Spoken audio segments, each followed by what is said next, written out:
All right, let's get started. Thank you, everybody, for stopping by tonight. Appreciate everybody still trying to get things set up. Everything's just a mess as it is right now, but um, yeah, just trying to get everything set up took me a little bit longer than I expected. So good to see everybody here tonight. Thank you all for stopping by. See Ryan in the chat. Good to see you, Jay Thompson. Let me check the audio real quick. Oh boy.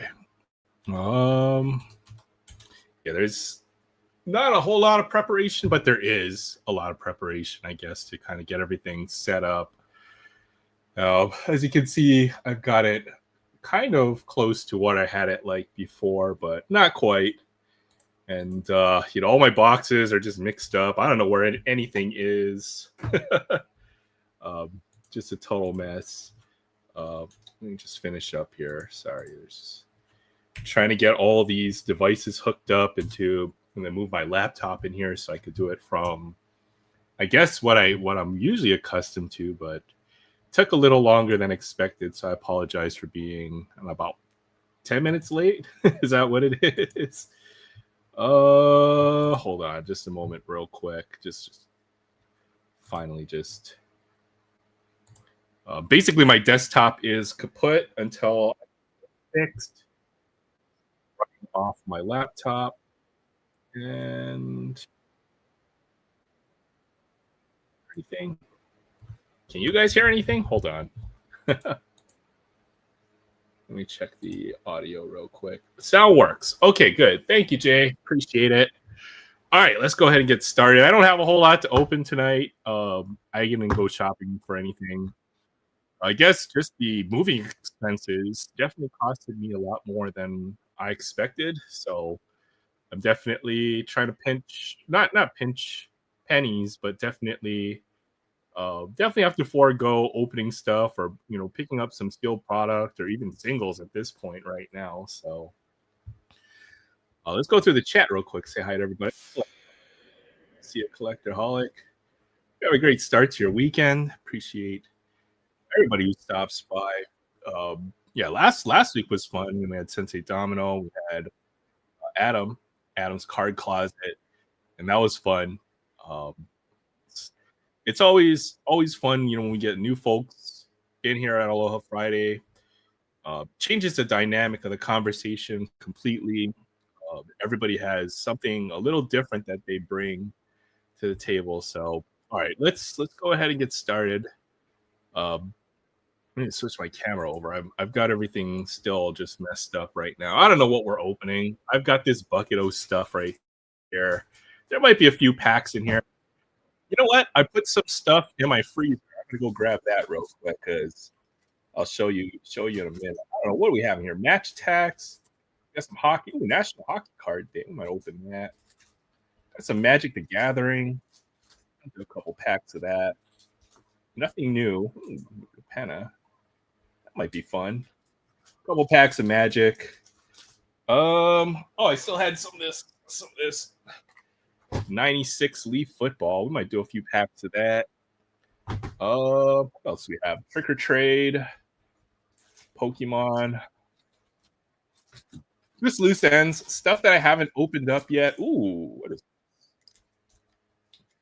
it? $4.95 Fleer basketball. Okay, this is like the first pack I ever opened. We're not opening this tonight, but this might have been one of the first packs I ever opened as a kid. I'm going to keep this one sealed. But there are hot packs in here.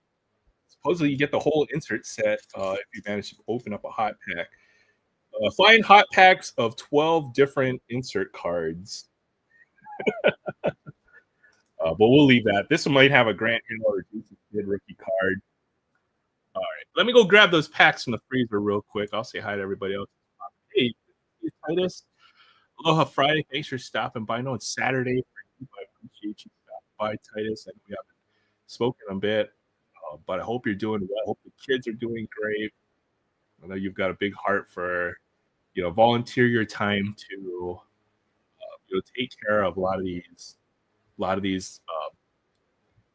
the kids over there in Japan. So always good to see you. Let's see, behind you scared you. Yeah, just all right. Let me go grab that stuff from the freezer, and then I'll be right back. It's just take a minute here.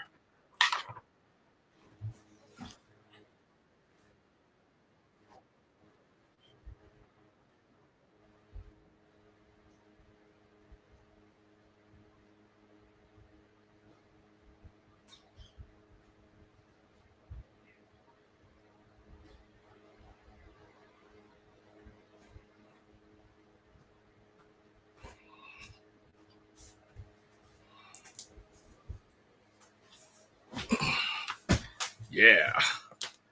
All right, we'll try some of this. I put it in the freezer because I put these in the freezer because, as you know, over the years, packs will brick up. So something, I guess, the freezer reduces the moisture, and then when you defrost it, I guess the moisture comes back. So maybe they'll unstick a little bit. We have some 92 Topps Archives basketball. We'll look for Michael Jordan 84 throwback in there. All right, let's get started. Just a few packs. We'll just do like 4 or 5 packs, and then I'll go ahead and open up the panel for folks to hop in. The Dodgers, looks like the Dodgers are toast. I don't want to bring up baseball. I'm sure we'll have all night to talk about that.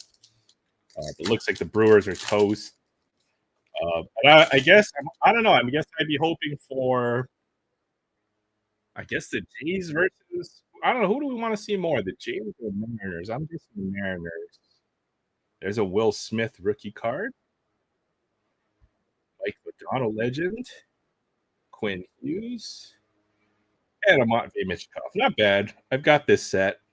A complete set of these National Hockey Card Days. Sometimes you can find some cool, what do you call the mascot cards, I think, is really what I'm choosing from here.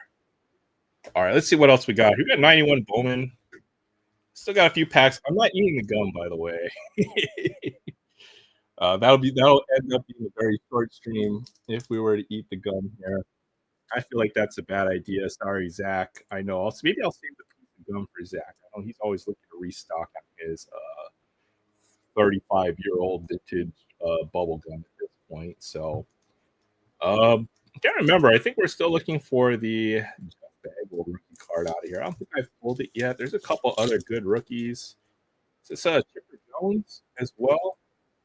I think I've got a box of 90 Bowman for Frank Thomas Hunt at some point, but haven't had the guts to open that up yet. Sealed box, 90 Bowman. All right, let's see what we got here.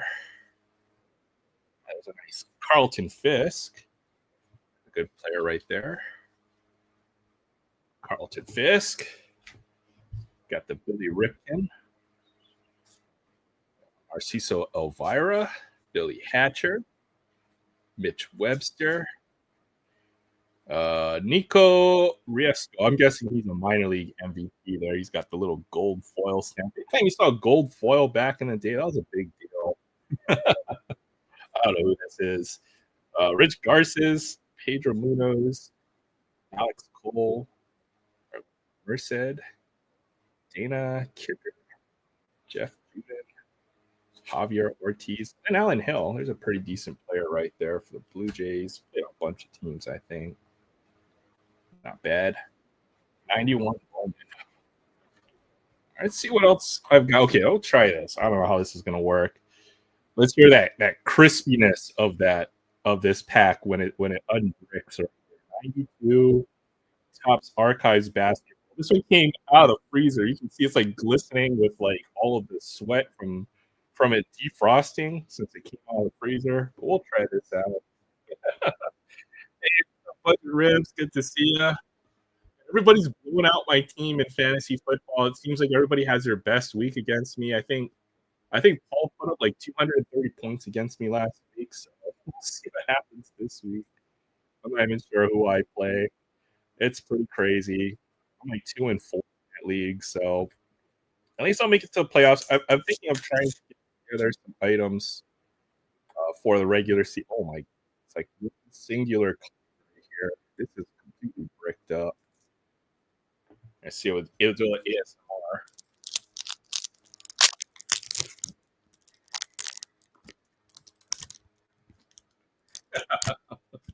Oh boy. Ah. Oh, give me the cards. Um, there should be hopefully one or two more Michael Jordans in this set. This would be my hope. Hopefully, it won't have too much paper left. But all right, my camera froze. Great. Awesome. Let me fix this. Make sure. I hope they bring back archives for baseball. You know that I think I was reading about the Topps flagship baseball set that should be releasing relatively soon. At least I saw the product details for it so far, but I'm guessing they're going to bring back the whole line of everything when it comes to basketball. Okay, hold on. My camera is just stuff right now. Fix this real quick. Wave my hand in front of the camera until it works. No, no, come on, no, just frozen. And the technical difficulties continue. Plug this into a different port, maybe. Hold on. I will be working on trying to get a little bit more of a reliable. Oh, there goes the whole camera rig right here. You see this whole thing just fell off my desk. Still just trying to figure out everything for the setup. I don't know. Maybe I should have did like a test stream beforehand, but everything is just very fragile right now. Hold on, gotta get this camera arm put back real quick.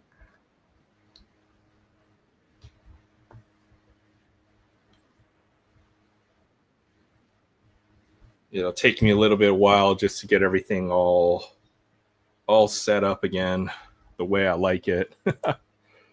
um Restart OBS real quick.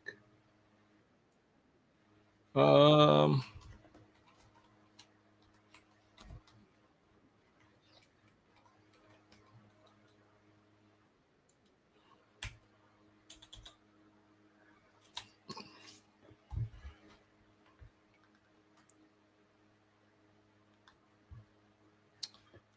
all right, we're back.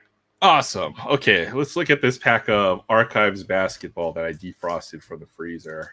Hopefully it's not completely bricked up. What's up, DK? I'll see you in the chat. Oh wait, hold on. Hold on.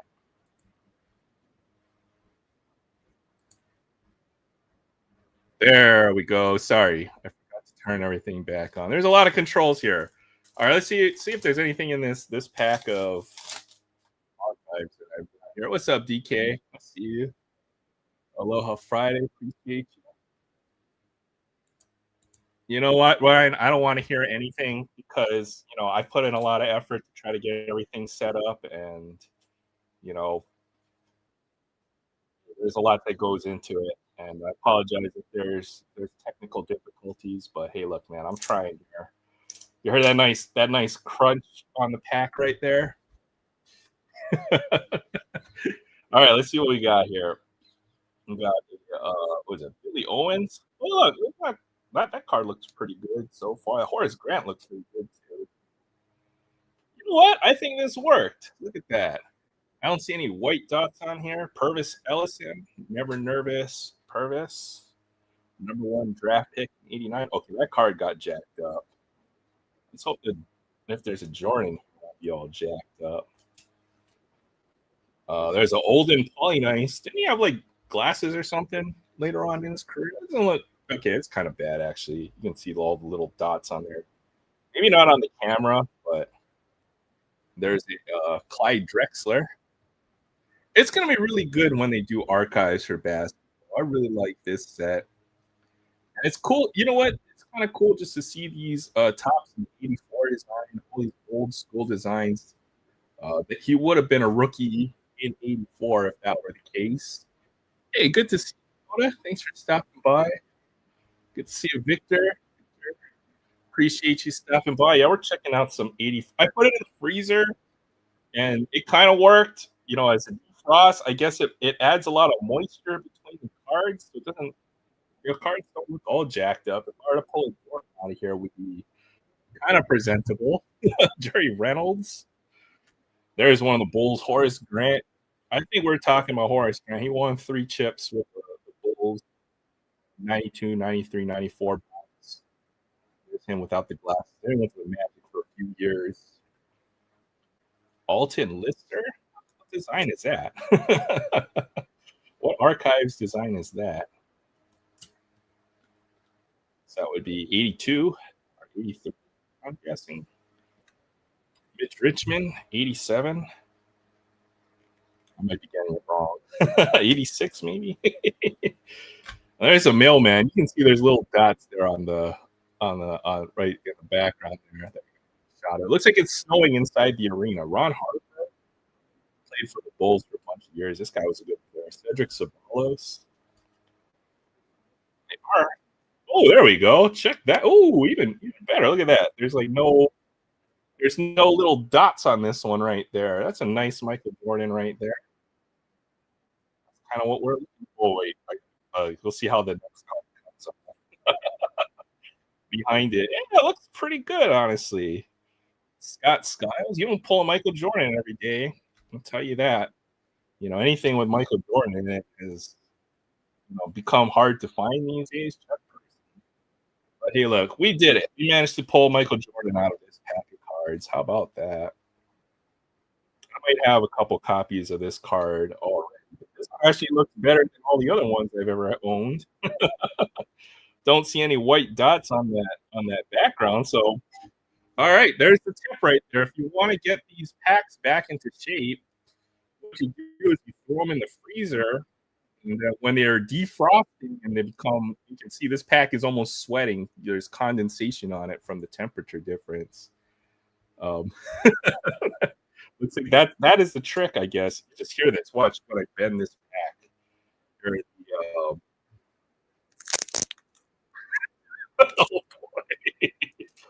boy. Yeah, that was the brick of cards becoming unstuck to each other. So we'll try one more. You know what? We'll do a little football. How about that? We'll try a little football. How about that? Michael Jordan, though. Hey, Christina. Good to see you. Christina in the house. Oh shoot, what did I do? Still trying to get everything set up. I'll do a little headshot for you since I think my hair looks pretty amazing right now. Well, it's all sweaty right now. Here, I'll even turn on my other light so you get a little. Yeah, good to see you, Christina. Thanks for stopping by. I hope you're having a great Friday. There you go. It's getting pretty long right there on the hair. Go Bucks. All right. 96 Leaf football. I think I already pulled all the decent rookies out of here. We've got a Mike Allstott and then a Jonathan Ogden. We're both Hall of Famers out of here. But look for individually numbered inserts. This might have been one of the first products with either numbered parallels or numbered inserts in there. I think I already pulled a pretty decent one. It was Curtis Martin, numbered. We looked it up. It was like a $3 card, but still cool nonetheless. There is a Super Bowl winning quarterback right there, Trent Dilfer. The creamsicle Buccaneers. I love that. Man, those are the colors, man. They don't make everything's gotten so plain as far as colors. We kind of need like this NFL team to wear something like that. I guess they do throwbacks once in a while. Terrence Mathis, Mario Bates for the Saints. All right, how about that? There you go, nice Emmitt Smith right there. One of the greatest running backs of all time. Oh, okay. Well, you know what? I'll tell you what. There is one other good rookie in this set. Check that out. Marvin Harrison, Gold Leaf rookie. That is actually a really great pull. That's an insert right there. I forgot. Marvin Harrison, yeah, might actually be the best rookie in this set. So that's actually pretty monster. What a great card to pull right there. I have very many Marvin Harrison rookie cards, but I'll tell you what, Peyton Manning had to have someone to throw, all what are you passing yards in his career. Marvin Harrison got a giant bulk of those. This guy was such a great receiver. Him, Reggie. Very cool. Marvin Harrison. We might pull the two best cards out of these boxes right here. Great pull there. All right. Well, I'm glad we didn't do. Uh, I didn't go out and try to find like a box to open because I feel like we got better pulls out of just these few loose packs that had Danny Cannell rookie card. Ronnie Thomas. There's a checklist. There's Dan Marino on the checklist. Just one player on there. Sometimes the checklist will have two players on them. Alex Dyke rookie. Sherman Williams. We got Emmett Smith. And nice Marvin Harrison rookie card in there. All right, we'll rip this last pack and then I'll go ahead and open you know what? Let's see it. Jeff Bagwell. I'm going to Jeff Bagwell rookie card out. It's 91 Bowman now. This is seems like we're pulling well. Pulled the Jordan, the Marvin Harrison. Today will be the day we pull the Jeff Bagwell rookie card out of this 91 Bowman box I've got here. Or even Chipper Jones as well, right? Or am I off by a year? That'd be pretty sweet either way. All right, Scott Bales. Oral Hershiser. There you go. There's a nice Hershiser. Jeff Ballard. Effort. Ron Gant. He's a TTM.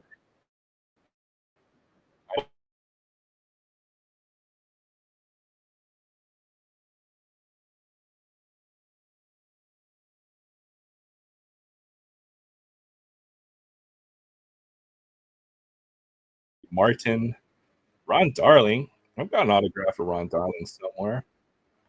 Todd Stottlemyre. Roger McDowell. This guy, great pitcher. Blackjack McDowell. I think I'm right. Oh, right. Jack. Whatever. I might be getting confused. Dave Burba, Jimmy Jones. All right, struck out there. I've got one more pack of archives. I'll go ahead and open up the panel. I might just be getting names or, throwing out some BS right here. But I'm having fun. Oh, ASMR time. Oh, yeah. Just feel the plastic ripping off the back of these cards. Look, the plastic is like stuck. It's like embedded in the card over there. This is like somewhere between when they start using cellophane for the wrappers and it's still wrapped up like a wax pack. So, 90s, I just had good times. Like the cards of this is. I don't think I ever opened this because I knew there was no Shaq rookie card out of here, so I never really opened up a whole lot of archives basketball. But there's a really nice one. There's a Hakeem Olajuwon #1 draft pick from '84. That rookie class was so good right there. That '84 rookie class. Michael Williams, Spud Webb. Almost the same shot. But man, just seeing Spud Webb being able to dunk. These cards definitely a lot more snowier in the background there. But at least that Jordan came out pretty good. I'm pretty happy about that Jordan. There is Clyde Drexler in the background there, right? Or is that Ralph Sampson? That's Ralph Sampson, I think. Yeah, it is Ralph Sampson. I got two inserts in one pack. How about that? The original Twin Towers right there. I don't know. Twin Towers, I think gets used a lot and used to describe a lot of different teams. But for the Rockets, yeah, definitely Ralph Sampson and Hakeem Olajuwon. The Twin Towers. That's one of the more famous Twin Towers of all time. There's Dan Marley, Thunder Dan. This guy had ups right there. Look at that. John Sally. Those mean Detroit Pistons in the late 80s. Mark Aguirre, he was a Maverick.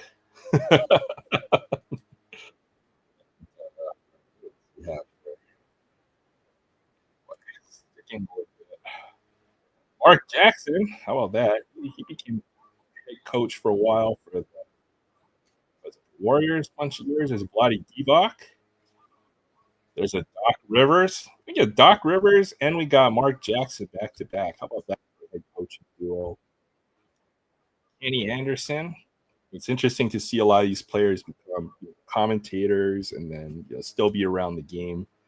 There's a Dikembe Mutombo. He'll be a second year Dikembe, I think, or third year Danny Manning. This guy was a 20-point a night guy, almost a decade. Michael Cage. Look at those old Clippers jerseys. I kind of see why they have the current Clippers jerseys. You kind of see the inspiration from those. Michael Cage. All right, that was fun. Hey, Fabian, good to see you. Thanks for stopping by. Yeah, I thought that's what I thought. Chipper Jones would be in here. I'll drop the link for folks to hop on, chit chat for a little bit. But I appreciate everybody for stopping by on Aloha Friday. I didn't have a whole lot to open up, but we did pull pretty well out of those 3 or 4 packs we opened up. Definitely the hit of night for me would be this very nice Michael Jordan.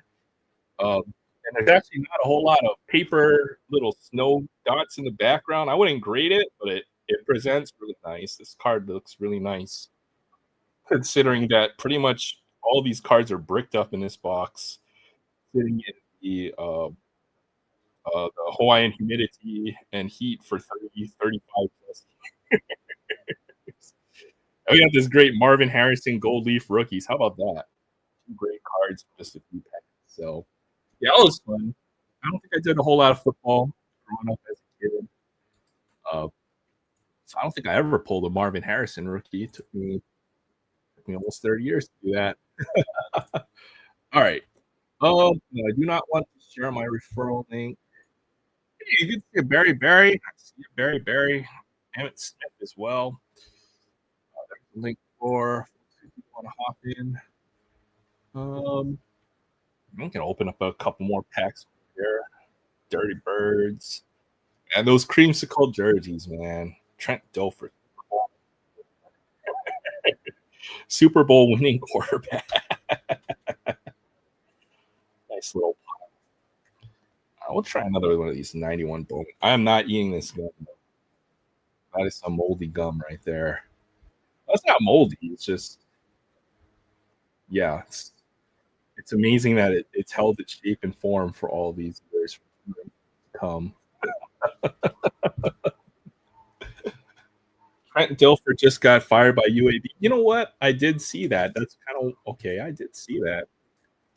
But honestly, UAB might be one of the worst, the most difficult programs, to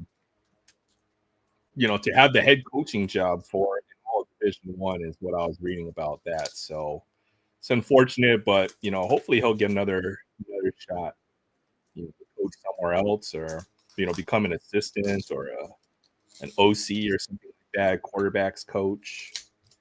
Interesting. I think the reason why I didn't do baseball as a kid was just how big the sets were. How about that? Card 687. The sets are like 700 or 800 cards. When you opened up a pack of basketball cards, you probably had like a 1/12 chance of Michael Jordan sets for maybe 150 cards or so on the checklist for basketball compared to football or baseball rather. So plus I played baseball growing up. Was the other deal. Hey, what's up, Jay? Sorry, I missed you. What up, y'all?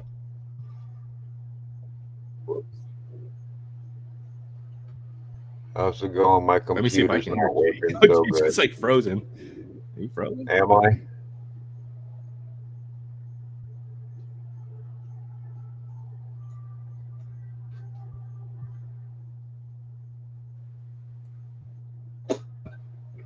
Hey, what's up, Troy? How come I can? Oh, you know what it is? Hold on. What? Am I frozen or hear something? You can't hear me, or the other way around. What it is I have to switch my audio device to this. No, not. Okay, I can hear you, Jay. Okay, cool. I'm here. Awesome, I can hear you now. No, you can't. Oh yeah, I can't. Yeah. What do you mean? I'm confused. Don't agree with me. I think I'm on my Wi-Fi too. I don't want to be on my Wi-Fi, so I might. Am I on my other Ethernet? Not Where's that connected. Will guy? I'm not sure what Will's up to, but he'll be Probably out around celebrating his eventually, I'm birthday. sure. All right, let me try something. I'm on my Ethernet. That's probably why my network connection's kind of spotty. If I disconnect Ethernet, will I switch to my regular? Sorry, I have like technical difficulties here. It's ridiculous tonight.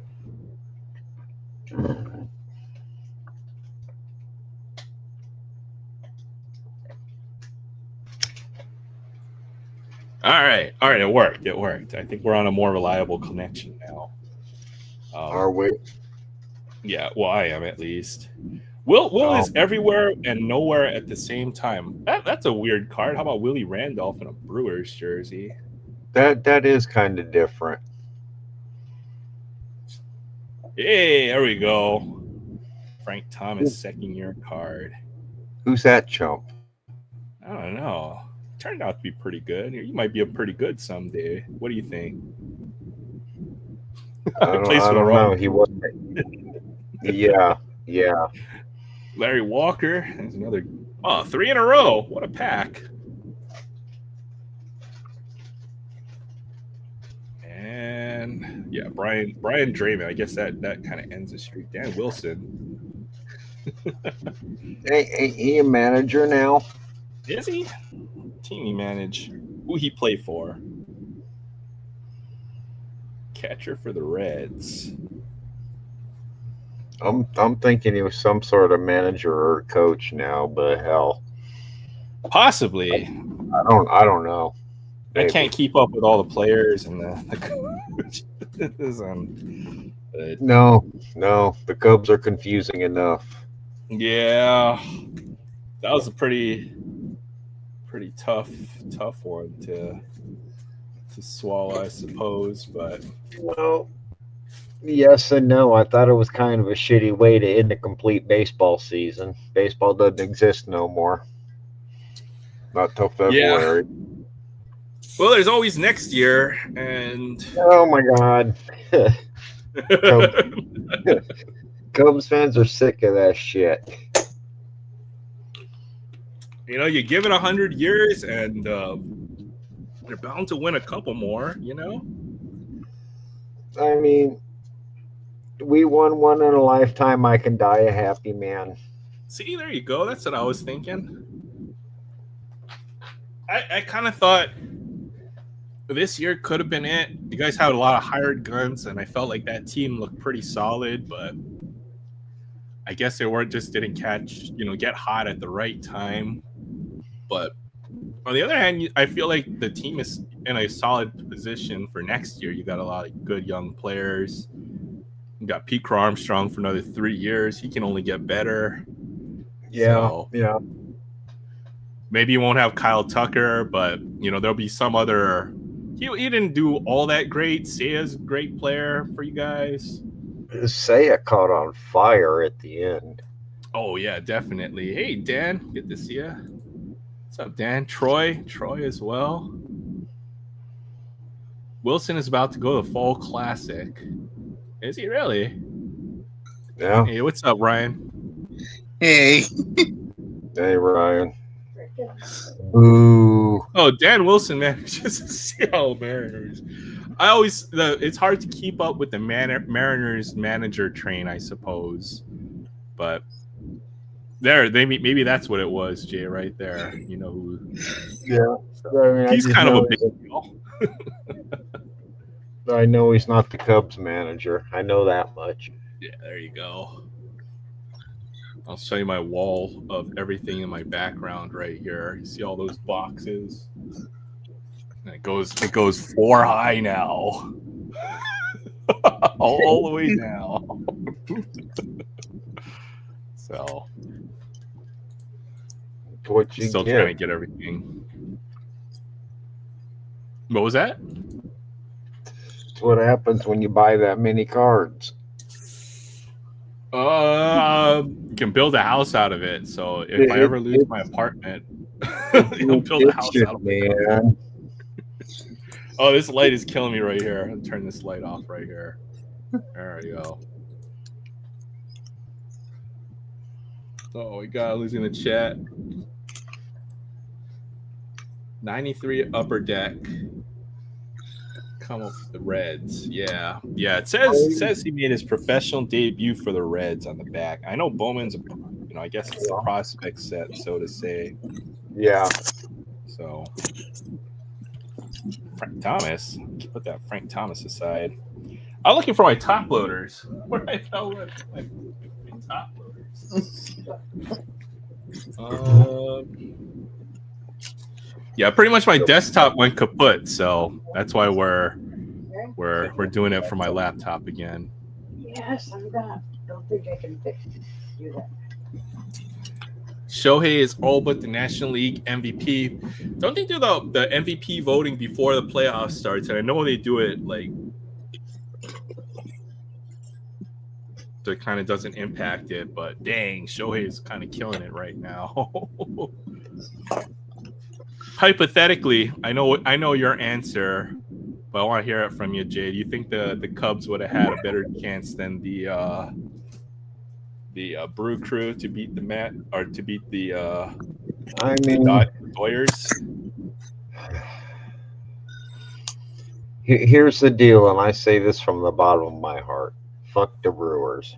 Yeah, that's what I wanted to hear. Yeah. Yeah. I don't know what the hell. I have no idea how. Well, Brewers are just kind of like they just were winning. I don't understand how that team works, but they did a lot of winning this year. I think Craig Counsell's a Milwaukee plant. They're paying him $5 million a year to manage the Cubs into the ground. I've heard that theory. What do you think? Well, you know what? I mean, they did just make a NLDS appearance, so his chances of sticking around, I'm guessing, are still pretty high. Or do you think otherwise? I think they got no choice. Yeah, I kind of see that as well, right? Like if they miss the playoffs, then maybe they would have considered cutting ties with him. But now that at least they made the divisional, then now you have to have him back for next year. So it's like yeah. Unless it's Steinbrenner Martin, you're generally not going to fire a manager after going to the playoffs. Yeah. It's like being slightly above mediocre means you get to keep your job, but it also means that you don't get to change your manager after the season. So I don't know. I feel like you could be doing worse in Craig Counsell. Yeah, we could have kept Ross. Yeah, there you go. The wife went and bought me 24-25 Panini basketball. I saw a trick or trade out there. I do like that set. My only complaint about those cards is the paper stock that they use. I mean, it's literally the stuff. Well, it is actual cardboard, like the old school stuff, but it's kind of a thinner stock, I guess.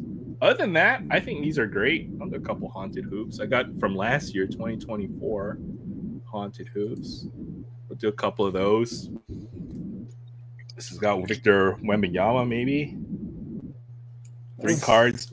I think it's a great way to get, cards at a pretty reasonable price, though. So not a bad set. I do like it. You get a lot of cards for, the price of a blaster, basically. And there are numbered parallels and stuff I guess you could be chasing if you got really lucky. So you never know. Trey Mann, Jalen Slauson, Jordan Hawkins. They're so cheap. You can rip a ton of these packs and not feel too bad about it. So, yeah, we're just going to open everything I've got in that bin. Or not everything, but some of the stuff we got in that bin. Shepherds, until we pull something good. Andrew Nemhard, he's not bad. Taylor Hendricks. We'll see. Dodgers payrolls, yeah, they're basically the Yankees right now. Well, I would say what are there like 3 or 4 teams that have really big payrolls right now?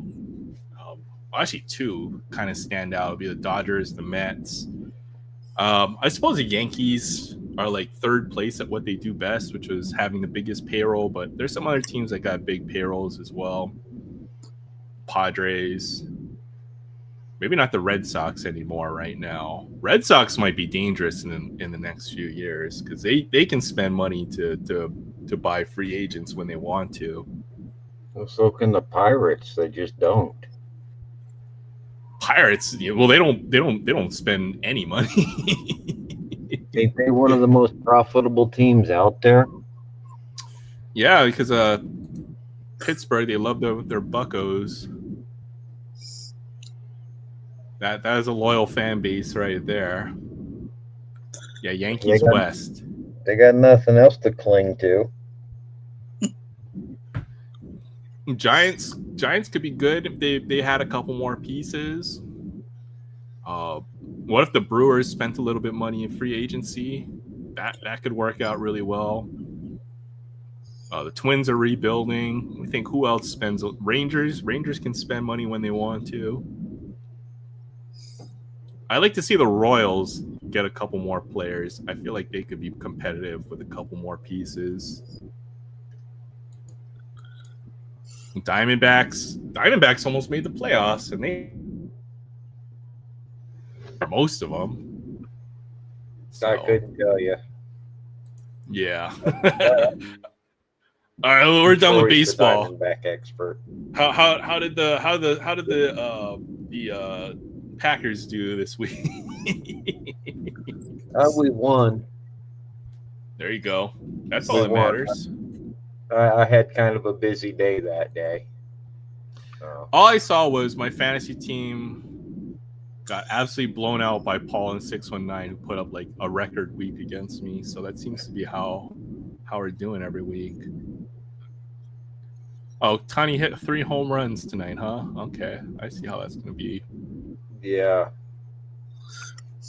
I'm quite impressed with that. Yeah, it's hard not to like the. Okay, well, I get why you hate the Dodgers, but it's hard not to like them because they have a lot of likable players on that team. No, it's easy to not like them. They're not the Cubs. I just think today's performance is impressive. Very true. Very true. Oh my goodness. My laptop is so far away I can barely read this. I was going through some old boxes and found some 2018 National Baseball cards. I wonder if they have Ohtani cards in those 2018 National Baseball Card Day packs. Found out their autos. If I had to guess. Hey, what's up, Derek? Good to see you. Thanks for stopping by. I don't get it. The man will rip open every Hot Wheel he possibly can, but won't open them packs of cards. I don't know. I mean, those might have Soto rookie cards, Ohtani. Anything 2018 sealed is big money. So watch for rookie extended set. They don't label them rookies. Interesting. Yeah, it was Barry. You got to rip it all. Hang on a second. Hang on. I can see why you wouldn't want to open those. I wouldn't. I'd keep those sealed. You never know. Maybe 20 or 30 years from now, you'll be able to come back and then, pull yourself a really nice card out of those packs. You just never know. Michael Jordan. Yeah. Okay. Everybody say hi to Ohtani with 3 home runs, Titus. That was pretty freaking insane. That guy is just built different. Okay. Let me. Oh shit. What? Oh, sorry, Jay. When you're done. That's insane. Three home runs. Yeah, I hear ya. Hopefully you're negotiating with the cookie lady or something to get you some cookies or Pepsi delivery dropped off. Yep, she's why I got the camera off. Yeah. Say hi to Cookie Lady. Aaron says unofficially part of Aloha Friday. She says hi. All right, let's see what else we got here. I got some match attacks. I got a ton of this stuff lying around. Do a pack of this. Pretty much, we're just opening whatever I have in this tub. Catches my fancy. Match attacks.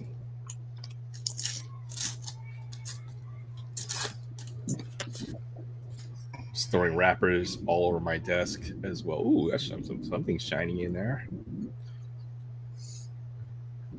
All right, over under on how many players I recognize. I'm gonna guess there's gonna be like one or two. No, I'm gonna go with 0, and I'm taking the under because I bet you're gonna mispronounce some names too. 30 years from now, I'll be in my 90s. I'll be in my 70s, which is scary.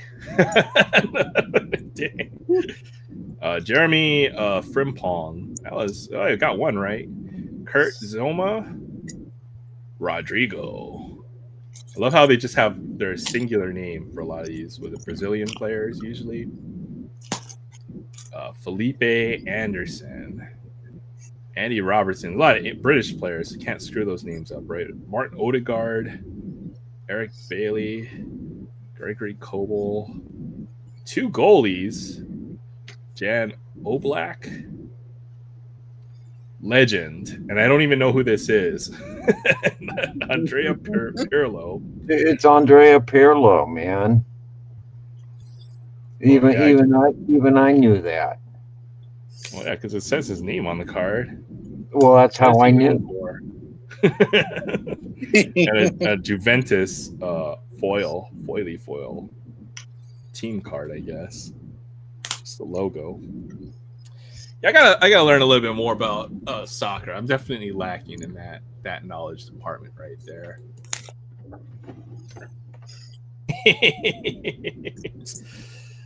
Juventus, AC Milan, Atletico de Madrid, Borussia Dortmund, Manchester United, Arsenal FC, Liverpool FC, Lazio, Villarreal, Real Madrid, West Ham United, Ofor, Leverkusen. That's definitely a German team. Good. We had lots of Premier League teams, so I didn't have a whole lot of chance to mess up there. I was surprised to see a local gas station had Mega Evolutions booster packs. I should have bought some because I went back the next day and they're all gone. Yeah. If you see that sealed Pokemon, you kind of got to snap it up. If it's not marked up, I'll just buy it all, or as much as I'll let you buy it. And I haven't seen any Pokemon cards on the shelf in the last few months, I guess. So I've kind of given up hopes and dreams of ever opening any sealed Pokemon for the near future. But hey, good to see you, Adam. Thanks for stopping by. Adam had a great card sale. I know he does a bunch more, or he will be doing a bunch more in the future. So if you guys are ever interested in picking up some singles, definitely go check out Adam's channel. He also gets back a ton of great TTMs. But how about this we pulled tonight? Check this out. 84 designed Michael Jordan from 92 archives tonight. And this one didn't get all jacked up from being stuck together in a pack for 30 years. So, and a Marvin Harrison rookie card. So a couple great pulls tonight. Let's see what else we got here. Yeah, you're welcome, Fabian. I always try. You know what? It'll be like a challenge, right? I didn't see any League One teams in there, so we'll see until we get either the Dutch league or some French teams in there. So, all right, we'll just read the team names and then guess what the player is. Bayern Munchen, goalkeeper. Oh man, I'm like the last person you want to ask about soccer. $5.99 a pack. It's not bad. That's about as good as you can get for when it comes to Pokemon these days. Unfortunately, Manuel Neuer, I know isn't he like the national team goalie? Or am I thinking of somebody else? Well, you will. Where's W Vogs 18 when you need him? He would be able to. Bayer Leverkusen. Isn't that like the logo for aspirin right there? I know they make aspirin, right? Bayer. That's the logo, isn't it? Freaking aspirin logo right there. All right. Hey, what's up, Sean? Good to see you. Appreciate you stopping by. Aloha Friday. Conrad Lamer plays for Leipzig. Arthur Maswaku, West Ham United. Eden Zico. Oh, yeah. FC Internazionale Milano. Definitely an Italian club. Alexander Isak. Real Sociedad de Football. Glenn Kamara. Rangers. Josip Juranovic. For Celtic. I got one right. Celtic FC. Emerson Royal. For Tottenham, the Spurs. The other Spurs. Michael Antonio. David Gia. Manchester U. I know who that is. Nuno Tavares, Arsenal. All right. I didn't see a single French club in there, but, you know, there's usually only one that folks talk about when it comes to the French teams. Oh, my God, I'm losing the chat. I'm way behind. Oh, wow, you got it. Did you get a Fabled, Troy? Larcana Beast Warless Foil from Fable. Good luck on that, Troy. Hope you get a good price for that. That's pretty sweet. Fun fact about the Jordan 84. This actually is not a reprint because it's from the Topps design, but this is what a Michael Jordan rookie card hypothetic basketball in 1984. So after I think 81. Topps stopped making basketball cards until I want to say 91, 92 or 92, 93. And this is what the Michael Jordan rookie card would have looked like if they printed it back in 84 right there. So it's got the old Topps baseball 84 design, but not a reprint actually. Kind of a cool little factoid about that card.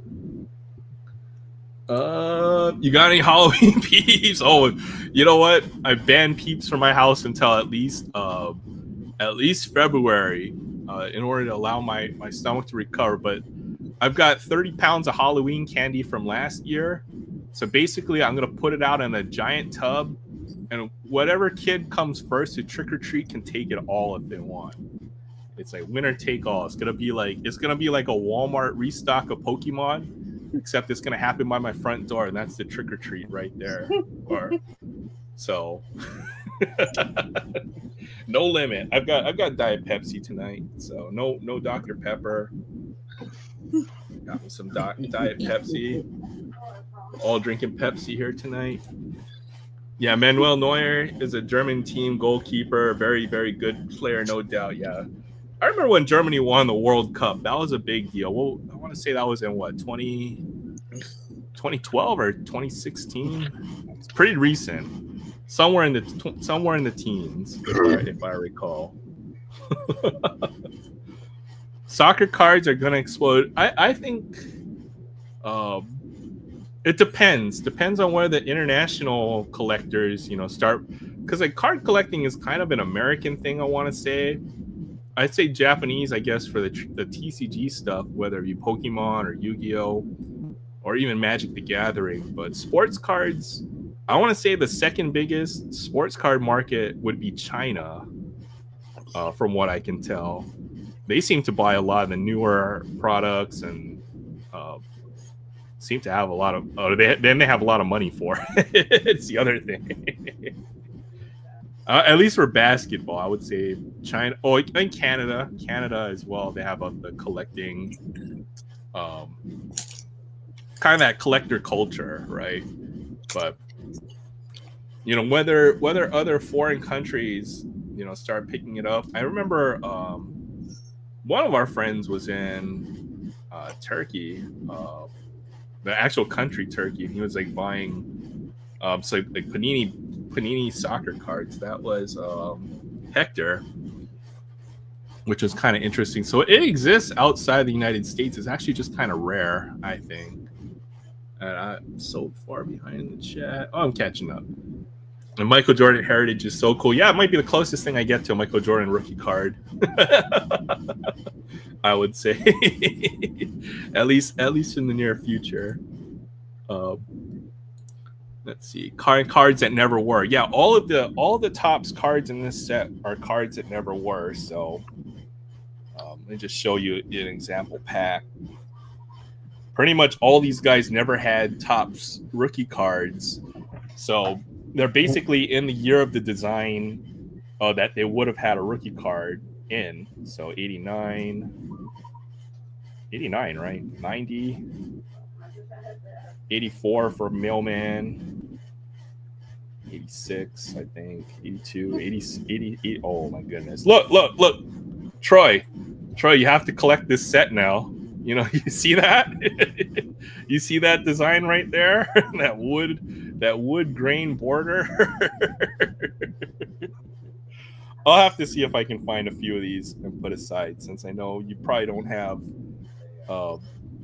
the basketball cards in this absolutely infamous design right here, 88 design right there. There's the 1990 design, 91. So hypothetically, if they had Topps rookie cards, that's what they would have looked like for pretty much every player in that set, which is really cool about Archives basketball. I think they only did it for maybe a 1 year Archives. It wasn't a yearly release like they always had, or it is now for baseball. So this video is sponsored by Pepsi. I'm a Coca-Cola person, but Pepsi is cheaper in Hawaii because we have a bottling plant here. So I drink Pepsi, not because I want to, but because it's cheaper. Pepsi's cheaper here, but I drink it because I want to. Yeah, I would say for certain players, like there just aren't a lot of cards. Somebody like Messi or Ronaldo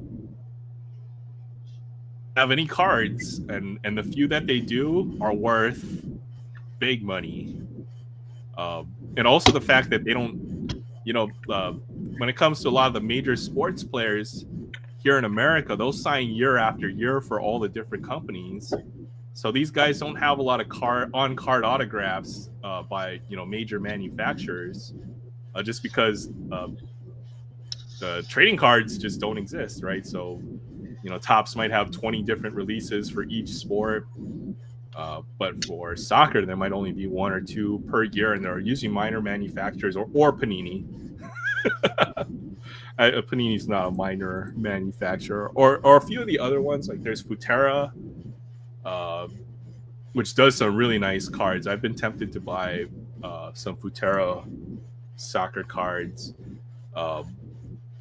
Maybe we can look that set up, but it looks almost like a Panini Flawless or National Treasures level of set, and the sealed prices, I guess you would say, are reasonable. The international market for soccer autos, yeah, it's insane because these guys don't sign a lot of cards. If anything, they'll sign memorabilia, or there might be an in-person autograph that they'll just have like on like a ticket stub or something like that. But they don't sign. They're not contractually obligated to sign for these major manufacturers like the like today, right? So take a player like, I think it was it Marvin Harrison Jr., and he got into a contractual dispute with Fanatics to sign, for his basically his memorabilia, all the cards he was going to sign. And I remember reading an article on kind of that topic, and it came out to where he would sign either like somewhere in the tens of thousands of either stickers or cards throughout the duration of that contract. And it wasn't like low thousands, like 10,000. It was like high 50, 60,000. So, for some of these players, they might sign that many cards out there. They're not as rare as you would think. But for other sports that are not the four major United States sports or American sports, yeah, the autographs for these guys are quite rare, I would say. Hey, what's up, Julie? Aloha Friday. Thanks for stopping by. It's good to see you. And I wish I could get a Michael Jordan autograph, but I've seen them. He's got such a great signature, but probably out of the price range from what I can tell. Even like a Jordan autographed jersey, they had a really nice one, but it was a Wizards jersey. It was still like a $10,000 item or $8,000 item for a Jordan autograph memorabilia. So quite pricey. It's an 87 08 wrongs, but it's 87. You gotta get the set design. I'll see how many cards are in that design, and I might just try to package them up and send them to you regardless. Hey, what's up, Will? Wanted to check in before I go to bed, but have a long day tomorrow going to the Renaissance Festival for my birthday. Well, happy birthday. Oh, wait. Can't say happy birthday, Will, last week, right? Can't say happy birthday to Will because it's actually his birthday, but Will, regardless, I wish you a happy birthday. Thanks for stopping by. I hope you have a good time at that Renaissance Fair. Have fun. Find the guy who's got the mead and just hang out around him for the whole day. That's what I would do. All right. Happy birthday, Will. Happy birthday, Will. There, in honor of Will, this will be my avatar tonight. There you go. Happy birthday. Happy birthday. Happy birthday to you.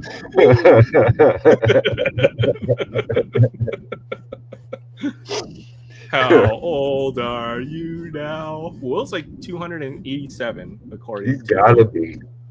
He has a birthday every week, so. Thought it was every day.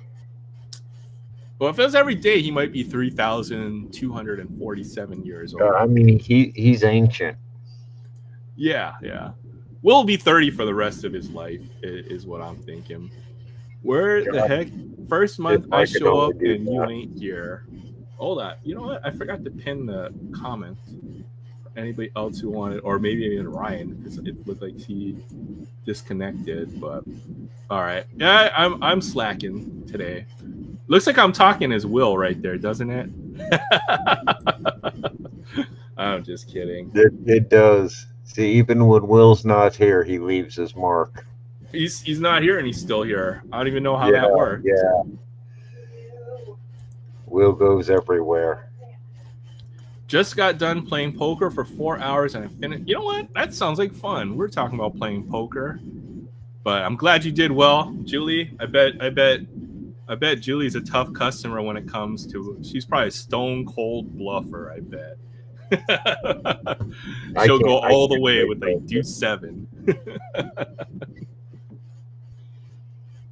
What was that? I couldn't play poker, man. Poker's easy game. You just lie a lot. Don't get caught. Is a trick. Winner take. Oh, bummer. Winner take. I get irritated quick. You can tell when I don't like my hand. I can't cut. I got resting asshole face, and when I don't like it, it gets worse. Well, you got to use that to your advantage, right? So that's the great thing about poker. You don't even have to be good at the game. You just have to be lucky. Well, you don't have to be good at it. Besides, I have an irrational fear of pocket jacks. It is a good hand. It's a dangerous hand to hold because you lose with it every time you hold it. Every time you hold it, you lose with it. Gotta know when to hold them, know when to fold them, something like that, right? You don't count your money while you're sitting at the table. Yeah, I heard of that guy. Oh man. Yeah, happy birthday, Will. Oh boy. Have fun. Yeah. Find the guy who's got that bottle of mead and then hang out with them, or hang out with the guy who makes his own chainmail because he's probably a badass. No, What else do man, they do at the hang out Renaissance with the Fair? beer wench because she knows where all the alcohol is. Yeah, the guy who brought the mead to the Ren Fair. Yeah, hang out with the beer wench. I used to have some friends who used to do that. It's called Society SCA. It's Society of Creative Anachronism. What they do is they do a lot of the reenactments, and they have like a whole society, and they have all these like the ranks, and they basically hold court when they do these the Renaissance fairs. It's a bunch of fun. I never got into it, but I know a lot of folks who did. I guess I never had time. And I guess I didn't want to get beat over the head with a bamboo sword was the other thing that stopped me from wanting to do that. Yeah, I didn't want to do it. I used to live next door to a couple LARPers, and every now and then they'd have a full costume practice in the yard with all their buddies. Yeah. It was pretty cool if we had enough of an advance warning, a bunch of us would get together and we'd barbecue the meals. They'd put on a show for us for practice, and we'd feed them. I'll just play Dungeons and Dragons with them and do it like that with them. Oh no, these guys were in full costume. I bet you they can cook though, right? They do all medieval cooking. Well, they didn't cook. They were swinging the swords and all that stuff. That sounds like a party. What was that? Backyard brawls or whatever they used to have. that's what the mental imagery I'm getting here. It was. I'm not quite sure how legal it was because they were using legit weapons. I mean, they weren't sharp or nothing, but the clubs were real clubs. The swords were real swords. I know. Cardboard There's a sport they play in Germany that's almost like this. They use like these swords and they run across each other, and they're trying to turn it into like a real like sport or something. But it looks like a lot of fun.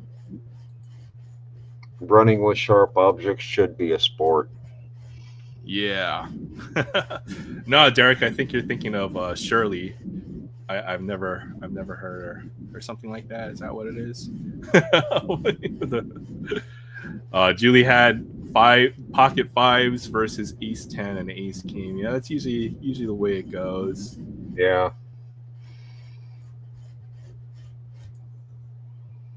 I'm just I quit poker, I think, because as you said, Jay, you have to be extremely patient, and I guess I could sit there for hours, but not the amount of hours that it requires to become a good poker player.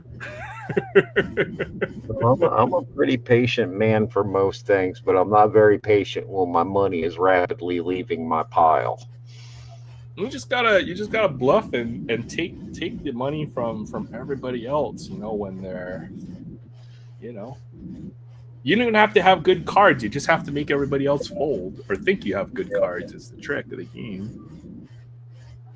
Or you don't even have to win the majority of your hands. You just have to win the big ones when they count. All right, Ryan. I saw you're headed off to sleep, so I hope you have a great weekend. Okay, Ryan has a whatnot, by the way, so maybe you want to share your whatnot. Looks like Ryan will be trying to do some whatnot sales, so feel free to stop by at Ryan's. You might have some cool cards to sell on whatnot if you guys are interested in that, but feel free to drop your whatnot in here. I don't personally use it, but I will keep it for my reference in case I ever do decide to go on to whatnot. Backyard wrestling, yeah, that's what it is, man. It was like that was fun, man. When you had like, it was just, well, then they had like Kimbo Slice and guys like that coming up in the backyard wrestling. And then you would have guys like doing it for real, where they'd be jumping off their roof and like body slamming people onto like the folding tables and stuff. Like it was pretty wild, man. I Old mean, school YouTube was crazy. I like wrestling, but the wrestling I like doesn't involve jumping off the roof and hitting somebody with 6 fluorescent bulbs. That was us as kids, man. It wasn't like we'd go on the roof and then do stupid crap and stuff, jump off the roof. My cousin broke his arm or his leg doing that. Yeah. Yeah. That sounds like my childhood right there. Yeah, I mean, it kind of does. We used to have fun. Kids don't go outside anymore. They just play Roblox or Fortnite now these days. What's up, BC? Yeah, well, when I was a kid, I didn't have a choice. You got home, you took off your school clothes, you got told to go outside. Yeah, you had to go out and you only came in when your grandma's yelling you got to go take a bath or whatever, and you don't want to come in because you're having too much fun outside. When the street lights come on, you had to be close to home, and when they hollered, you had to immediately come. Yeah, it was fun. What do you need? The street I lived on had the steepest hill. Like it was like this downhill, and it ended in like a dead end like this. Okay, if you can imagine that. So basically, we would ride our bike up and down this hill, and like no hands, ghost riding and stuff.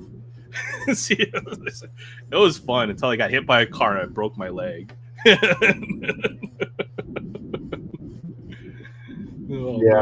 was a terror on my bike.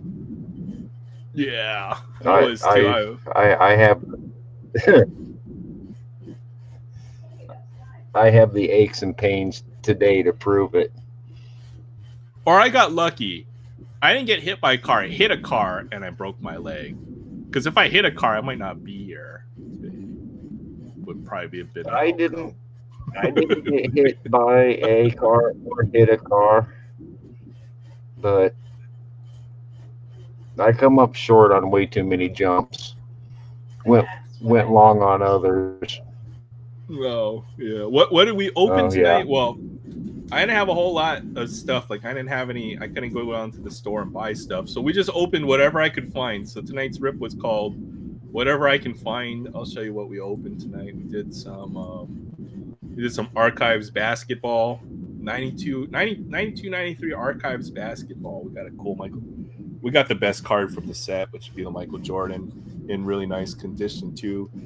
Like this pack is absolutely bricked up with all the gloss from these early 90s cards. But this one actually came miraculously out of that pack. I don't see any snow. Well, I see a little bit, very little.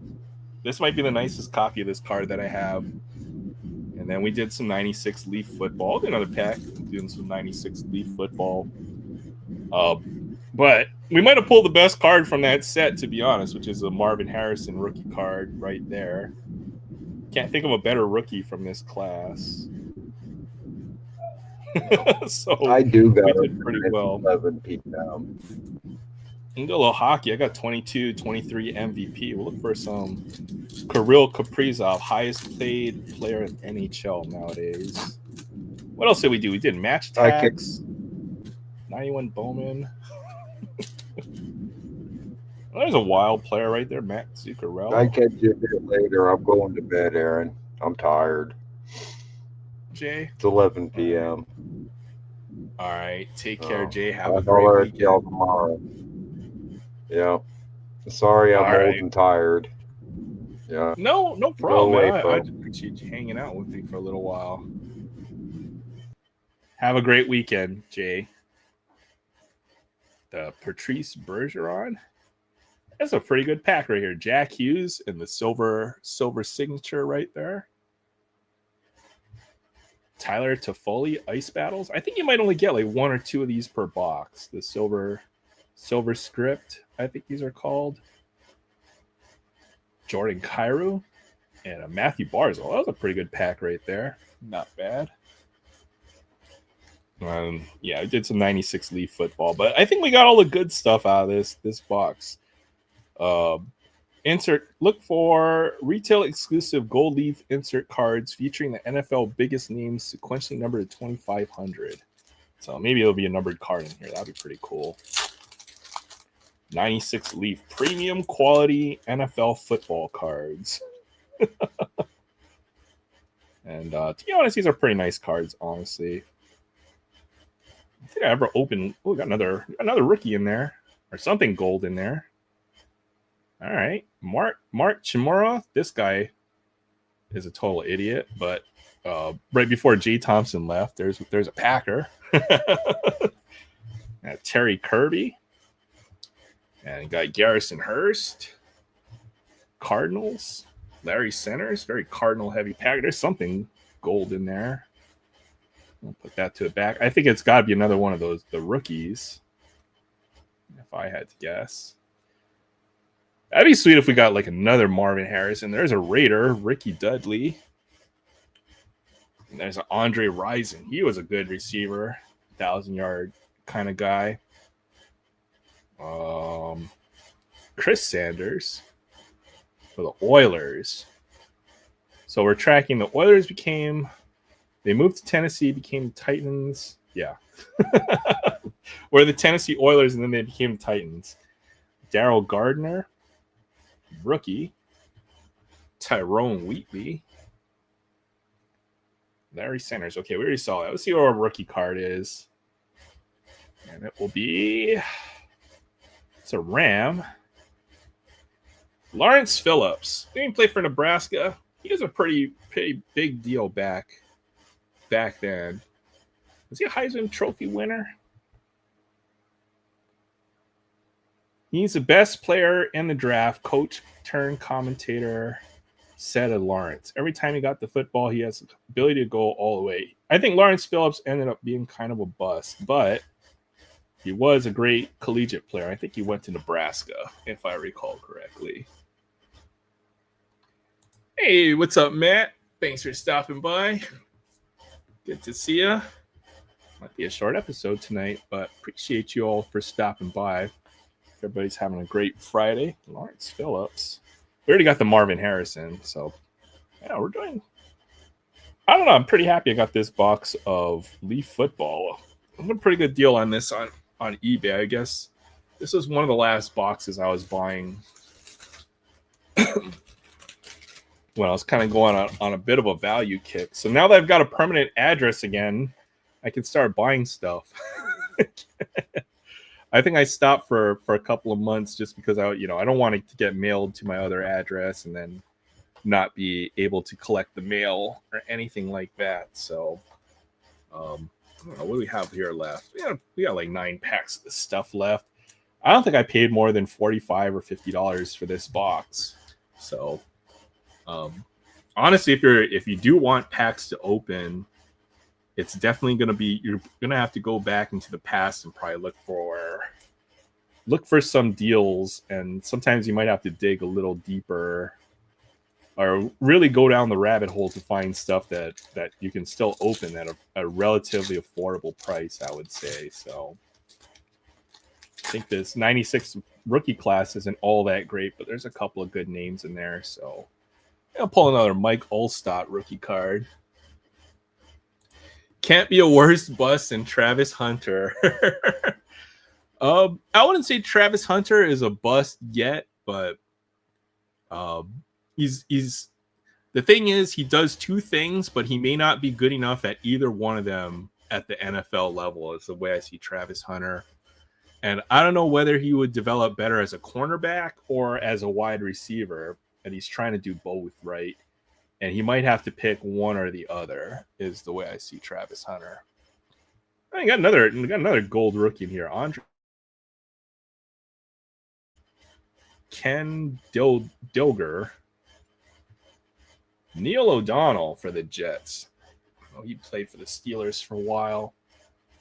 All right, that looks like a Bear. The Bears have anybody good in this draft? Bobby Ingram. Okay, not bad. Gold leaf rookies. So these must not be as rare as I thought. Since we pulled like 3 out of the last 3 packs. Bobby Ingram, gold leaf rookie. Maybe we'll get another Marvin Harrison. That would be pretty dope. Amani Toomer rookie card. I know he had a long career for the Giants. Probably played in the Super Bowl that they beat the Patriots, if I recall correctly. Amani Toomer rookie card. That's a pretty cool one for the Giants. Trying to think who would be bigger bust. Yeah, Trent Richardson, drafted very high by the Browns. Also played for the Raiders for a brief moment there. But there's been bigger busts, I would say, even for running back. Lawrence Phillips, I think, had just legal problems or trouble with the law. But even in this era, you had Kijana Carter. Oh, Eric Moulds. Wow, what a great pack. You got two pretty decent rookies out of this one. Nice Eric Moulds rookie card. This guy had a pretty good career as well. Carl Pickens. Wow, wide receiver pack right here. And Aeneas Williams, who I think was also a pretty good corner for a very long time. But yeah, a nice Eric Moulds rookie card. It was another pretty decent one in this set. So we got a couple of pretty decent rookies there. Yeah, Monty Toomer. That's a name. That's an Eli Manning hookup for all those years, I recall. Yeah.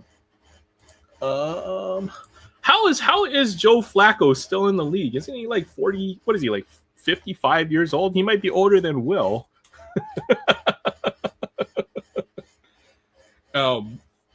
All I know is it was a good game because whoever I'm playing in fantasy football put up 60 points with 3 of their players. So,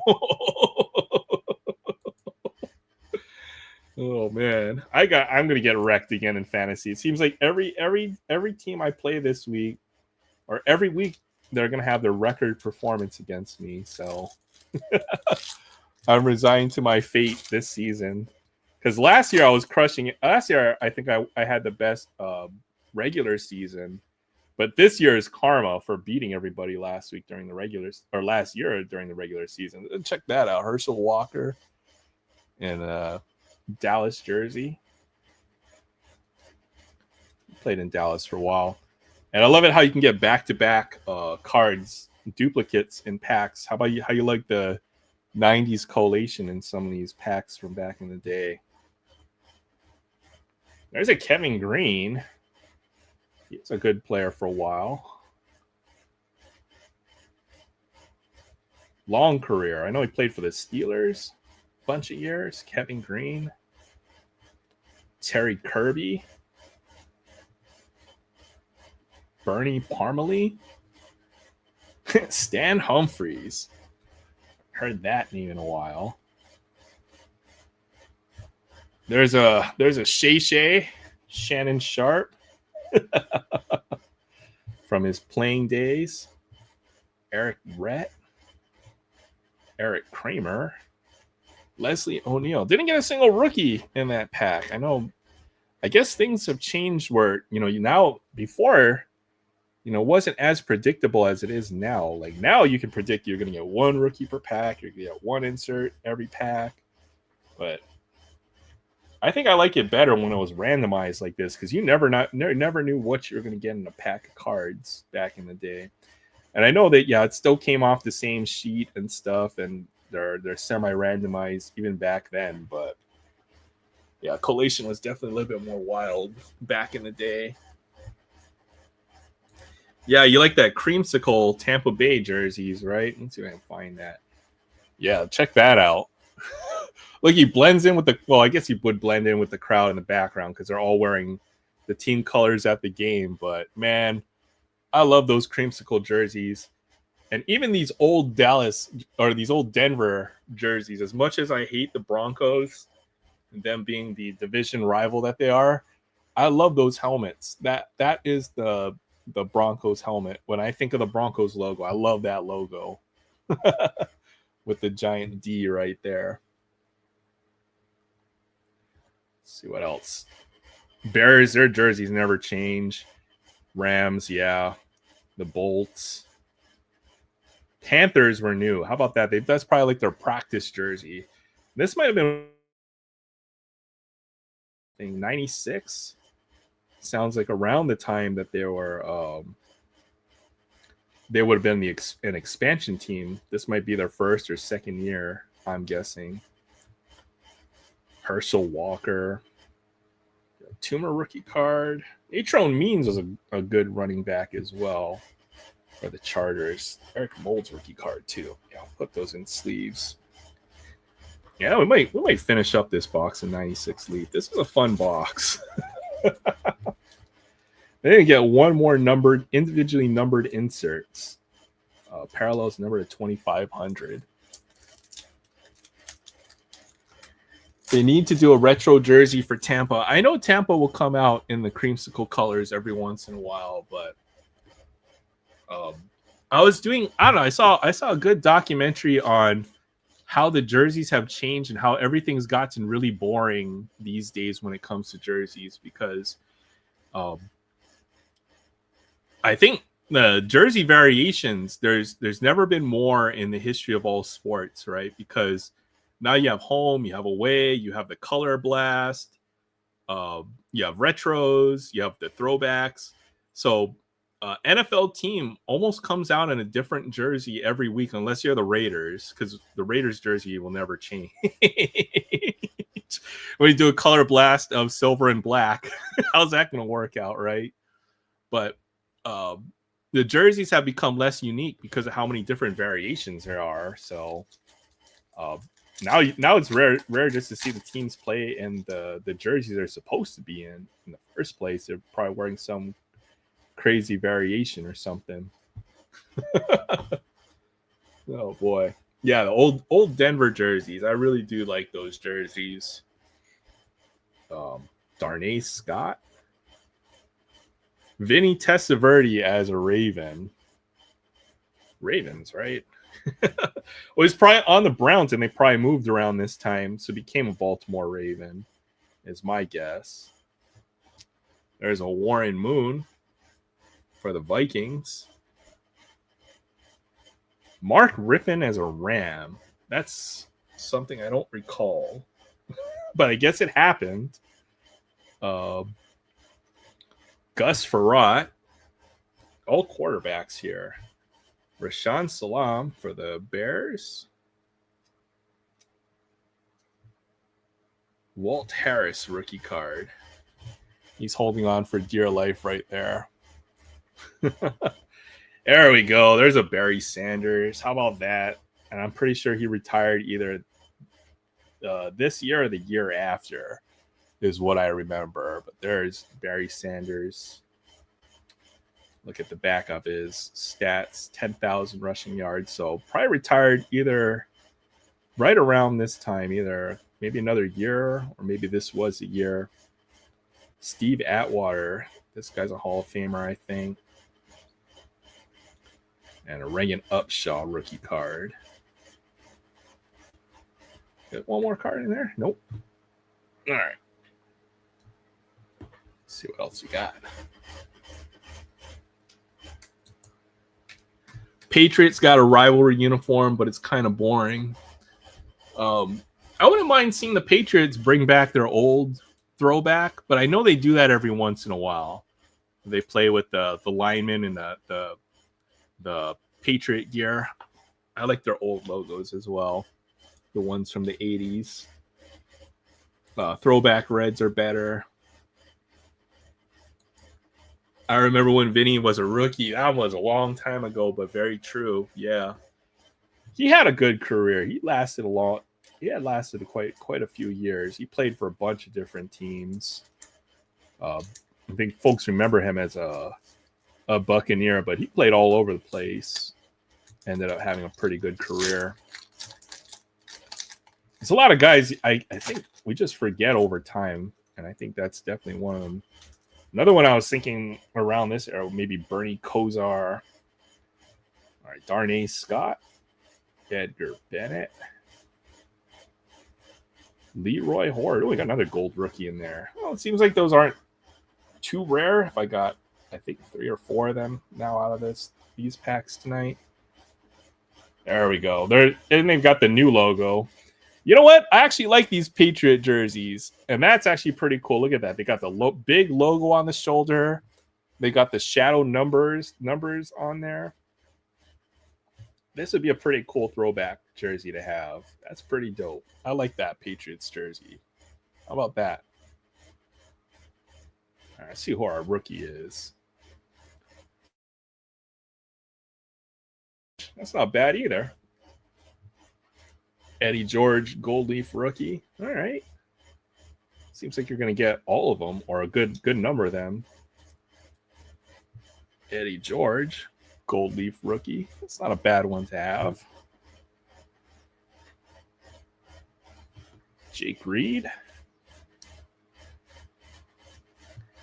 Kevin Williams. Brent Jones. Seen any Niners? Hey, there we go. How about that? There's a legend right there. Mike Allstott, rookie. And all that orange glory right there. Who's thinking of an orange dreamsicle right now? Because that's what I've got. I don't know. All of a sudden, I want an orange dreamsicle. But yeah, there's a Mike Allstott rookie card. Seems like we pulled. I think this might be the second one, if I'm not mistaken, from this box. So seems like that's kind of the good thing about cards from back in this era is, you didn't have to open boxes and boxes of this stuff to find the cards that you want. You kind of got a lot of the ones that you wanted just after a few packs. Whereas now, folks buy, basically you buy it by the box, or you buy it by the blaster or by the mega box. But honestly, back in the day, I don't recall ever getting a whole box to open. It was always just, you got a couple packs and that was it. Finally off work. Well, there you go. Adam's weekend has begun. It's now Aloha Friday. I even saw Vinny Testaverde cards with a Panthers jersey. When he played with the Panthers, might have to football reference that. If I had my other monitor right here, I'd go look that up real quick. Man, that's nice right there. Mike Allstott, let's go. What's up, Troy? How you doing tonight? Hey. Oh, goodness. So how you settling into your new place? Pretty good. Here, I'll show you in the background real quick. I'll turn my camera around real quick. So I got what I have. This is like the room now, I guess, and I got my whole card shelf put up again.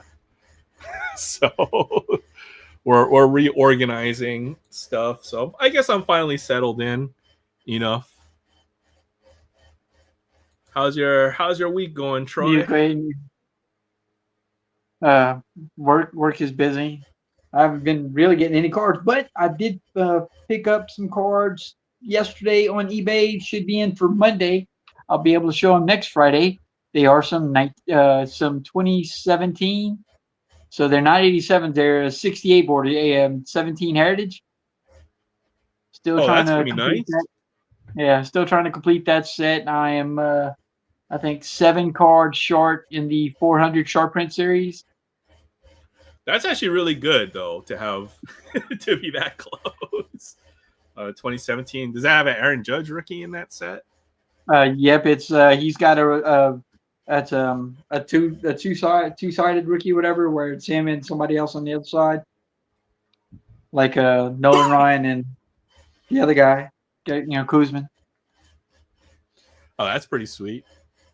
Actually, I was just looking at it the other day. That's why I'm just flipping through, like I said earlier in the chat, just flipping through some old boxes. Picked it up and then started looking at my shorts list and went and double checked it. And I was like, wow, only 7. So then I went and bought 3 cards. But I think they cost me for those 3 like over $8 a piece. I was kind of upset by that. Those Heritage short prints, I guess, the older ones, right? I mean, yeah, the print runs were a lot lower in those years, right? So I can imagine them just being a lot harder to get compared to more recent Heritage sets. Yeah, it was kind of that's what you pay for vintage. I'm not paying $8 a card for 55 athletics cards. Yeah, $8 seems a little pricey for. Well, hopefully there are good names. Did you get a new place? Basically, yeah, I did have to move, but I moved into a unit that's pretty much identical to my last one that I had. So yeah, I think things are a little different right now until I get all set up. My laptop is screaming at me in agony.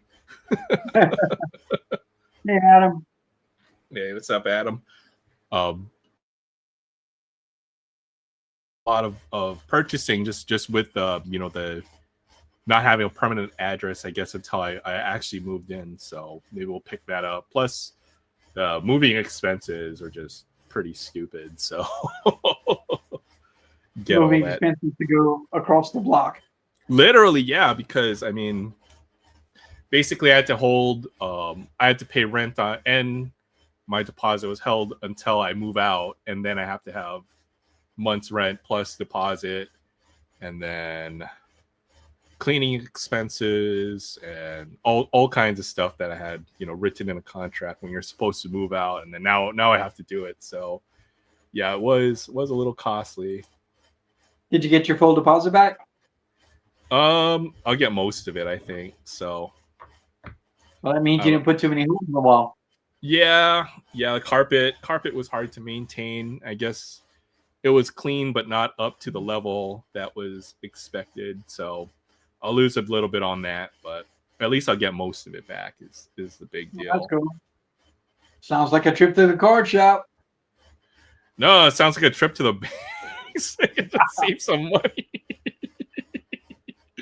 Everything is expensive. When you got to hire a cleaner or a cleaning crew for even a few hours, right? So you're paying their wages plus their profit and stuff like that. Plus, all the even that can cost like $300, $400, $500, $600 to clean like even a small apartment for moving. So fixed up my just giving one of those big gold coins. yeah. Well, the hard part is getting one. So yeah, it does suck, but at least it's over now, right? I moved in, and then I've got everything settled away, and all my stuff moved in, so I won't have to worry about it for a while. Is the hope? So it's stressful, but I'm relieved that all that stress is kind of leaving now that I'm finally moved in. So there's a silver lining. So how long do you think you're going to be in this place?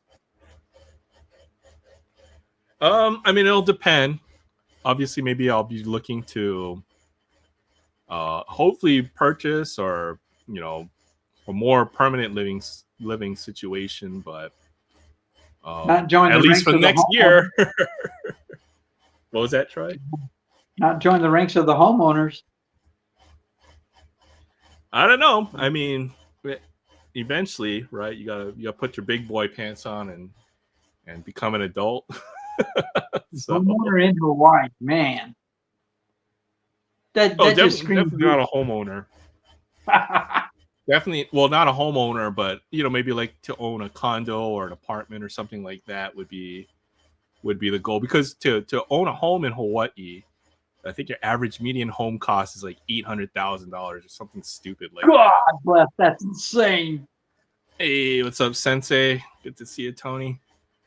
It's ridiculous. That's your average, right? So there's a lot above that, and then there's some below that. But I mean, if you just you can look at home listings, maybe on Zillow, and you'll just cry because I'm sure that much money will buy you like several mansions over in Louisiana, Louisiana, Mississippi, Alabama. Yeah. Well, just look at it. For every $1.1 million home, there's a home for $500,000 out there that you could dream about having. Yeah, so I mean, the mainland is also an option, right? To move to a cheaper state is something that I've thought about a lot lately. Really? Yeah. Like,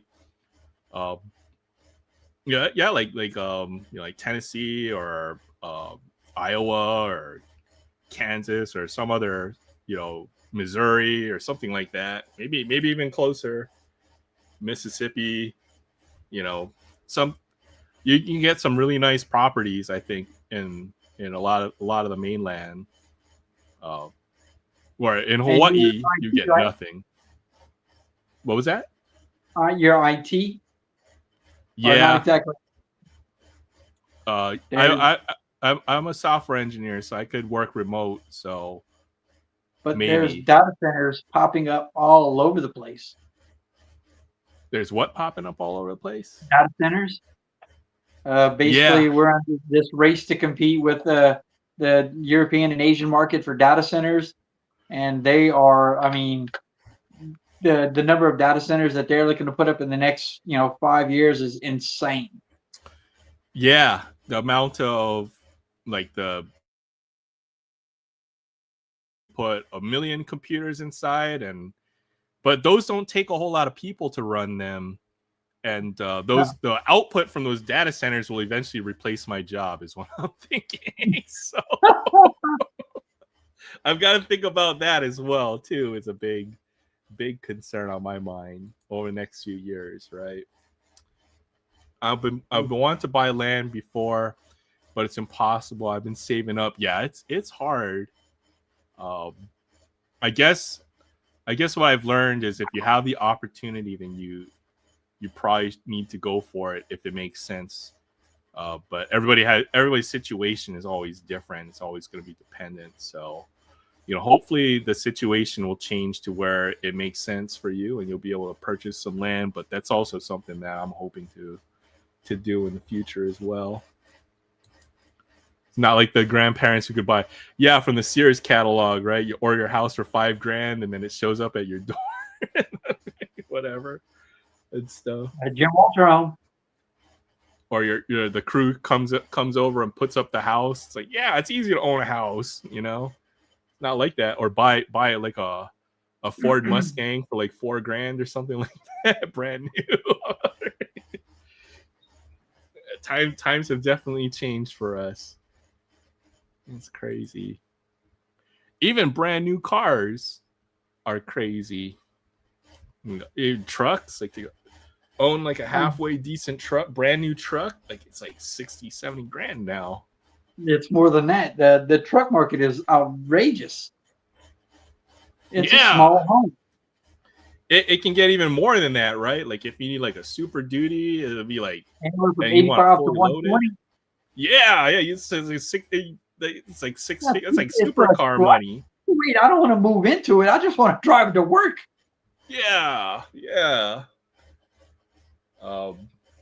I've been looking. Well, one of my friend, he wants to become like a long haul trucker, right? So I've been watching a few videos on long haul trucking.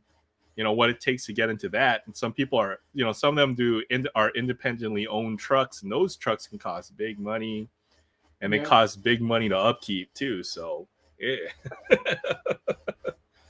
there's not a whole lot of ways for your average man to get ahead now in this job market. That's for sure. You got to become your own boss. Is basically the ultimate goal. You have to own your own business, but that's got a whole nother challenge behind it too, right? It really is. It's crazy. Well, I was hoping you'd go ahead and buy one of those $1.2 million homes in Hawaii and bite us all over. Yeah. You get to sleep on the floor in the patio, and then I'm serious. Like it's 1.2 million doesn't get you much of a house here. It gets you like a little shack with a coconut, like the coconut thatch roofing on top. Like it's not that much better than that. Crazy. It is crazy. Maybe do a little Zillow hunting for homes in the $1.2 million range, but something like that will get you like a 3-bed, 2-bath on like a pretty small lot, like maybe like a 5,000 or 6,000 square foot lot. It's not, doesn't get you all that much here in Hawaii for $1.2 million. And that would be like a $300,000 house in the mainland, I'm guessing. See, Arkansas is a cheap state to live in. I'm thinking was looking Tennessee as well. I've heard there's some good places there that could be pretty cheap. There's a lot of states that are building up, right? Whether it be Florida or North Carolina. But it seems like those markets have become a little bit more pricey. So, well, I'm in Mississippi. I've got 13 acres of land with a 3-bed, 2-bath house, right at 1,800 square foot, with a basement, which is unheard of in Mississippi, by the way. And when I got it, it was 175, and it's at 250 now. Yeah. You see, you can buy five of Troy's houses For a shack. Or yeah, Crazy. But it is turn Hawaii. to Airbnb. They've cracked down on Airbnbs because that's where a lot of the housing was going in Hawaii. So they just passed a law in Maui because a lot of folks would buy apartments, 1 bedroom, 1 bath kind of deals, right? Like right next to the beach, and they would Airbnb that. Airbnb in a lot of places here in Hawaii. Just because it's taking up all the housing. So, but the problem with housing in Hawaii is it's not just the fact that we live on a tiny island that's surrounded by water and has a giant mountain on it, but it's also the fact that there's a lot of military personnel stationed in Hawaii, right? So you might have, I'm guessing, 60, 70,000 military personnel here that live here. And they can get housing at market rate, because they get the base allowance, they get their housing allowance, right? Which is adjusted. So when we rent locally here in Hawaii, you're just not competing against the locals. You're competing against folks from the mainland who want to live in Hawaii, and then also the military folks who can afford to live off a base. So it makes things just absolutely crazy over here. Yeah, let's do a little house hunting. I'm gonna pull up Zillow real quick. Shoot.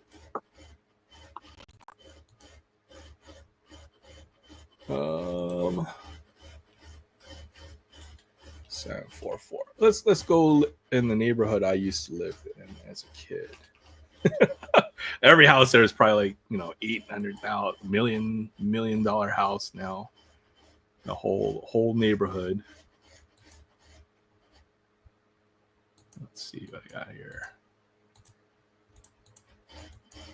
Desktop.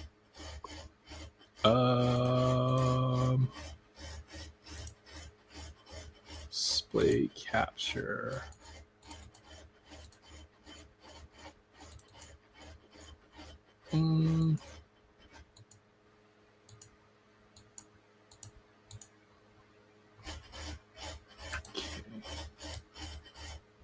Oh shoot.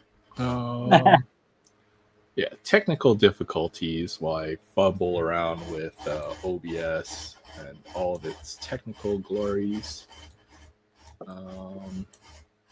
Yeah. Yeah, I work in tech. I totally know what I'm doing. Not really. All right. There we go.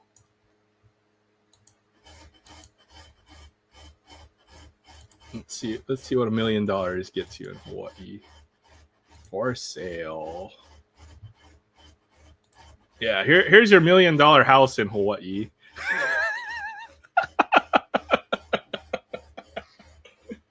Oh boy. How many square foot? There's your $1 million house right there. 5 bedrooms, 3 baths, 2,000 square foot house. It's literally up the street from where I used to live. Looks like they renovated. House was built in the 60s. Hey, it looks like my old house almost. $1 million house.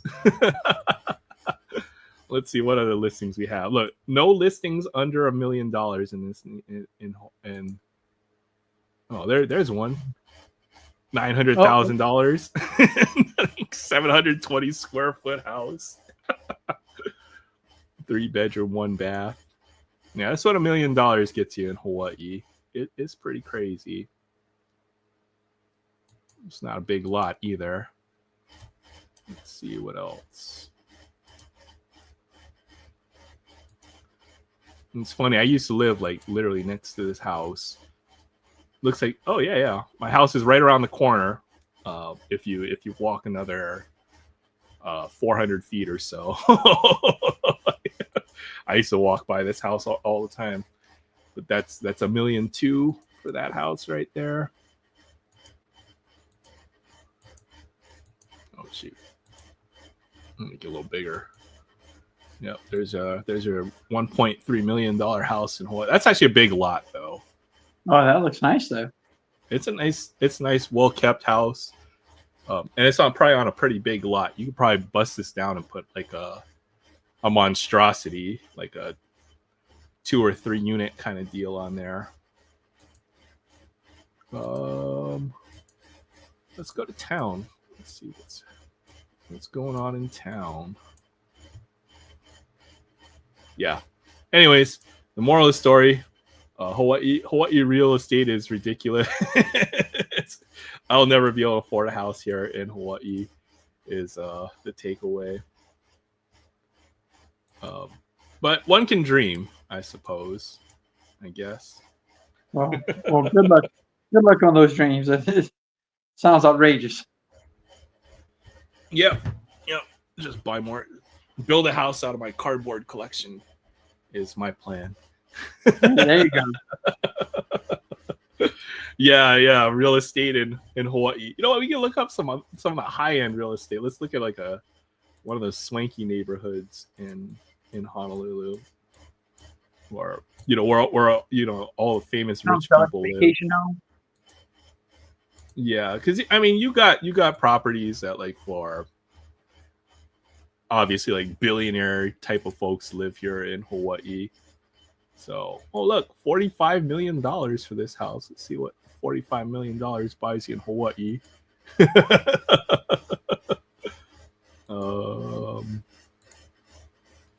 Yeah, let's see this house. $45 million listing.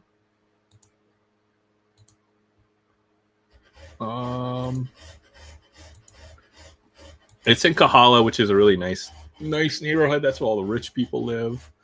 6-bedroom, 8-bath on the beach. Yeah, this is where like Larry Ellison is gonna live. It looks like a hotel. Okay, that looks like a freaking hotel. I mean, yeah, doesn't that look like a hotel, or is it just me?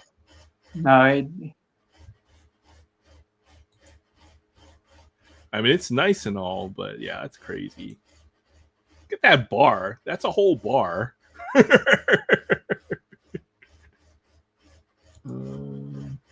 Yeah, it's wild.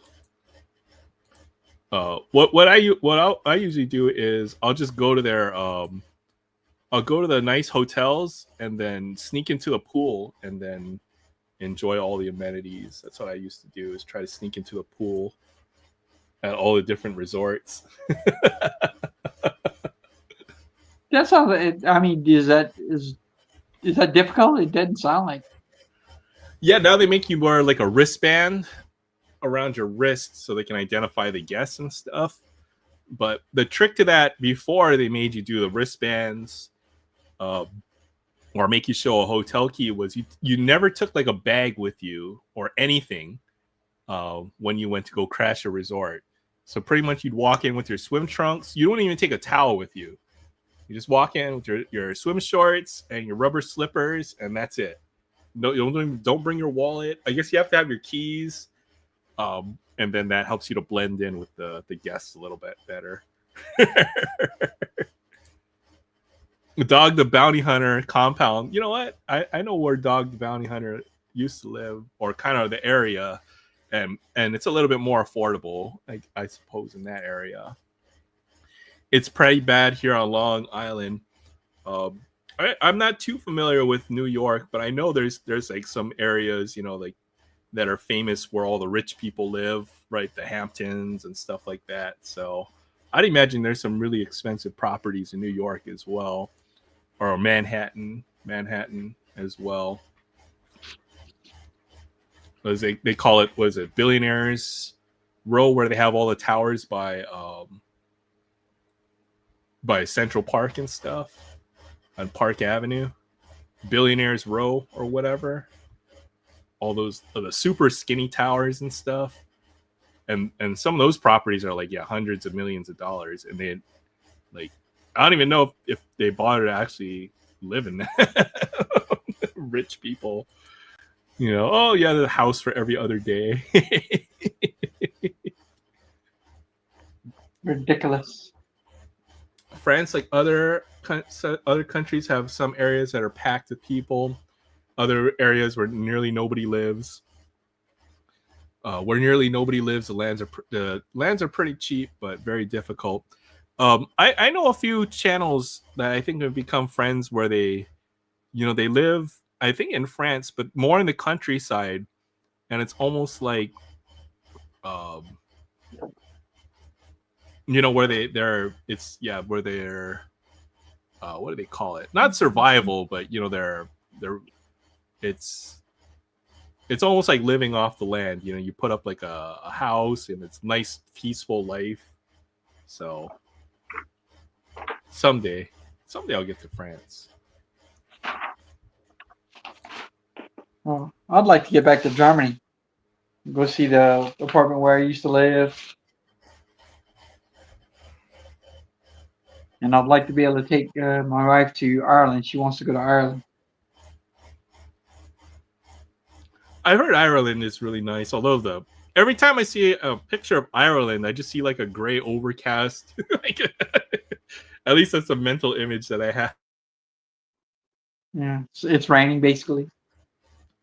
I know Derek lives in Maine, and I know Maine is really nice. In fact, it's not very populated like some of the other northeastern states. But yeah, I can imagine the winters are probably pretty bad up there. It's beautiful, but the winters suck. Like, it's a giant forest, and then like there's just areas where nobody lives. But yeah, the winters must be pretty brutal. Just think of like a log cabin and then snow around it or something like that when I think of Maine.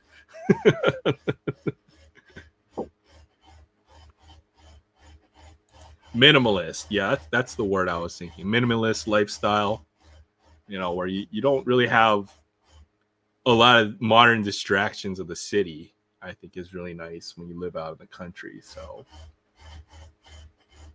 Tennessee looks awesome. Southern, but still lots of mountains. Yeah, I was thinking Eastern Tennessee, I've heard, is really affordable. But I haven't really done my homework yet on that. That'll come later. I suppose.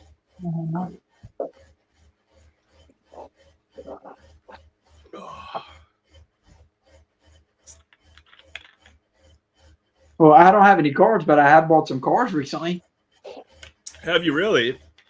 Yeah, I got a few. Actually, I had one for last Friday, but I just couldn't stay awake. I was going to open this last Friday. I know you tried. You tried your best. You unplugged in the tablet and everything, and then you froze up. And then I was like, "Oh man," I felt bad because I always want to try to get you on here before you pass out or your battery runs out on your phone. There was that game last week too, right? That went 15 innings. So, man, it's been really, baseball has been really good. Other than the fact that the teams that I don't want to win are just winning, but all the games have been really great. I think there's only been one real shutout. I think the Cubs did it where they went 5-0. Other than that, though, it's been real contests where the pitching has been just phenomenal. It's playoff baseball, that's for sure. Yeah, and I haven't been able to catch as many games as I wanted to, but man, it's been good. Yeah, we'll definitely do a free Friday. Oh yeah, well, and then listening to the games, some of the highlights have been so hot and so intense. I'm jumping on the computer real quick to see the play. Like that that on the wall catch the other day that ended up turning into a double play at the plate and at third base. Who was that? Trinan was pitching, so it was at Seattle. It wasn't the Blue Jays. It was whoever Seattle ended up beating. The Yankees. I don't. Was it the Yankees? Yankees, right? They beat the Yankees. Was it the Yankees? Oh no. No, okay. played- What the Brewers? My brain. It was the Brewers and the Dodgers. It was the Brewers and the Dodgers, right? Oh, okay. No, Mariners beat the Tigers. That's what it was. Yeah. Blue Jays beat the Yankees. All right. DK, I saw they got them at my local Walmart. I didn't see any chases, but at $10 a piece, they're just kind of steep, so I passed on them. There's this one Coca-Cola ornament. It's a truck with no bed. It looks pretty sharp. Then there's a GT40. I almost got that GT40.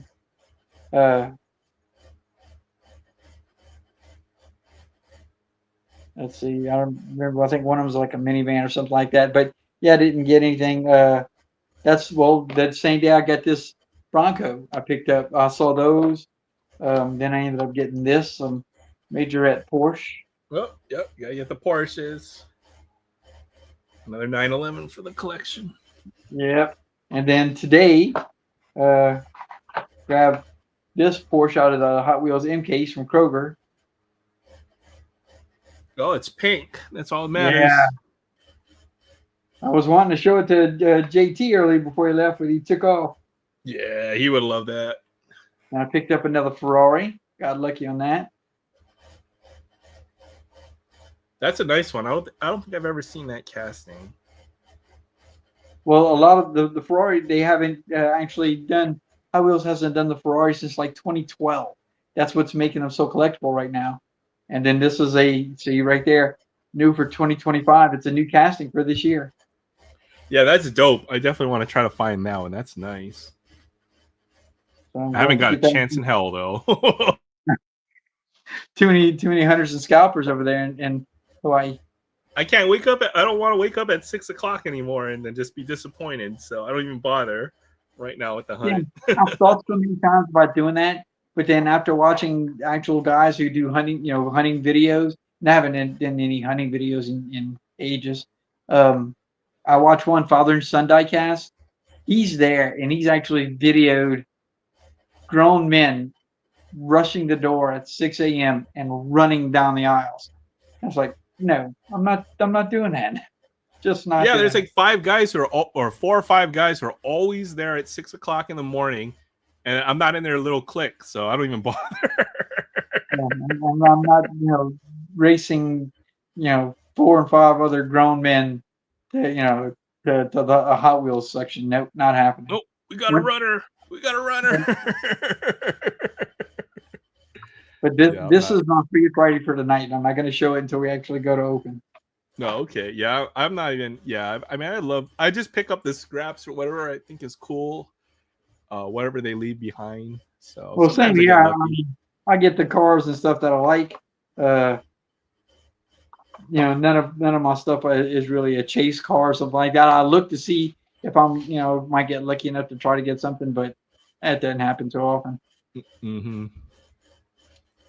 Yeah, I know DK gets lucky once in a while. Barrett doesn't hunt, but he's got a few territory. Like he's got his territory marked out. He does.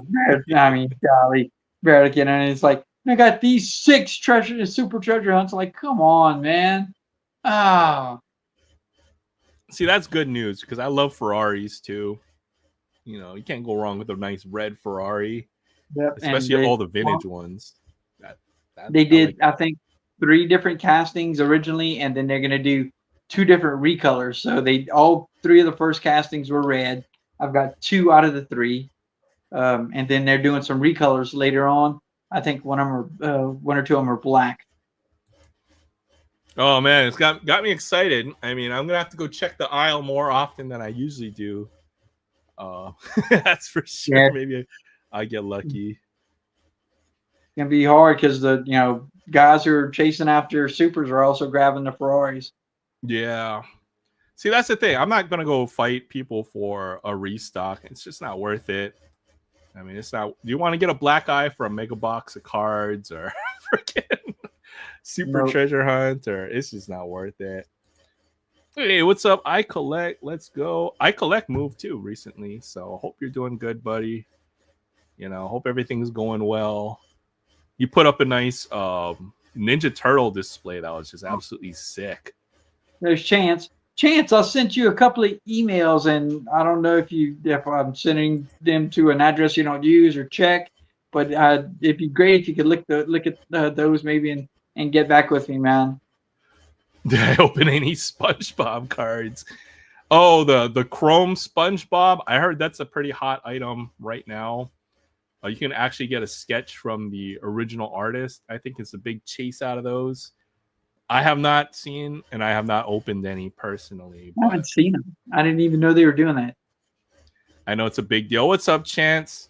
Sorry, just got back from home from work. Yeah, I only got to catch you for a little bit last night, but I know Chance was live yesterday testing out his new setup, and he opened some Pokemon cards and stuff. So I missed that. I missed out on that, on a good amount of that too. So let me go get that Lorcana card because I want to show it to Chance. Yeah. I want to see that too. Borderless, was it like the Fabled or whatever, like the Ultra Chase out of? I don't know exactly. I know that some of them sold for as much as $100, and I'm definitely looking to move it. Yeah, definitely. Go get it. Definitely when you get a chance. Yeah, the SpongeBob Chrome. I saw a few videos of that, people chasing or opening it, but that's about all my extent of it. I haven't been chasing it or anything like that. I know when you said SpongeBob, I was thinking the Magic the Gathering SpongeBob set that they did recently. Oh, the Secret Lair. And I know that had big hype as well when that was coming out. The Secret Lair SpongeBob for Magic. But it's surprising because I think those I forgot what else they did. I guess they've made a few other really collectible sets that are super niche. It's kind of crazy. Yo, what's up, Sam? How you doing tonight?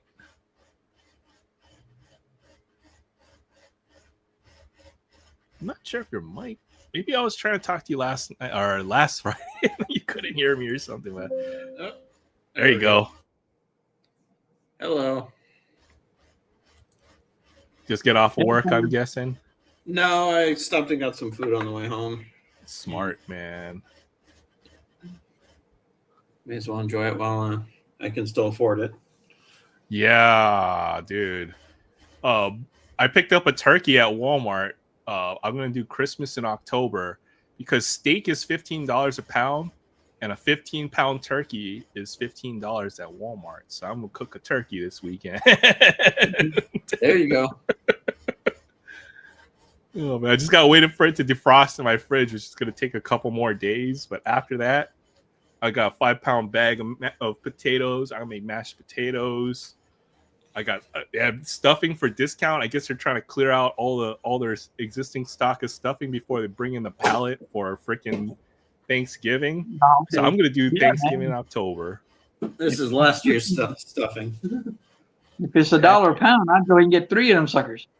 Yeah, $15. I mean, it was like a 13-pound turkey for $15, and that's basically $1 a pound. So I got 1 defrosting, and I might throw 2 more in my freezer.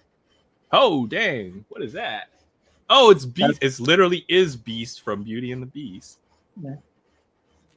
Oh, is that from that new set that just came out? Yep. And these actually look a lot better than the Fableds that they had before. I haven't seen a full art Lorcana card like that. That's pretty dope. So I'm definitely going to try to post it up and move it. Yeah. I'm not sure if Chance opened any Mega Evolutions, but he might have last night. This one that came in today. Yeah. That's sick. I like it. Something I did. Oh, what's that? What the hell is that? Oh, look at that. I got 5 of them. What are those tints? Mega boxes? They are hobby boxes, technically.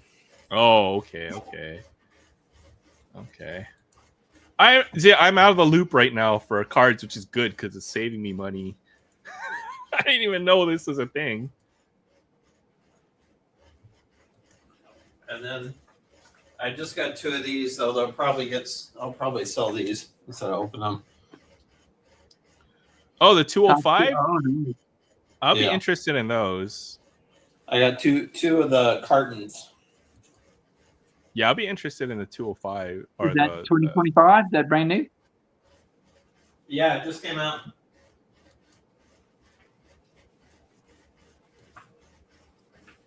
turkey for a month. Screw it. Yeah, I'm gonna be eating turkey until Thanks, Adrian. Thanks, Chance. I'm sick of it. The other thing that they did was after like New Year's, they had ham. You can get a honey ham for or spiral ham.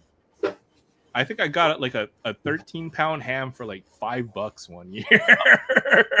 See, I'd be like, you just load them up in the buggy and because it's ham, you go ahead and slice it up and just make sandwiches or whatever. Oh yeah, I ate a whole spiral ham by myself, like the whole thing. 1 year. Cube up the ham. You can make ham and scrambled eggs, and there's plenty. Yep. Yeah, anything you could do with Spam, you could do with ham. Yeah, I put I cooked it up in brown sugar and butter, and oh man, had ham every day for freaking almost a month. So I stopped at Target on the way home on Monday night, and they had a couple of the new Donruss tins, the holiday ones. So I thought, I'll pick some up. Any good? I got 2 tins. That was the max. And I got this. Okay. Auto out of a tin right there is nice. But out of the first tin, downtown. The first tin. Yeah, downtown. Let's go. I've never pulled one. That's sick. Congrats, I went back the next day to get some more, and they were all gone. Wow. Congrats, man. I've never pulled a downtown or freaking Kaboom, but I know somebody who does. So they do exist out there in the real world. So congrats. This box was shoved in the corner and it's a little dented up. So I was thinking one numbered card per box. Whoa. One numbered card per box? What? The hobby boxes are like 105 or 110. Like they're not super expensive. Okay, good. It's an affordable product for the peasantry like us. But I wanted to take a look and see what. Saying it's Wonder. I don't have any Wonder. Dang, prime rib, eating good right there, man. I can't afford steak right now. I can, but I don't want to pay the prices for steak right now. The way they are right now, crazy. What are the 3 different? Because on every release, it's 3 different covers.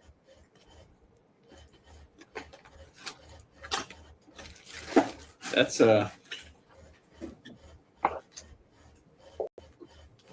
a lot of packs for one box. That's not bad. So if they're $100 a box, the packs would be like $4 or $5 a pack. But one numbered card per box. Are there any other chases or hits that folks are looking for in this product? Or I have no clue. I did not do any research. Well, good luck. Well, they have Chrome. Okay. All right. Well, these are tops. Then this is the Disney Tops product. Yeah. Greetings from Ireland. Chrome King. What's that from? Probably Sleeping Beauty or one of the other ones. Yeah, they have a king in every Disney movie. I'm trying to think which one.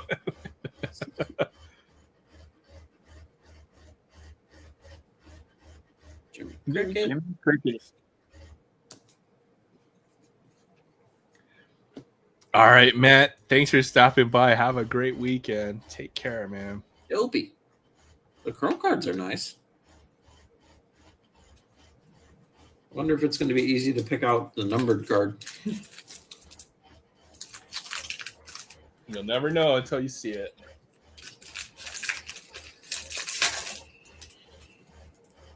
I've always had good. It seems like that when you get stuff direct from Topps, they tend to be a little better than the ones you buy elsewhere.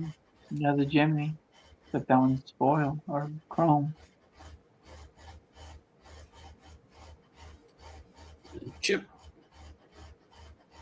There are probably some pretty rare inserts. There's got to be like a case hit type of insert. Yeah, I'm sure.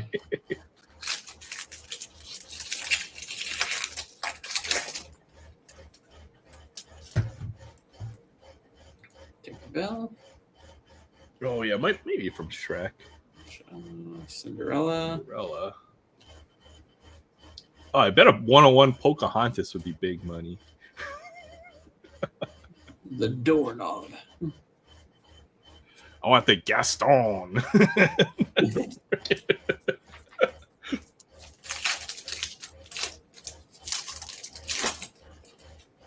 That would be kind of cool. Superfractor Gaston. Yeah. It's been Godmother.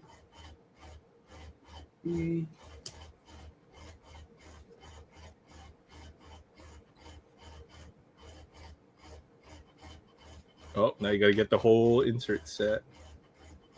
Weaselton. Wesselton. Oh, Lord Farquhar. Yeah, I was thinking it would be in that Shrek animation style. It would be almost like 3D animated, I'm guessing. John Smith.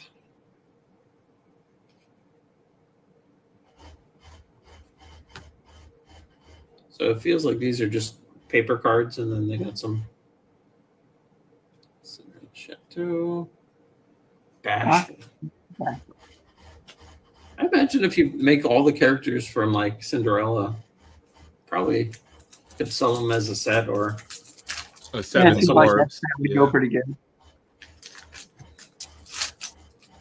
like people would collect specific movie characters. Ariel, Pocahontas, Mr. Potts, Sven.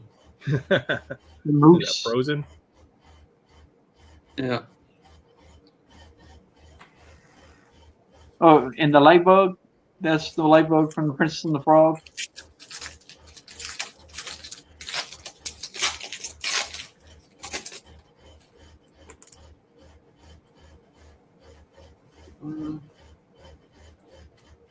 Yeah, Maui. Cusco. Yeah, I love that movie. Emperor's New Clothes. Or Cusco's New poison. Groove. Poison for Cusco. With the number card. Ooh, yep. Numbered Tamatoa. That's kind of cool. That's kind of cool. So shiny. Crab. I wonder if you can get more than one numbered card per box. I imagine you could. Unless it says one numbered, or if it's at least one numbered. Oh yeah, I gotta read that Panini fine print. I have to go back and look for when I did Panini score. I pulled a Dylan Moore autograph. He's a quarterback for Oregon who's gotten off to a pretty nice start. So might be the best pull from that box we did a while ago. He could be a first round draft pick if he can maintain his pace. Although he didn't have all that great of a game last week.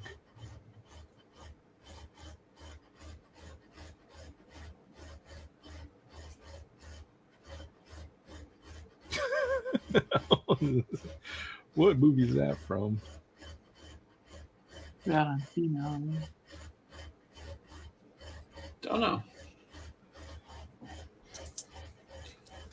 Friggin' Stitch 101, I imagine. Could be big money.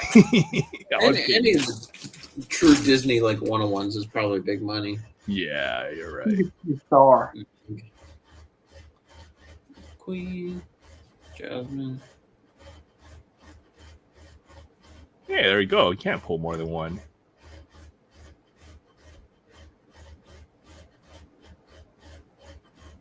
Princeton 99. Jimpo. It's got kind of a nasty looking. Oh, yeah, just rub salt in that wound. Just throw that salt. Pick up a big handful, just rub it into the wound. Oh. Yeah, he looked cute. great on week 1.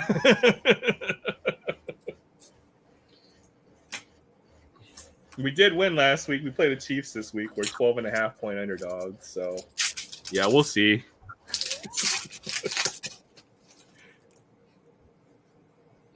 Mad Hatter. Hook. Aladdin. That's cool. A sticker? Yeah, it looks like a sticker. Sticker card. Oh, it is a sticker. Huh. Set down the side. That's cool. Yeah, we'll see. I mean, this week was make or break for the Raiders. We're like what 2-5. Oh my god, our season's over. Phil. Crazier things can happen. So one of the stepsisters. Charming. Anna.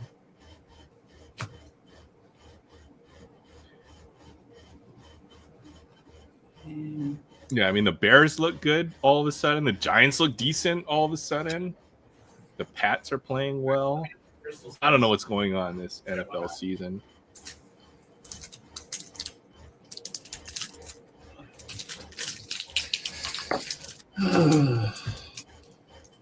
The Ravens are cooked already, and it's like week 7. So, All in all, the teams are fairly even. You haven't seen a Saints game this season. the Saints won a couple games. It was pretty decent. So, oh, the lever crunk. Spencer Rattler looks pretty decent. Another stick. Oh, an Aladdin stick. That's pretty dope. And Caleb Williams looks pretty good right now. Bears look good. I heard Drake May looks pretty good too. Yeah, he's my fantasy stud right now because the rest of my team is hurt. So Cogsworth. yeah, Domadola. except for the Yes. Jets, they'll figure it out though. Prince.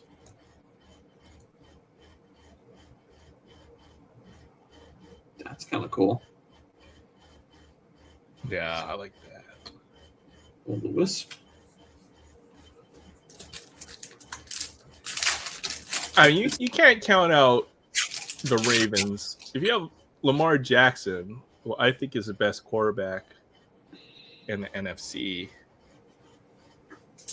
you know, they can make things happen. I'm not counting the Ravens out, but right now they look cooked. That's a nice one.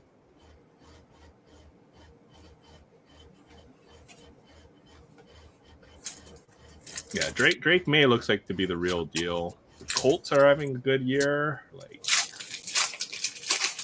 it's been a weird season.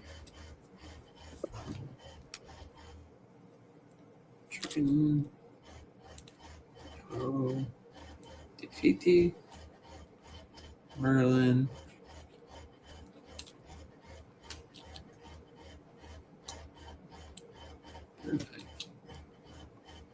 Two.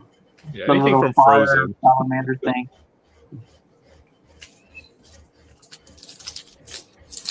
That's the whale from Pinocchio.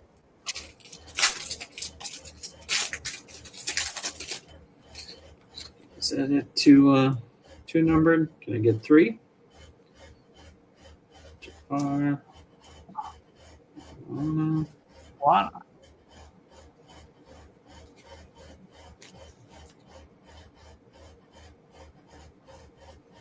Shiny.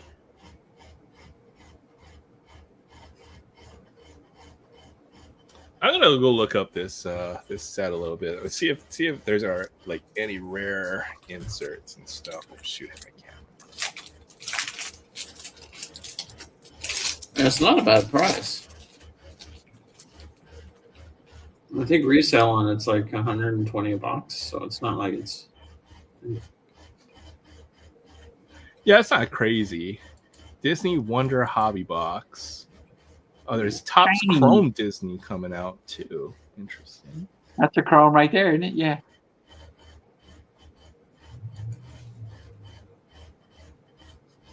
Yeah, that's nice. Base set tier 2. Oh, it's a tiered set. Base set Cartoon Princess 1 out of 20.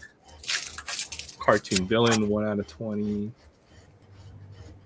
Live Action Princess 1 in 240. So that sounds like case hit. Live Action Villain 1 out of 240. Topps Enchanted Autographs. That's what I'm talking about. Oh wow, odds look pretty tough on that. Inserts. Oh, those are parallels. So there's base set parallels. I guess would be action shots. Yeah, Sandman hit a live action card at all, right? I didn't see any. Yeah, they've all been animation.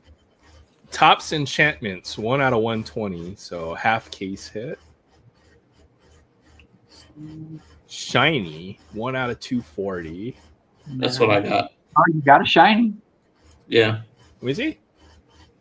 That was the princess, Cinderella, was it? Belle. Aurora from Cinderella? Case hit. Not Cinderella. Oh, This Belle. one. That's it. Yeah, you're right. Yeah, Belle.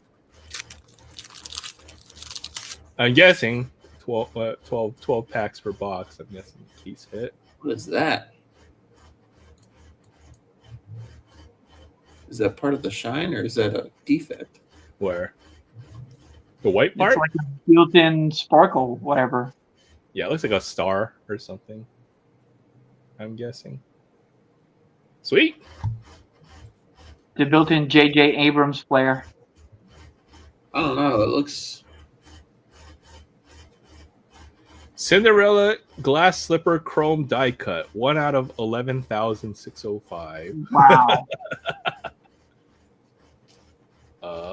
Sketch cards. 1 out of 500. So 1 sketch card out of every 2 cases.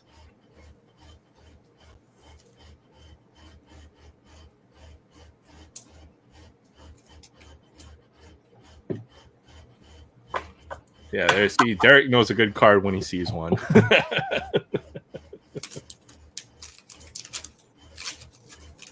That's probably the card from the box. Yeah, I'm guessing.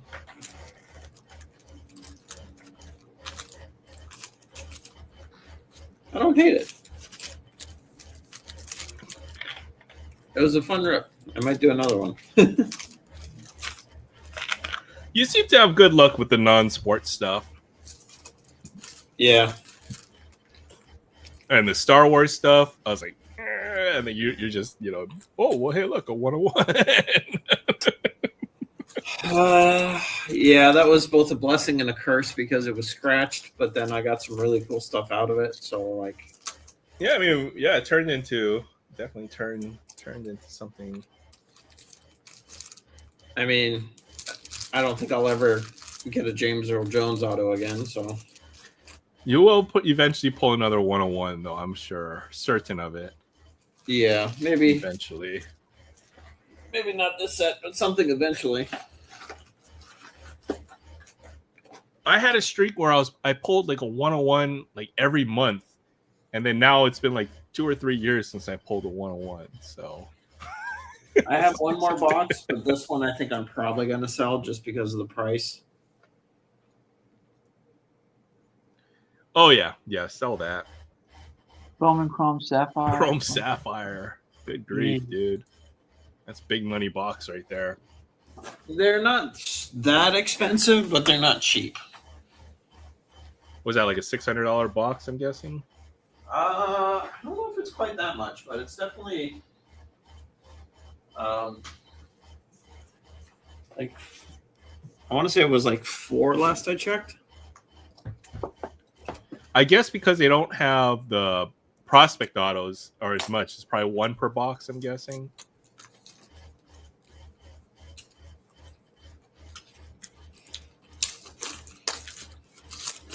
Jesus. Yeah, any sapphire product is usually too rich for my blood. Oh shoot. No purchase packs of the list special insert may contain less cards. Oh, I wonder if that's like a thicker. Yeah, because there's the sketch cards and stuff. But sketch cards seem to be about 1 per 2 cases. They actually have redemptions in this. That's interesting. There's autographs of some of them, although I don't reckon. I think it's probably just the voice actors in a lot of cases.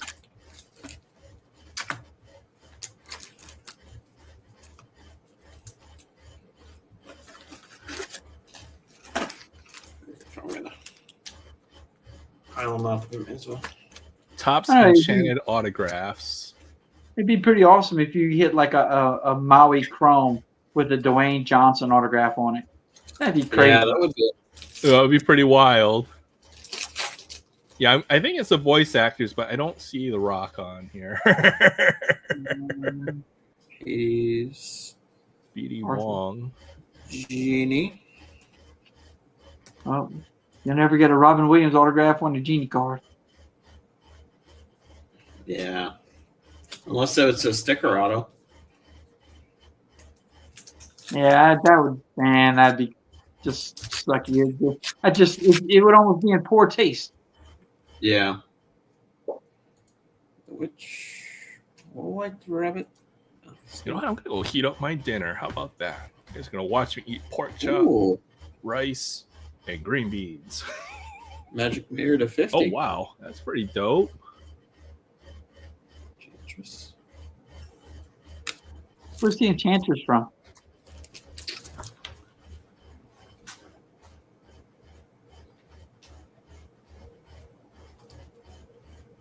Don't know. Didn't say anything, huh?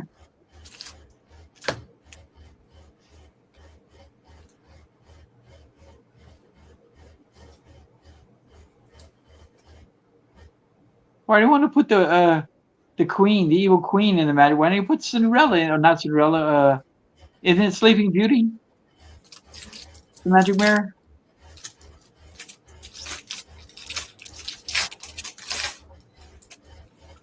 Hmm.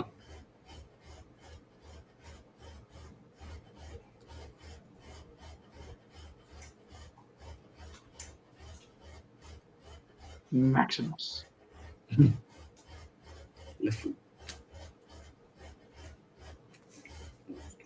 You're the greatest, Gusto.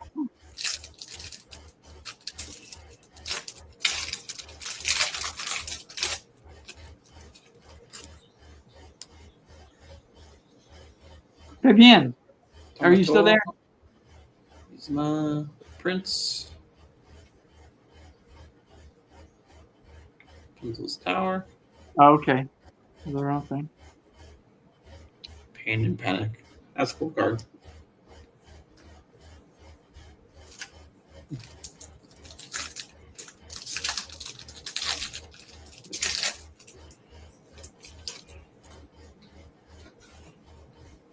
Bruno. Gotcha. Gronk. Cheshire Cat.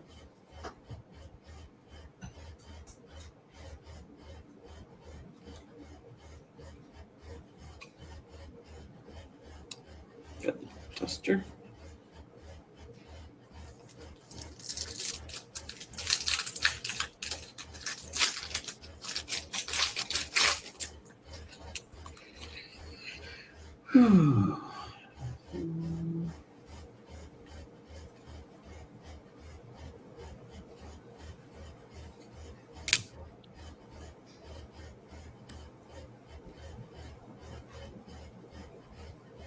Slide magic carpet.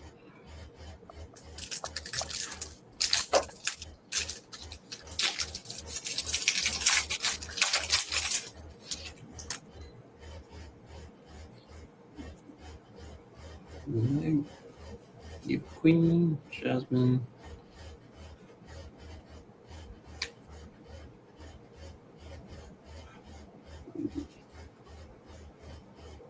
Princess and the Frog, and Grumpy. Yeah, Lewis is the alligator that wants to play a trumpet in a jazz band.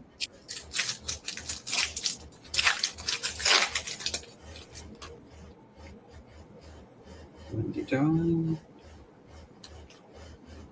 Olaf. Elsa. Villain. Oh, the bear from no, golly, Merida, whatever it's called. What was the one, Merida?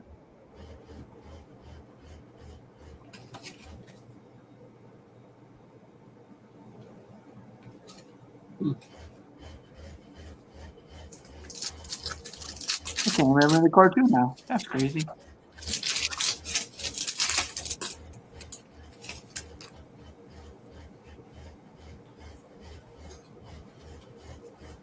Which pen? Adam, you're gonna have to call that little fella from down the street and pay him $25. Oh, probably $50 nowadays. TikTok.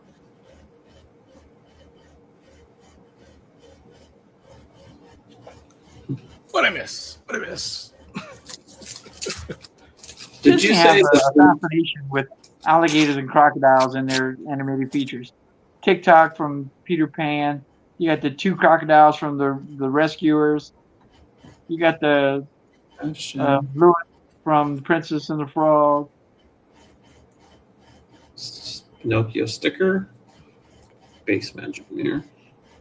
Oh, you said something about the villain card? Was it a numbered card? Is It this Oh, was a villains numbered, are but one per villain. box. Oh, okay. Well, I'll hop on the next flight over. Mow your lawn, Adam.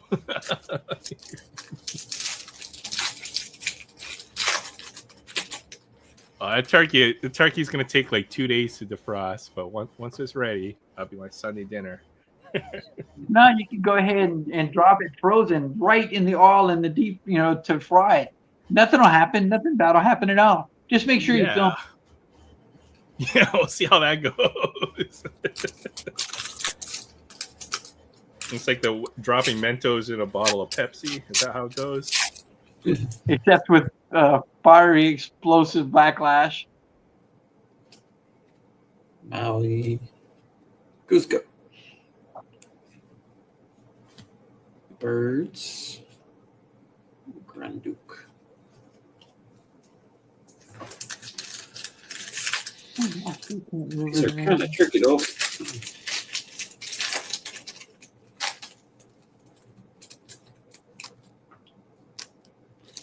Ariel, Alice, Pocahontas, Mrs. Potts, Hercules, Ray. Can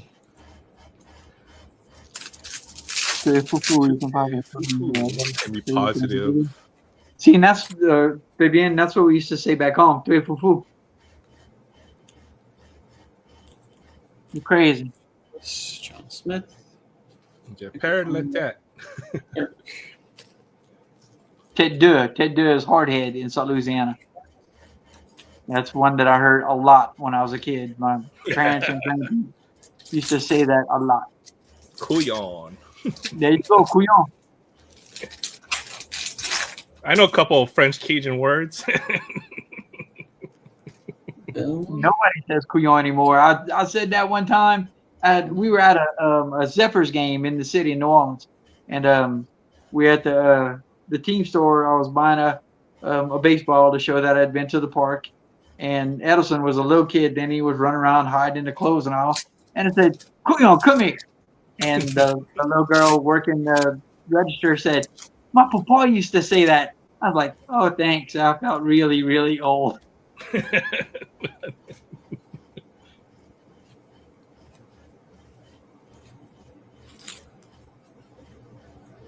But that's all but gone now in certain parts of South Louisiana. There's a push to go ahead and get it back into the youth in like Lafayette and Lake Charles area to bring Cajun French back. But the French they speak in that area is different than what they speak in Lafourche Parish, or like different than what my grandparents used to talk. Yeah, I think it's almost the same with like Hawaiian Creole Pidgin is kind of like a protected language in some ways here in Hawaii. Same thing Well, should funny be thing for is, each island's different. yeah.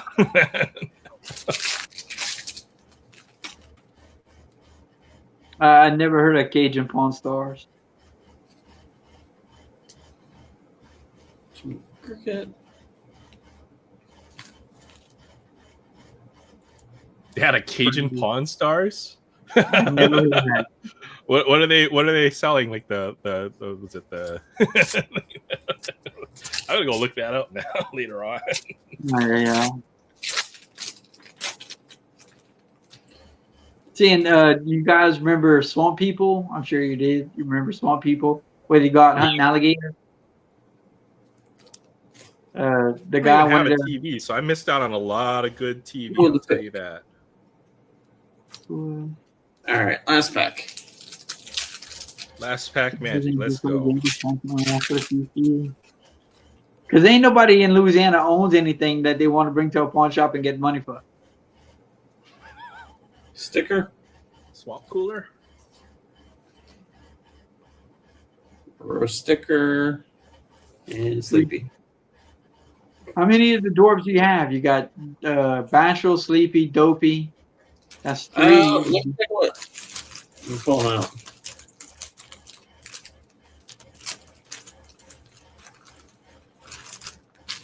All right, let me get the packs all under control. Yeah, they had a variation of like Pawn Stars for like everything for a few years. Like that was a fad. Like even people were like, making their own version, like trying to get like their reality TV, like basically doing their own. So. Well, you figure a lot of the card YouTube channels are doing the same thing, where they're just going to events and like buying cards and haggling with people. So cringy. Is that the best you could do on that card?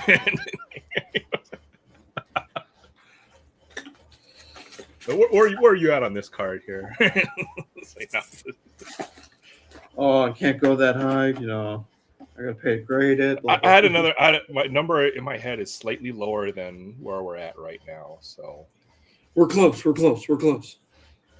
How about we just coin flip? That's what it always comes down to. You want to flip for it? Yeah, let's gamble. BB and I used to watch the American Pickers show. Right, one. I love that show or those kind of shows. I do like that. Or even Storage Wars and stuff like that.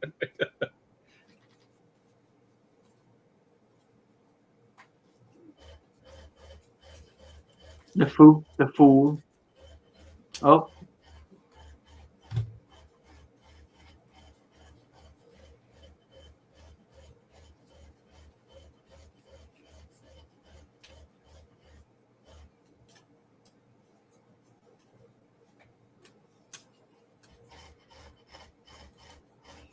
See, there you go. Low ball. Always low ball if in doubt. Yeah. Dopey was your first one. Yeah. All right. So this is all the doors. No Snow White though that I saw. Man, yeah, if you had all the dwarves and Snow White. 2 Sleepies, Doc, Grumpy, 2 Bashfuls. Okay, so 2.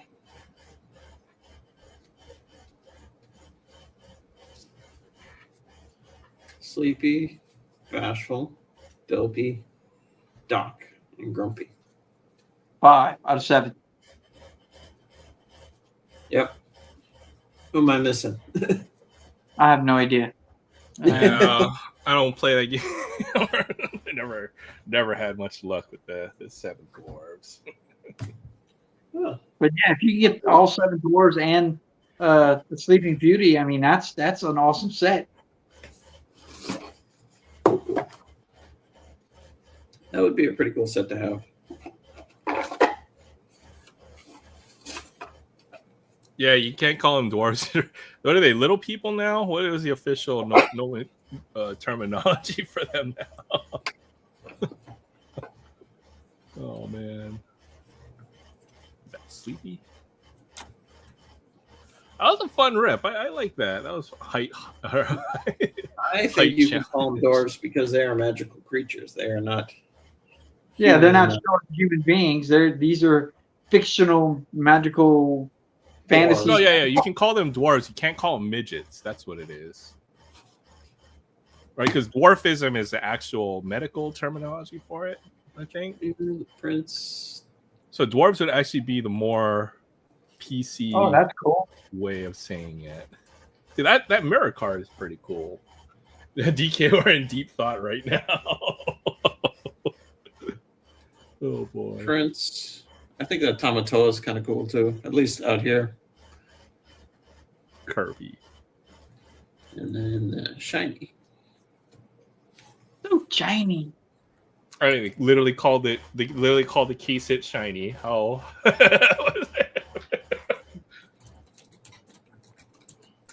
My friend pulled one of those GPK Bowman Chrome card.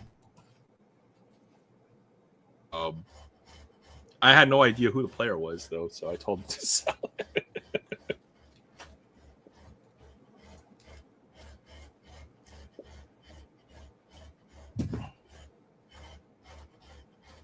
Not bad. I have a dog that has dwarfism. Oh, that's sad. But at least he has a loving home. That's all that matters.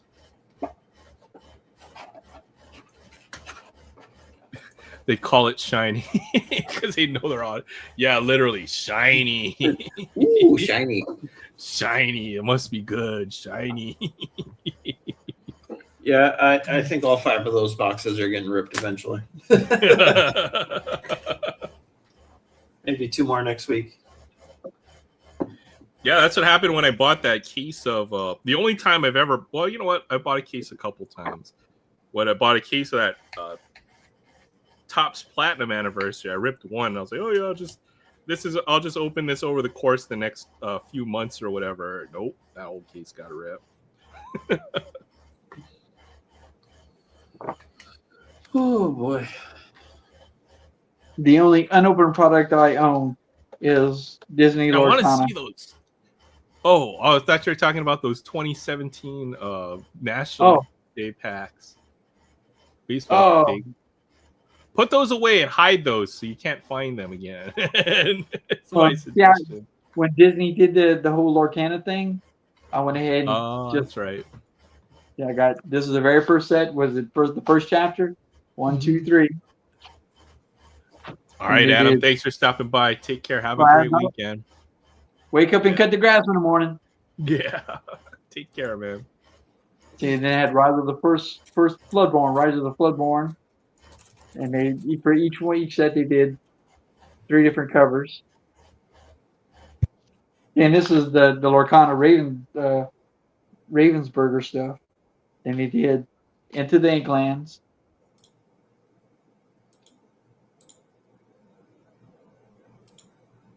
What's this one? Oh, it's Piglet, Mickey, and Jafar.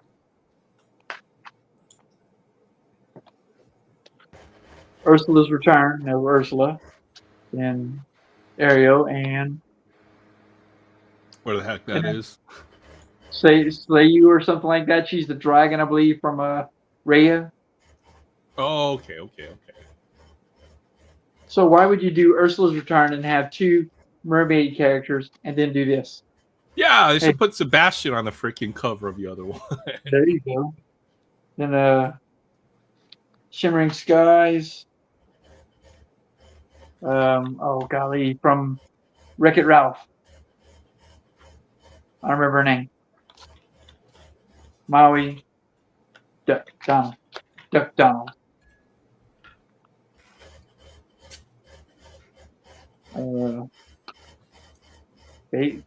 Baymax. Yep. From San Francisco. Yzma. Pirate Stitch. That's cool. I like that.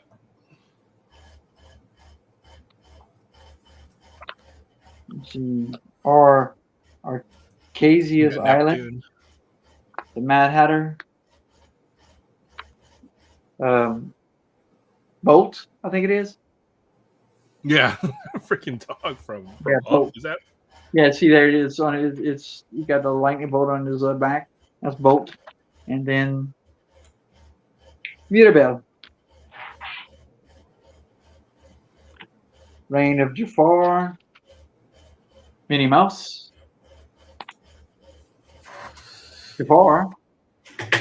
They better have Jafar if they have this set named Reign, after him. yeah, Reign of Jafar, and not have a Jafar on the cover. And that's going to be Rapunzel. See the hair from here to there. And then the most recent one is Fabled. And when I got the Fabled one, I got an extra pack, and I did an opening that Sunday morning before church one day with Sophie. And that's when we got this Beast card.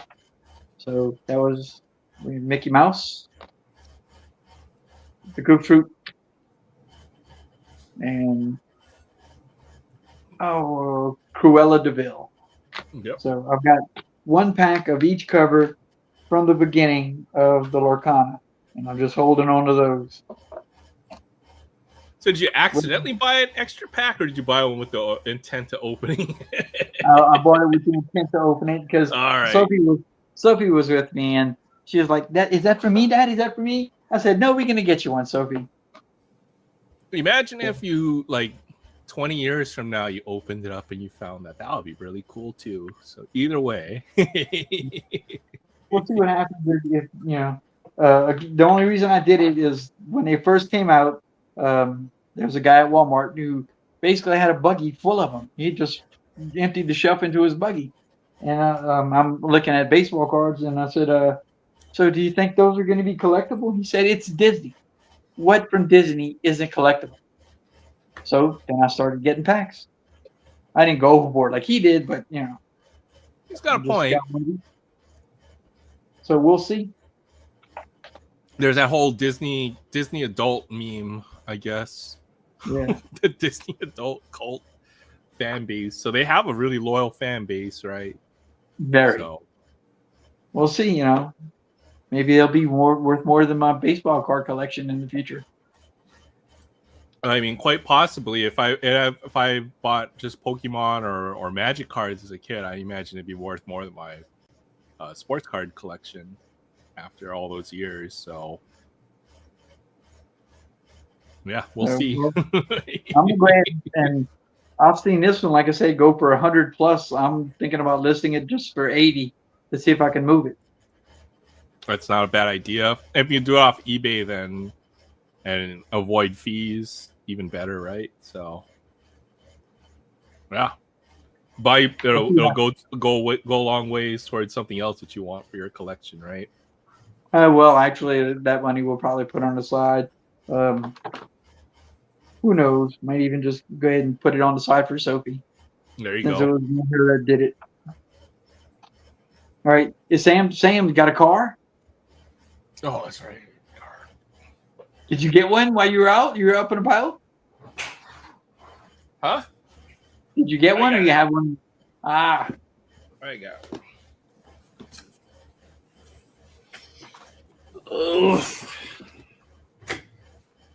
oh, sounds like Sam's got something. No, I had to find the dog. Ah, that's not good. That sounded bad. Behind the dog. Did he go running down the street? No, she she was outside in the backyard for longer than I thought. Because when I came back in, I thought she beat me in here, and she did not. So I found the car. Yeah, let's go. Free of Friday. Let's go. I got one. I got one ready to go. Are you flexing that pack, trying to unstick it? Yeah. Well, it worked for the Michael Jordan we pulled earlier. Yeah, boy. Oh, there you go. In the '84 design. It's a pretty cool Jordan. It's a really cool one. This might be the best condition of any of the ones that I have. So That was the best card we pulled tonight. All right. Let's do it. Free It Friday. Free I've got It a car. Friday.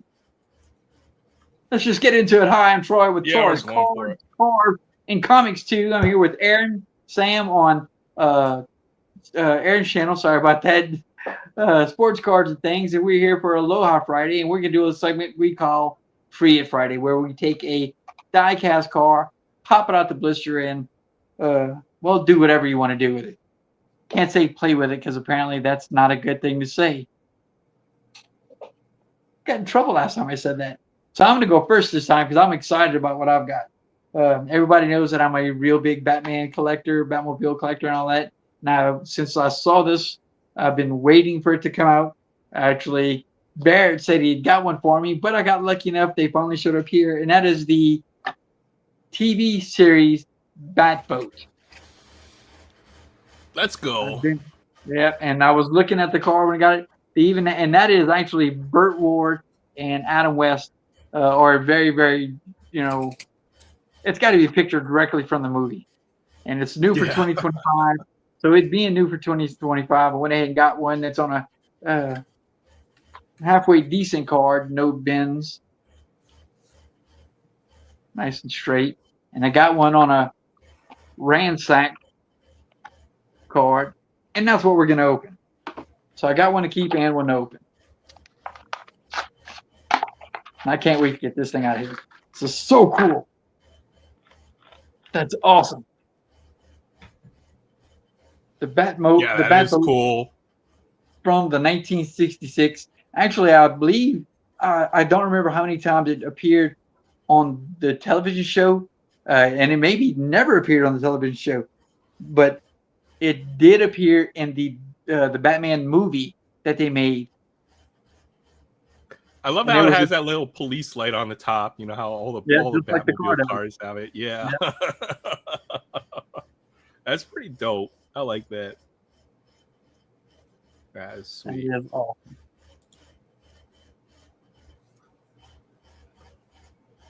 I wonder if anybody's ever built a full-scale replica of the Batboat, because I've seen some good full-scale of the Batmobile. Yeah, crazy. This would be pretty killer. Yeah, I agree. That's a pretty cool one. Oh, I think Troy's going to win Free It Friday this week. All right, who's next? Let's go, Sam. All right.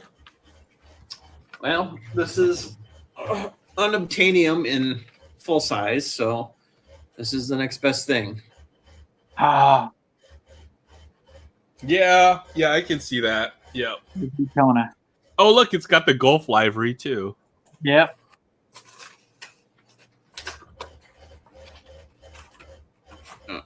Daytona Coupe. That's so, golly. I'd love to just be able to take that around the track one time. Yeah.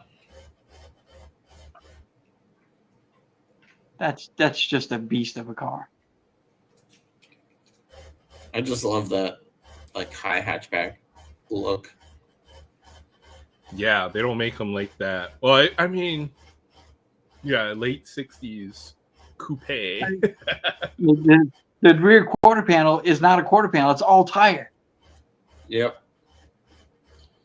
They make kit cars, and the kit cars are like $300,000. God bless. Well, you got to have the Mustang to do the kit on in the first. The real ones are in the millions. Yeah. Gulf livery too. Doesn't get much better than that. They did two different. They did the baby blue one with the orange stripe, and they did that one with the almost a Spectre flame blue, but they didn't do it with any kind of chase or treasure hunt or anything like that. I think they need to do one with a metal bottom. If you ever get a chance to go to Vegas, Shelby America has a thing over there, and they have a little museum where you can check out some of the cars. They got some really cool stuff there. Yeah, Shelby's on the list. That'll go look Nice. really nice next to the McLaren F1 I've always wanted. So, when I get both of them, I'll let you guys know. You're parking in the garage at the new house. Yeah. Well, I gotta have the $1.2 million house. So I can park 2 cars side by side of it. So Definitely. that's dope. All right, I could drive I've got a across the car. island in under 2 seconds. Whoa. Not nearly as cool as the ones that I have, but one that's near and dear to me because I love this car in Gran Turismo. I think Gran Turismo 2. And I was like, what the hell? What the heck is a Pagani Zonda? It's such a cool looking car. It looks so different from any other supercar from this era. You know what I mean? I think he's ready for flight. Yeah, it's Italian for Gile. Must be Italian. But yeah, the Zonda, it's grown on me over the years. It looks like almost like a go-kart, and like you sit in the middle, and that's pretty much like a jet canopy right there, or like a fighter jet is what I think. And it looks like a freaking race car, and it is basically. So yeah, look at that. I got myself a Pagani Zonda.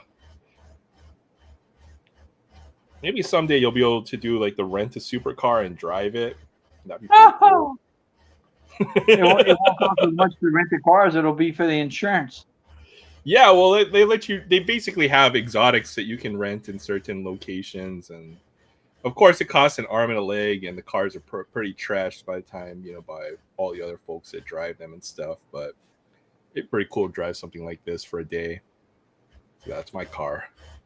A nice. I'm gonna go to Chicago and rent me a Ferrari Daytona. The red Ferrari Daytona. Is it a Ferrari? From Ferris Bueller. Oh yeah, no, yeah. That I think the Ferrari, the one where they try. Yeah, that's a pretty sweet. And by the hill, so somebody can film me jumping over. Woo! That would be the thing to do. Or the Ferrari that they had in Miami Vice, the converted Corvette that they turned in and tried to make look like a Ferrari until they got a real one. If I go to Hawaii and visit, then I have to go find me the red. What did Tom Selleck drive? Was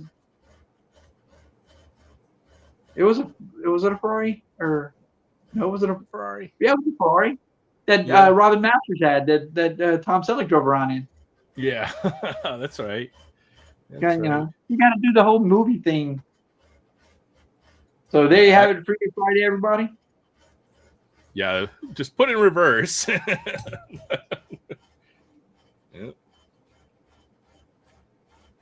I don't know, man. I think this is probably the best collection of cars that we've had on Freaky Friday since we started doing it.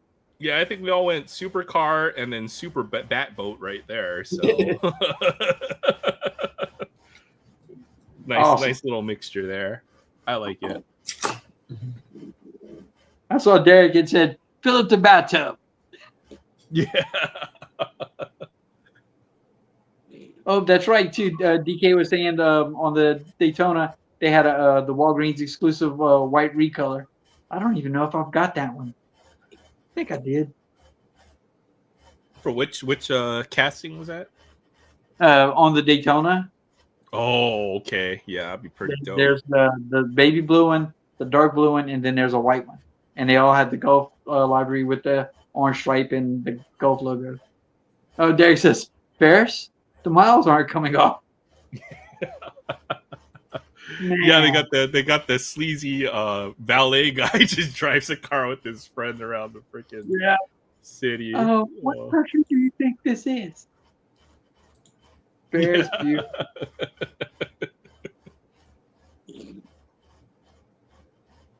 I'm Abe Roman. You're Abe Roman, the sausage king of Chicago.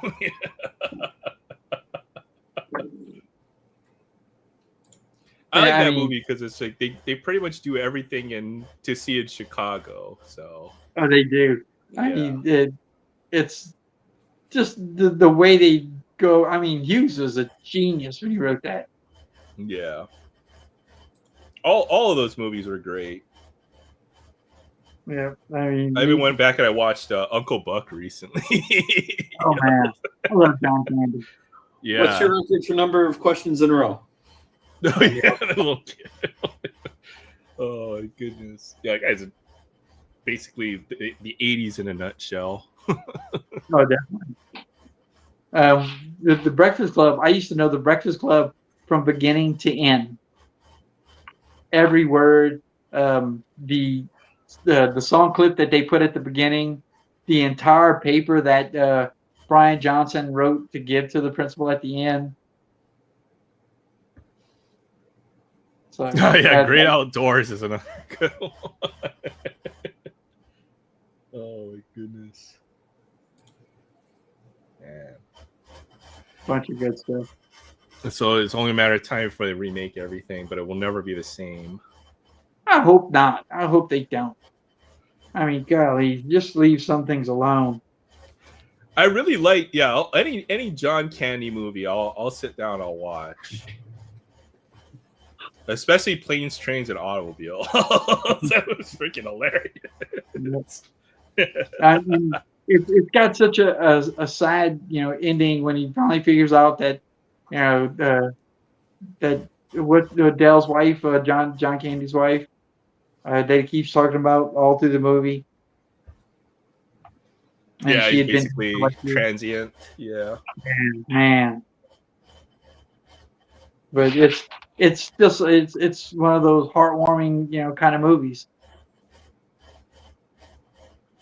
Steve Martin, plays a great part. Yeah. But everything about it, the road trip, the car, the deer in the back, the trunk on the top of the car, catching the car on fire. Going the wrong way. Yeah, so you know where we're going. Oh man, there will never be a fourth Back to the Future as long as Robert Zemeckis is alive, from what I've heard. Just because he specifically made it with 3 movies in mind. But you know what? I mean, we had Star Wars, so you never know. McFly, the Marty McFly character's, gone. The only way they'll be able to do it is if they do it AI, completely. What's his name? The guy who played Doc Brown. Oh, Christopher Lloyd. Christopher Lloyd. He's, I don't think he can act anymore. And then Michael J. Fox, and he's advanced Parkinson's. Yeah, Parkinson's. Man, I haven't heard anything from Leah Thompson in years. It would be a new cast. It'd be like Karate Kid, but Karate Kid's been a mixed bag, right? Because you had Cobra Kai. But so yeah, they came back.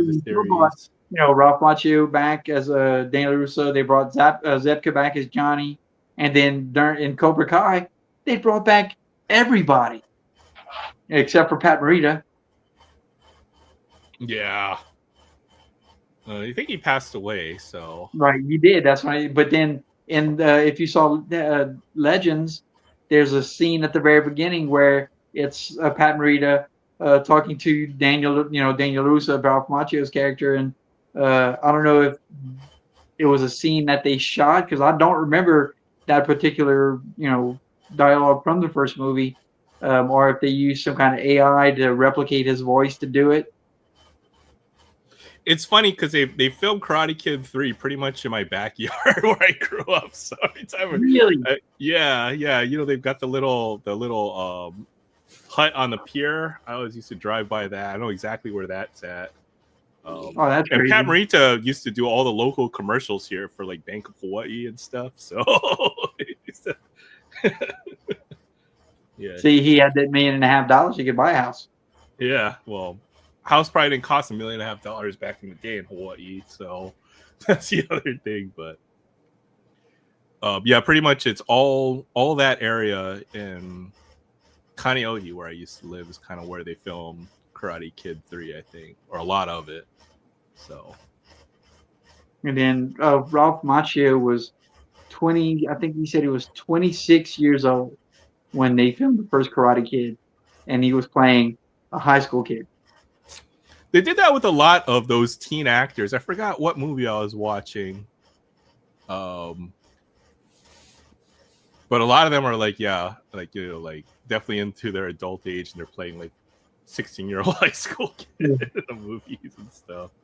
So, all right, Derek says that she's got to be talking about Leah Thompson. She must Still be does just on, signings. doing the convention circuit, basically, going to like Yeah, the cons and whatnot. that makes sense. I think she's still out there. I wonder if she TTMs. I'll have to find the answer to that. That's good. Can you think of anything that she was in other than the Back to the Future movies? Leah Thompson? Wait, she was in She had a Red Dawn. Some Kind of Wonderful in Red Dawn. Yeah, she did a few other movies. Yeah, she played the love interest in Some Kind of Wonderful with Mary Stuart Masterson. Who played Becky? Well, not Becky, but I remember. It was the guy, John Cryer, I believe it was. It was John Cryer. Yeah. Sounds It's about right. It's 80s movie night. Yeah, I mean, every once in a while, like YouTube movies, they'll do their rotation.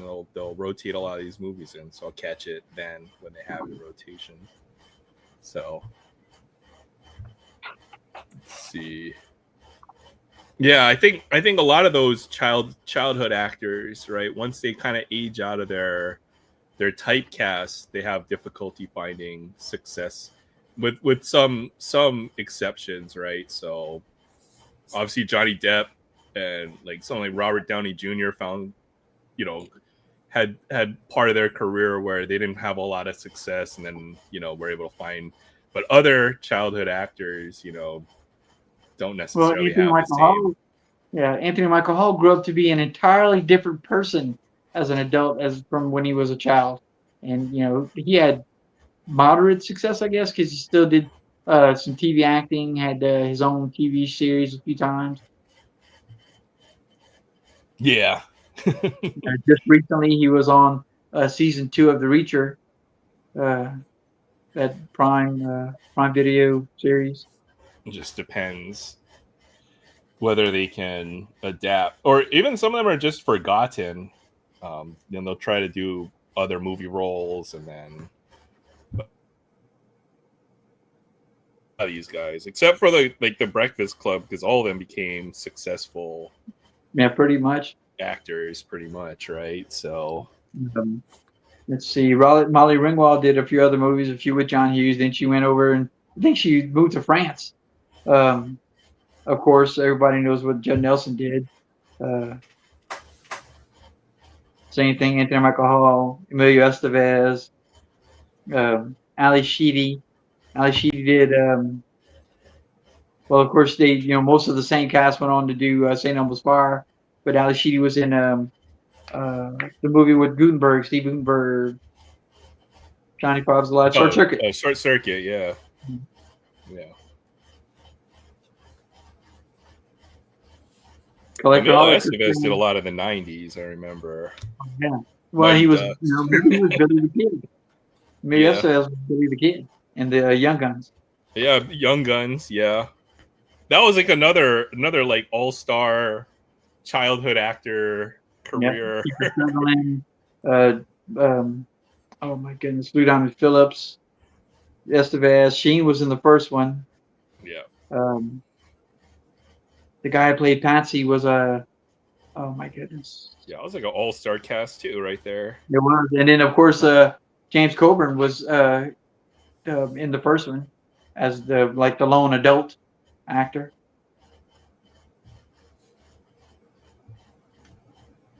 The Lincoln County Regulators.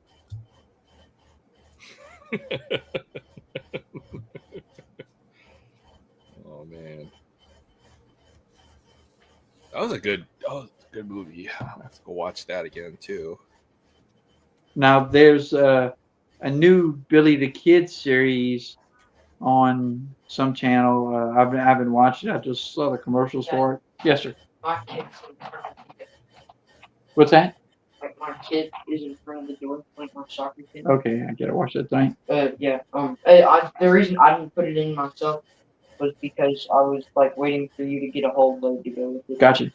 This the school kit and your kid for tomorrow. Yes. Okay. Because I was just saying I got one each one. I'm gonna definitely try to sell this card. Oh, you shared it. Yeah. Yeah. Your screen's frozen. No, it's not. Ralph Macchio lived near me when we were kids. That's cool. I bet you there's got to be a lot of. So I mean, the closest thing to Hollywood's got to be like New York. I'm guessing. Good night. So all the movies are filmed around there. At Chicago as well, I suppose. Wax on, wax off. Up, down, up, down. No, use a wrist. Use a wrist. Yeah. Oh man. Look at eye. Always look at eye. Let's go watch La Bamba again too. Ah, yeah. Lou Diamond Phillips. Yeah, I was just thinking about that. That was a good movie too. That was a sad movie. I watched that when I was a kid. I didn't understand that movie, but for some reason it stuck with me. And then I had to go watch it a few times ever since. It's become one of my favorite movies. So these beautiful 1988 designs.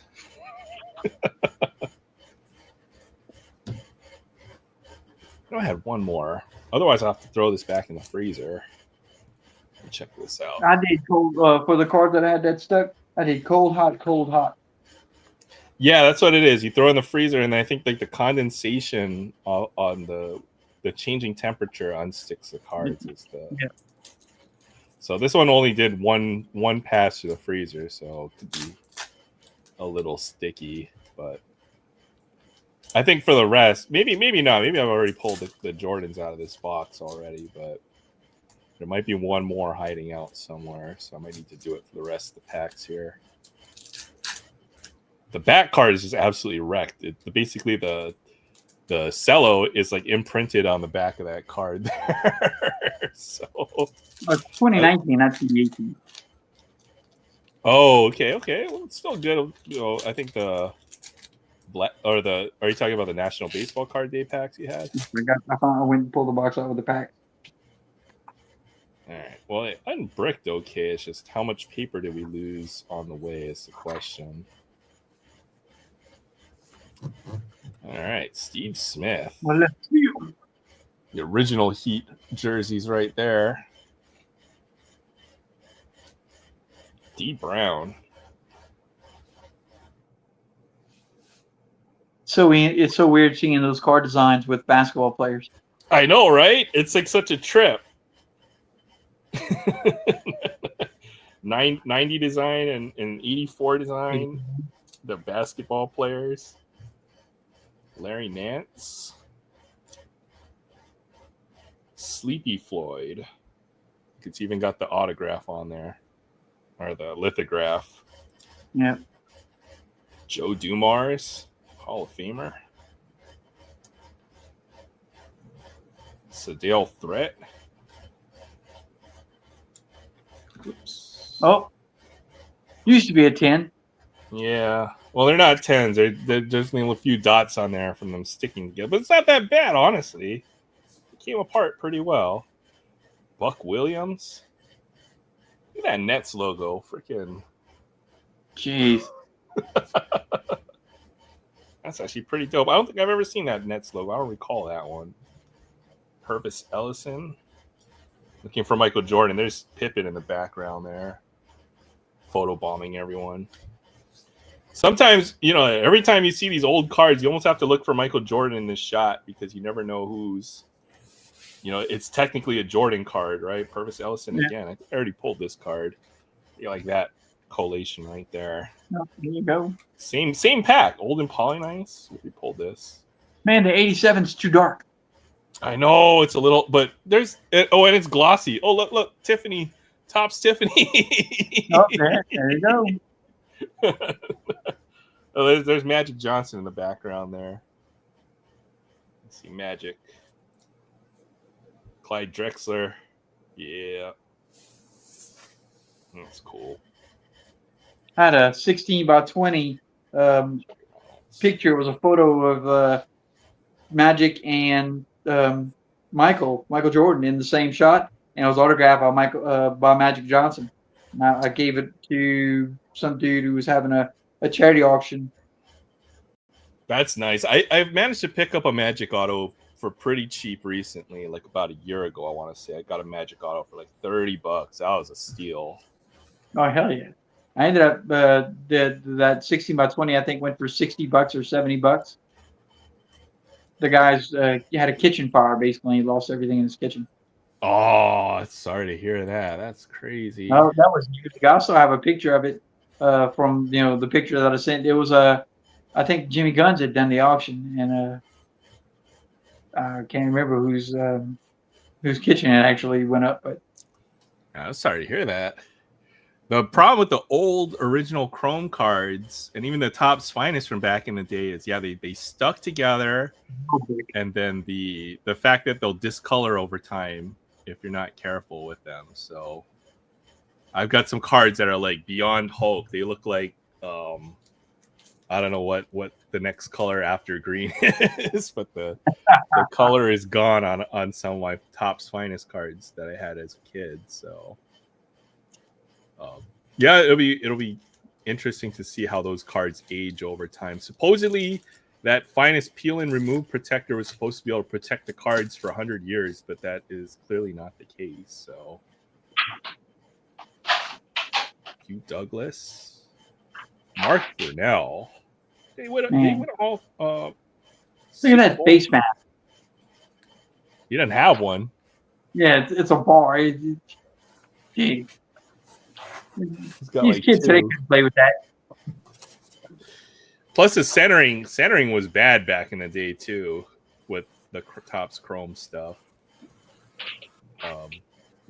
I'm assuming if it's Topps Pokemon, then it must be from the late 1990s when Topps was manufacturing all the Pokemon stuff. So yeah, I can imagine those are pretty tough to grade. You probably have surface issues as well. Joey Galloway,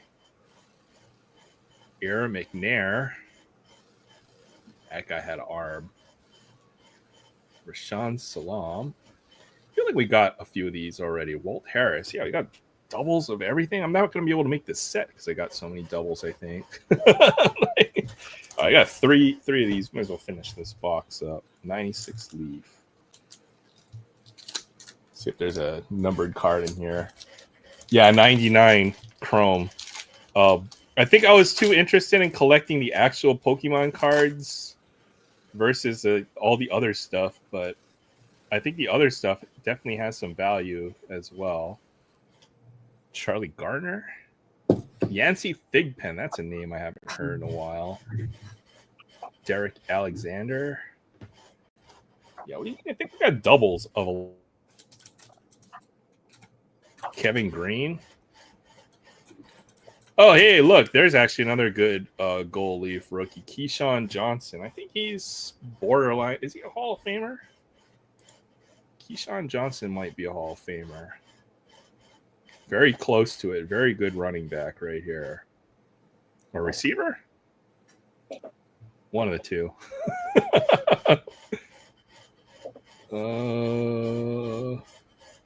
Yeah, Keyshawn. My brother named his wild character after Keyshawn Johnson. Tony Bracken's rookie. Curtis Conway. He was a good receiver for a bunch. Jim Everett for the Saints and the Rams. Bruce Smith, Hall of Famer. Derek Holmes. Not bad. This is like a trip down memory lane. Who's that? What was that? The Saints. I'm way back. I got it up. The Saints player that was who?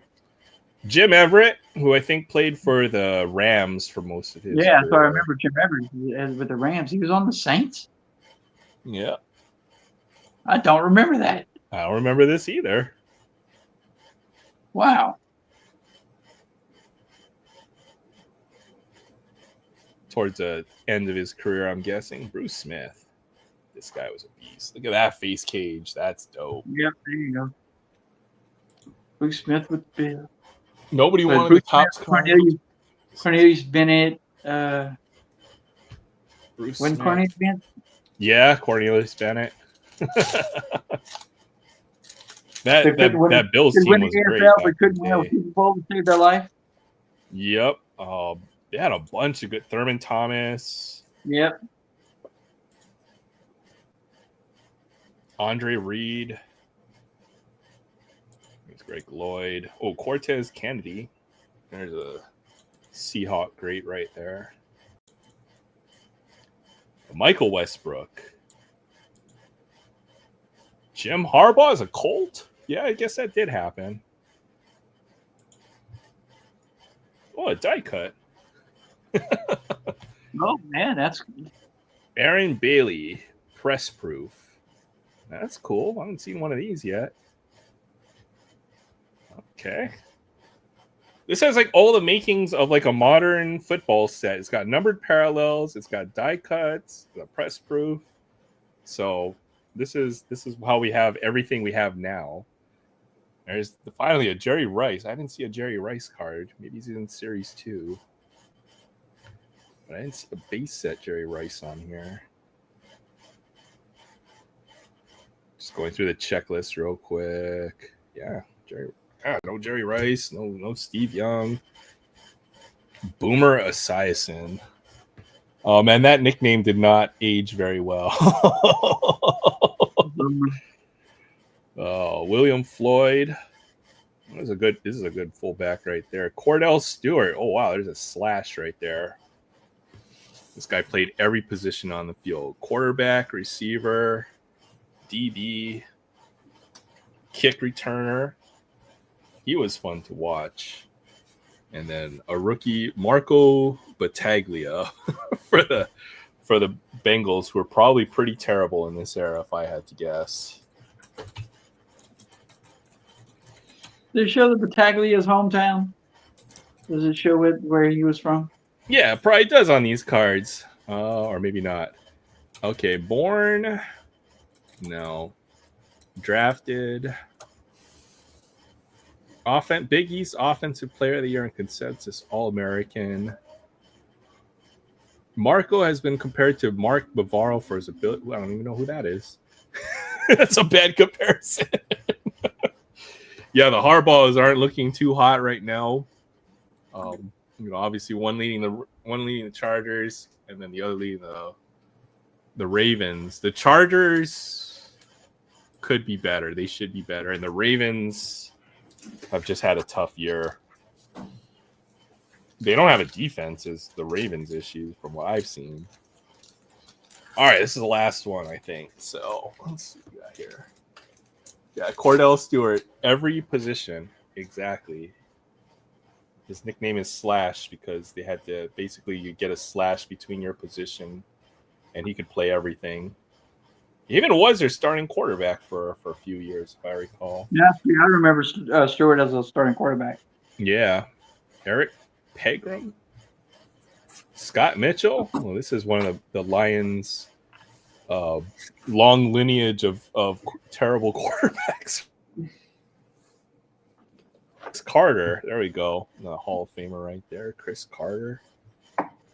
Aaron Craver.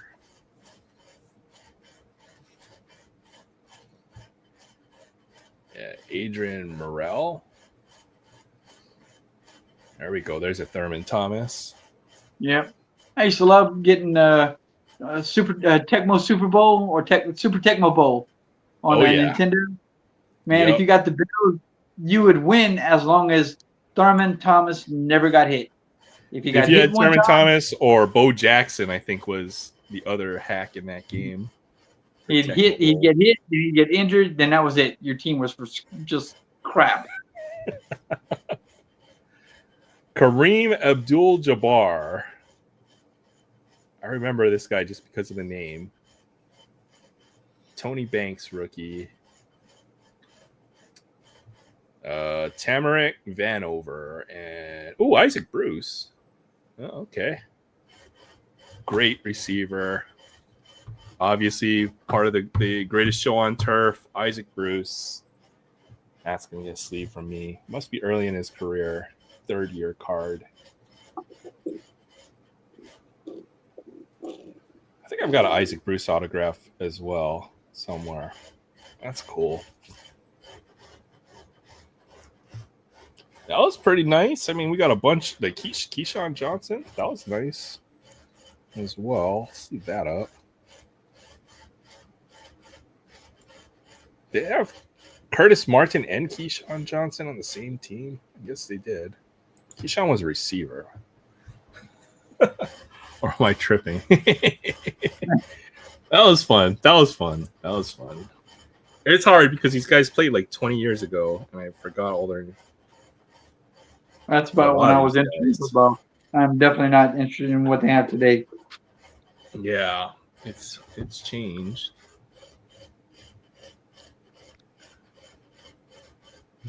This is 2019, August 10th, 2019. Okay, I think those have Vladdy and Tatis and Pete And they're Alonso. also there's David Peralta. Yeah, Freight Train with Diamondbacks. Rookie card for Eloy Jimenez.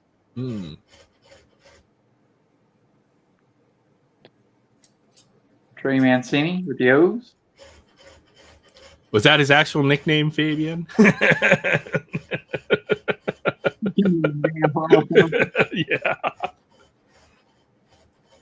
Miggy Cabrera.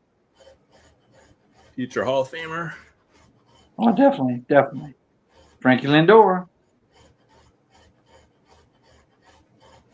Debatable. I think his name around the balance a little bit. Oh, there's Juan Soto. Now I think there's Juan Soto autographs in there, and Josh Bell with the Pirates. You know what? Now that you mention it, I did pull an autograph from this 2019 National Baseball Card Day, and I have it, I think, somewhere. But I'm not going to open it. I can find it. Just I did pull an on. autograph from this. They do exist. There are autographs in these packs. Well, yeah. When I found them, I actually looked it up. Found of all people an Eric Javs video from years ago where he had gotten an entire box like he was a card shop. He said he bought it at a pawn shop or something or other. Yeah, right. Yeah, whatever. Yeah. He had all 30 cards of. There were 2 cards that you had to actually, when they did that National Baseball Card Day, if you went to your LCS, you had to spend over $10 to get 2 specific cards. One was a Vladdy. Can't remember what the other one was. But he ended up finding, in that box, 2 autos. My LCS, they get all the freebies, and every time you buy a box, like they just throw it in. That's why I have so many freaking National Hockey Card Day packs. Like, because I was getting. There's a 2018 National Baseball Card Day. That's a rookie card. That's a rookie card right there. So. And you had you had all these. I had them all together. That looks like an insert from Update, I think. I think so. Yeah, Game Changers S39. I think it's a update insert. I might have that card. Yep, that's another update insert. Oh, nice. The 84 35th anniversary. I don't have that card. Oh, this is 83. The round was 83. Oh, the square was 84. 83. Yeah, you're right. And then, what you call it? The Mojo or whatever it is. Or, Silver Pack. Yeah, Silver Pack one. Let's see if I can find that National Baseball Card Day autograph. It's pretty distinctive. I know. I got the what you call it? The rated rookie. Yeah. Upgraded rookie. I don't have that one either. I don't have very many Shohei Ohtani rookie cards. I'll put it that way. And then this one right here was my first one. This leaf. Oh yeah. But it's so plain. I mean, it looks so plain. It's an Ohtani rookie card. That's all that matters. And I got it from second year. Let's see if I can find that. Put those in the same box that I put this in. Not in this one. Not in this one. It must be in this one.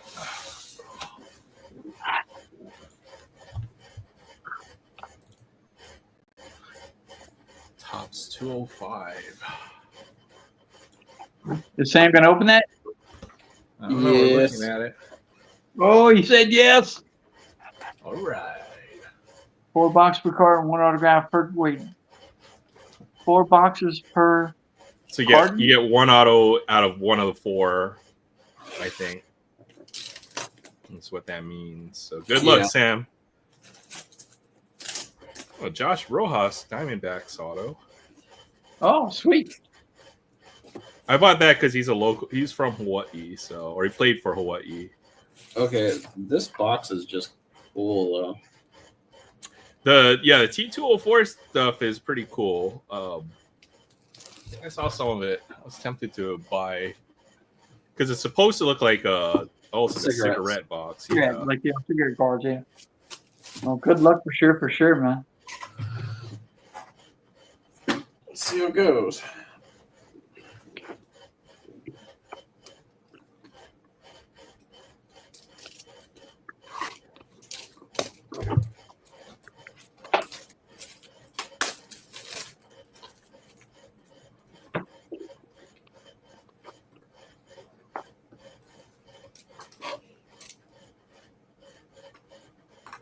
And they're going to be all. Are these full size cards? I guess maybe because they're the 205s.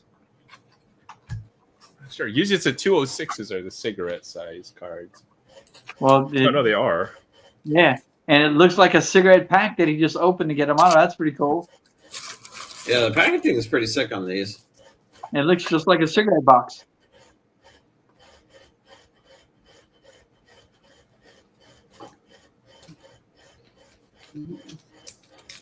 I heard that cigarettes up to like $10 a pack now. Oh no, they were way higher than that when I finally quit. They're like $14, $15 a pack. Jeez, that's insane. In Hawaii, at least. So Oh, rookie. yeah, Oh, pack yeah. a lip. Then I switched to dipping for a little bit. So I've done the whole This is gamut. good. Oh, wrong uniform. I know everybody loves him with the Giants, but he's a Diamondback. Come on. Oh, that's a good autograph. I saw who it was. A pretty decent one. Good vet. Could have Manny been Hall of Williams. Famer if he didn't get hurt. There's your hint.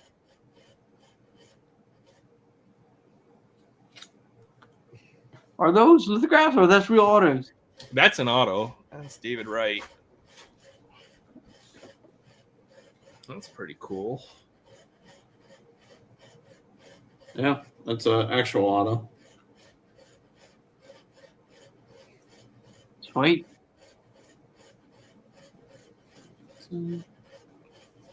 Joe.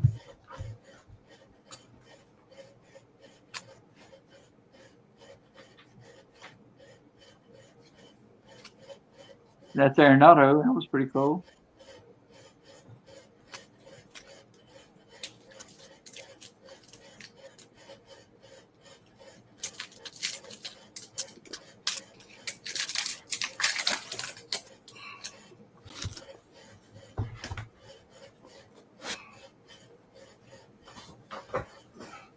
Pretty nice looking cards. I do like the design.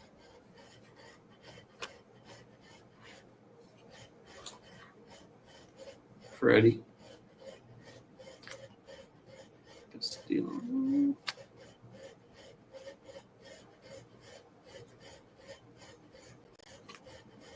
Dave Justice. Cool.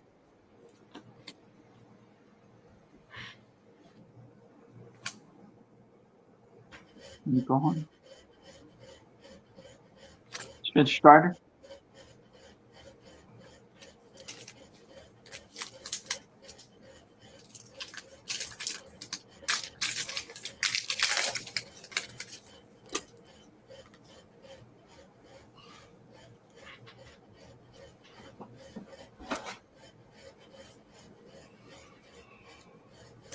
John Holy.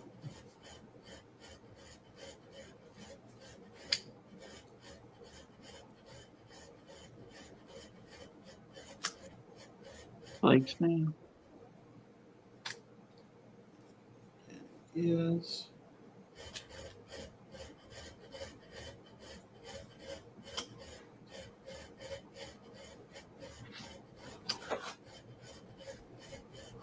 Wow, nice Gibson.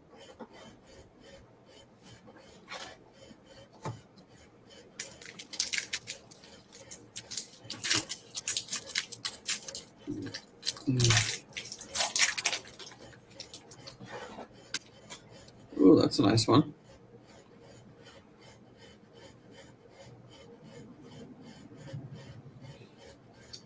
That's cool. It must be like a alternate. Is that made out of wood? No. Well, it sure looks like it, though, doesn't it? It sure looks like it. Usually, if it's like wood, like that wood parallels for the Allen Ginter stuff is super rare. Some kind of variation, I'm guessing. This one's a variation too.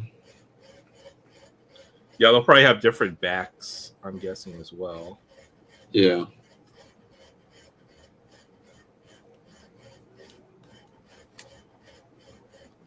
This game.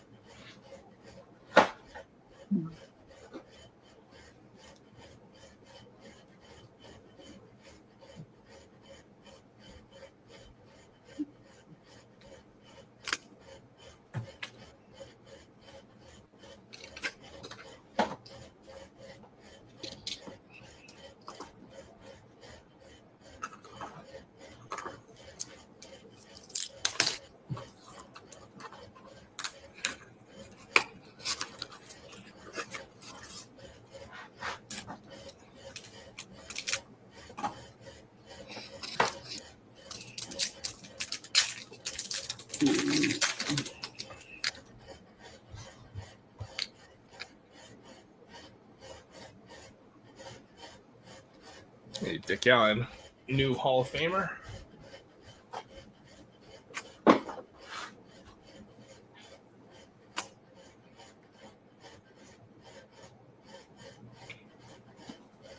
On Ryan. Ryan.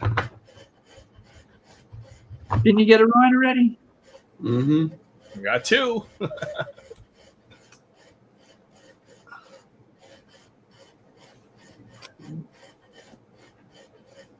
Where is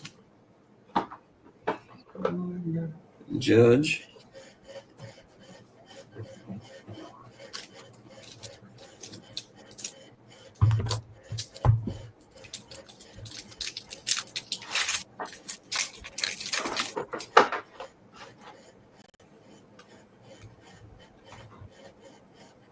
Turner. They do make the little top loaders for these. I'll show them to you after. They made they're called the tobacco top loaders. Got a bunch. I've got a few. But don't you have a special box that you we're keeping them in? I've got a hockey tin that fits the tobacco Yeah, the cards hockey tin. really That's nicely. what.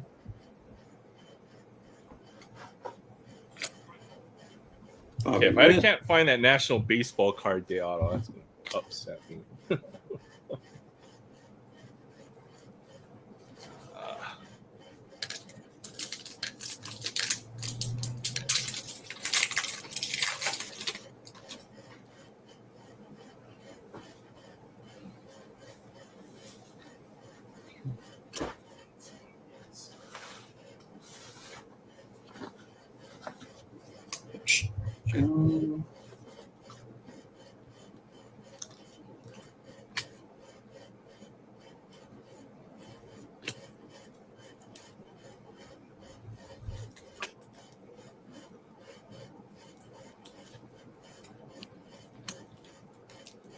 That was Ivan Rodriguez with the Tigers.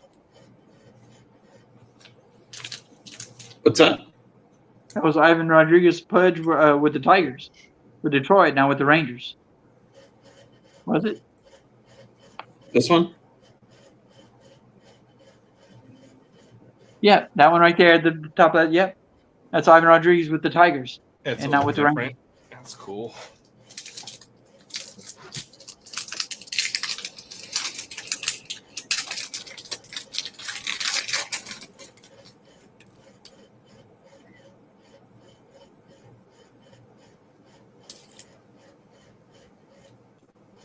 Like having a Randy Johnson card on the Astros or the Giants.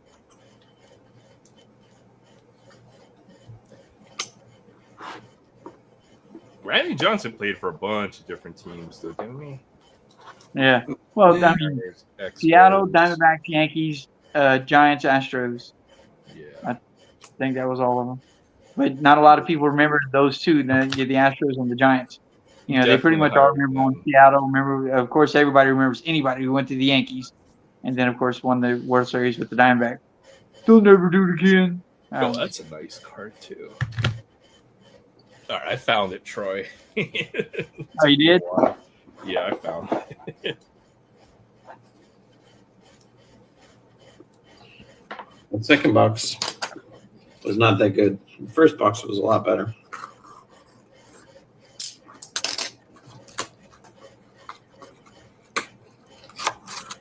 How much was this box? I'm curious. I'd be tempted to pick one. Retail on it was $240. Wow.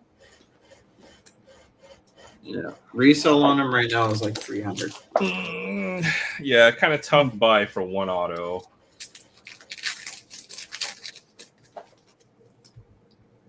Oh, the Collectaholic put a link to Blog Cards for the T2 boxes. Yeah. Yeah. Go ahead, pull the trigger. Pull the trigger. I have to be drunk, otherwise it doesn't work. You're getting your security deposit back in a couple of days, man. You'll have all kind of money. Oh, same Yeah, pack. that's going back into the wonder if safety. these are That's different. going back to the SHTF fan or fund. I wonder if these have different backings. Well, they do. Yeah. What's the deal with that?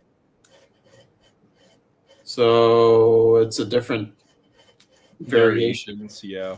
There'll be certain backs are a little rarer than others, I think. Yeah. That's cool. So you probably have to go through and look at the back of every single one and find ones that say different things. And so like if you look at the backs, certain ones will probably say something on it.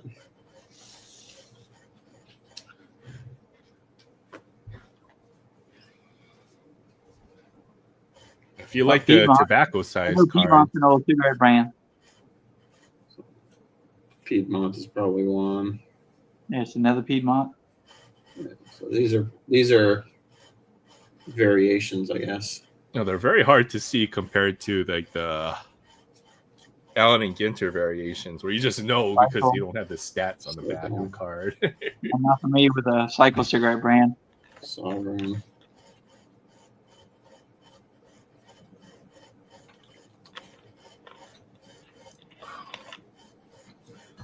Piedmont. Yeah, I don't have the class to own the T206 bonus wag. That's a red back. That's got to be different.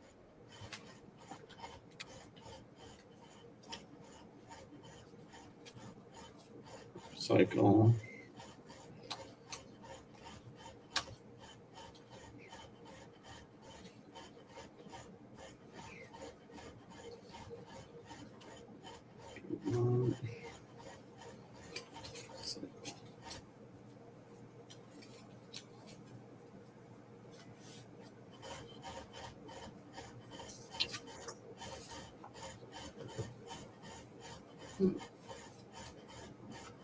Let's keep on.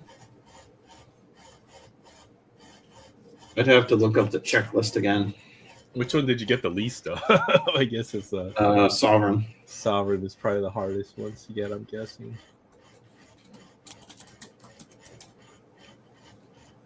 All right, I finally found that freaking National Baseball card day autograph from the same year. Who was it? Oh, it's Tim Anderson. Tim Anderson. It's a pretty decent one. And I have an odd number. They're number 463 there. But I pulled this. I was like, oh, hey, look, I got a free. Cool. Well, not free. I obviously had to buy something to get this. So sort of free. This is 1 and 2. This one is 1 in 3. Sovereign is 1 in 5. And Cycle is 1 in 10. Oh, you got yeah, 3 cycles. Nice. I think you did okay. So you blew the odds out on that one. Yeah.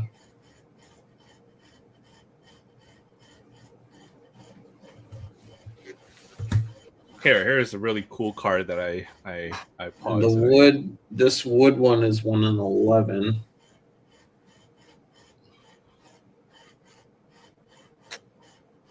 This is 1 in 7.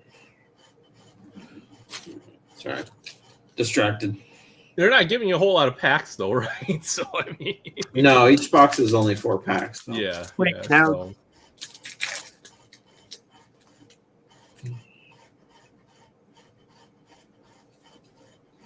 What's shiny?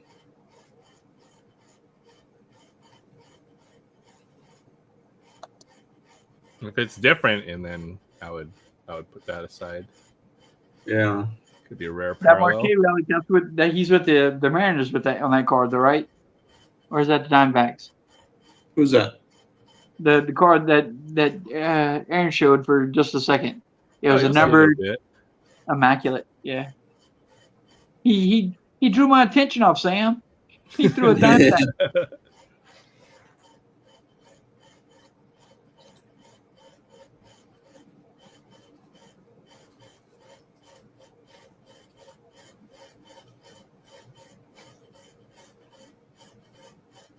Ken Griffey in a Reds jersey. Doesn't look right. we don't talk about that. He did fine. He just was hurt a lot when he played there.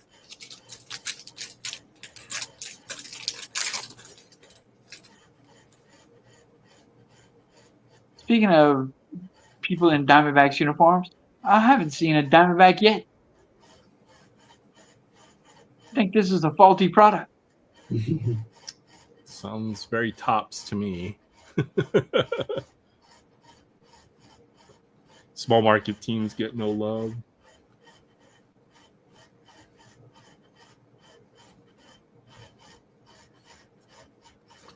What's this? All base? Which is weird because a lot of the breaks are oriented towards teams, right? So you'd figure they try to balance it out amongst the teams for the breakers.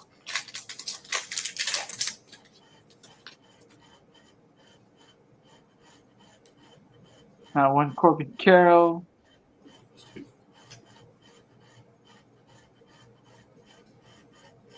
People. That and all these other teams have like 100 years of history, I guess, to draw the retired players. The Diamondbacks been around for what, 30 years now? About 30 years. Yeah, about that.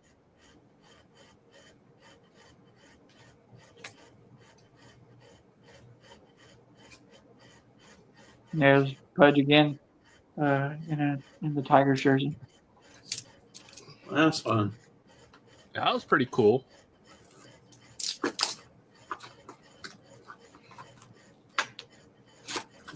Last carton. Oh, the link that Collect the Hall put up is the checklist. Yeah, there you go. Let's copy that. Oh, Chris is heading out. All right, Collectorholic, have a great weekend. Thanks for stopping by, hanging out. Take care.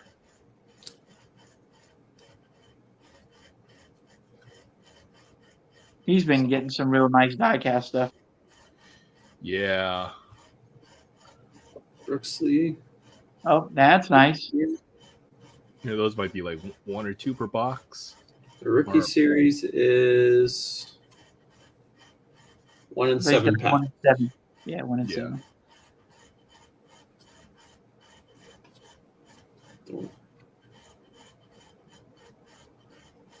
Also, Doyers, Yankees, and Red Sox. Oh, are what I've Jack. seen. There you go, Bo. Jackie base card. X. Only the Oakland first athletics card I've card. seen. Eckersley.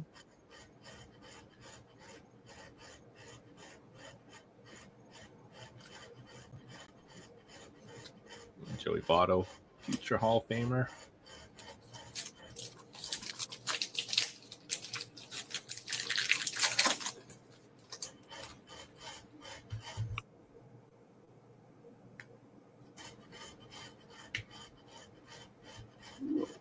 Oh, Vlad Senior. Another Piedmont. Big dumper. Oh, Yep. yeah, the big number, Cal Riley.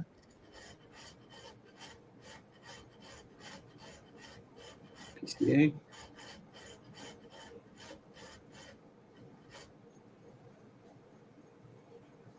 Contreras.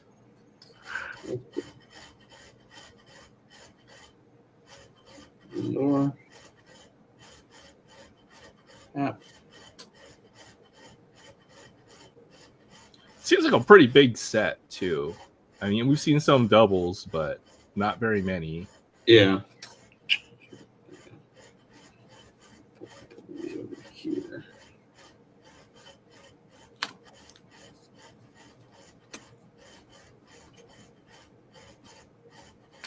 And it's actually refreshing to see a set with no numbered parallels and just the variations. I think I'm okay with that.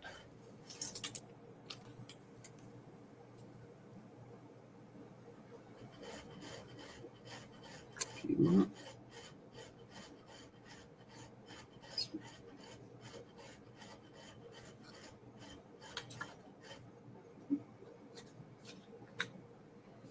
There's our T's. Smoltzy.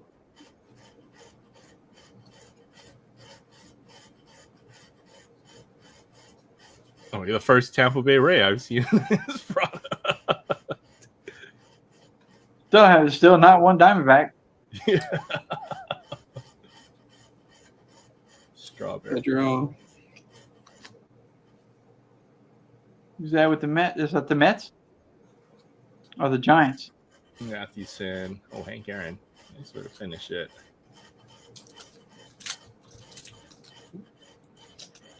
They have a steak, macaroni, and cheese bowl. I have not. Not a real big Arby's guy, though. Anytime I buy steak from a fast food place, I feel like you're eating dog food or something close to it. So, Oh, there you go. oh, finally a Diamondback is Corbin Corbin Burns. Burns. Beaver. There's Next time I head up into Arby's, I might have to try that. Although usually I just get their roast Jeez. beef and cheese. They got a like some kind of gyro wrap that's actually pretty good. Arby's menu's actually pretty goated. They got some interesting stuff on there for sure. You? yeah. Oh, look, another Diamondbacks. Oh, wait, that's the same one we saw earlier. Pretty when he just put it in the back. Burns and Oh, another wood. And it's a polar bear. That's a porcelain. that's a 1 out of 7 for the polar bear. In the wood. That's cool. The wood ones are pretty cool. I love the wood cards. What can I say? I have to find my heavy lumber collection. I've got a few. See if I missed any backers. You always got to catch them. Oh, there you go.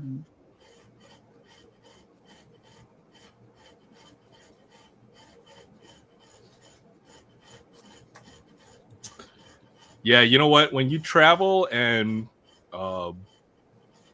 there's a joint or a spot that you always got to hit up. I totally know what you mean. I drove all out my way to go to Chick-fil-A here in Hawaii since we finally got one.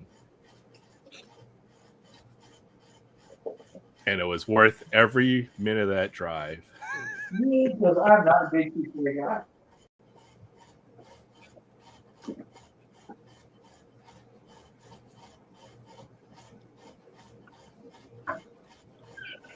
Like I made a Saturday trip just to go to Chick-fil-A. It's 20 minutes from my house, but still, it's like, man. Everything's 20 minutes from my house. I live out in the woods. Yeah, everything in Hawaii is 20 minutes. Either that, or you're gonna hit the ocean before you go 20 minutes anywhere else. So, all right. Well, there is the National Baseball Card Day. Tim Anderson. And there was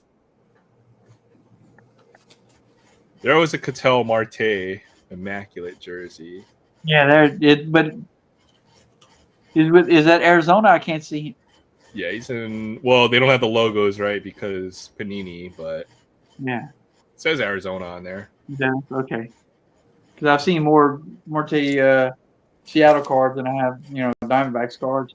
That's nice. Yeah, just immaculate. I remember I went to the LCS and this is what got me into the hobby was like I went there on a Christmas Eve or something, right?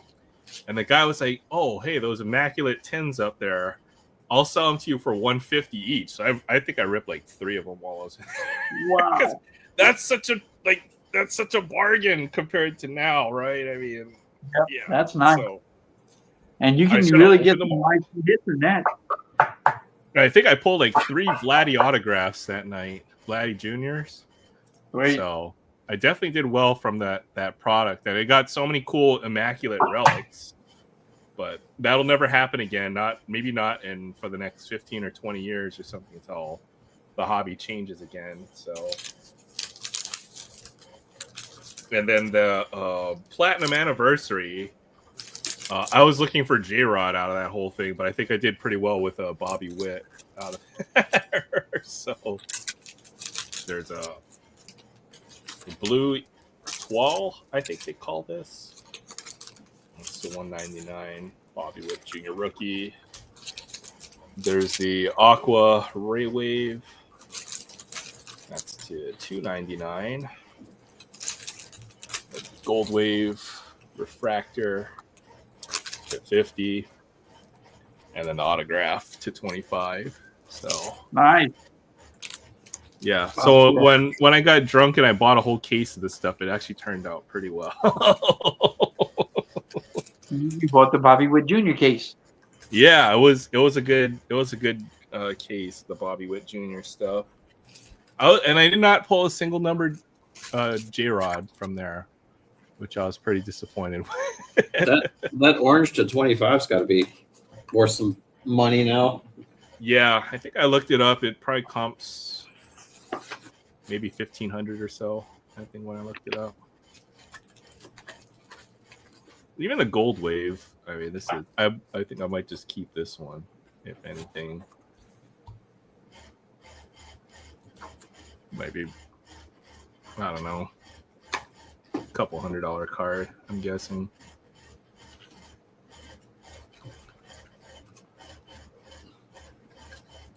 Oh, drunk buying. Imagine it just showed up on my doorstep like a week later. I was like, oops. It's like, it seemed like a good idea when I was drunk, and I turned out to it actually was. Oh, what else did I buy? Oh, I bought some Magic the Gathering Japanese edition because it had like anime characters on one of the sets. And then it showed up like 3 months later. I had no idea I bought that until it showed up on my door 3 months later. I was like, what the? Oh, you got something from Japan. Oh, what? What? This is a good one. Oh yeah, is that alternate of some sort? That's called a no cap variation. It's like 1 in 200. Okay. I mean, if Dylan Cruz ever hits over 200 next season, that could be a pretty monster card. He definitely was a top rookie coming into the year, or one of the most anticipated rookies. So there's probably still some value in that card, and it could get a lot better if he starts hitting. But I was reading he was like one of the most unluckiest hitters last year, or something like that. So his 208 batting average is probably deceptively low. He's a lot better player than that, I think. Oh, like they were getting lucky with the fielding, yeah.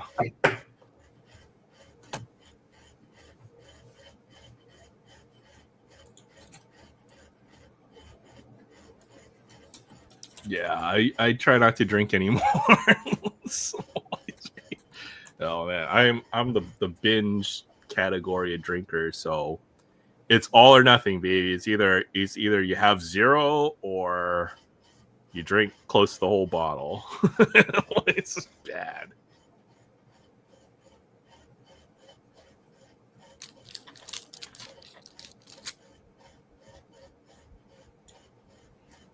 I think I lose perception of time. The pace of drinking like accelerates somewhere between like if I'm like at a party or something, like the first 3 hours will feel like 10, and then once I have enough alcohol in my system, then the last 1 hour or the last 5 hours, it feels like half an hour because of how much I'll start drinking. So it's all or nothing.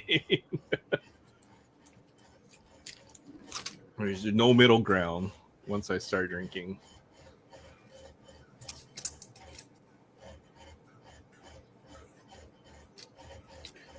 I feel kind of weird doing this, but the small tobacco top loaders here. I'll show you.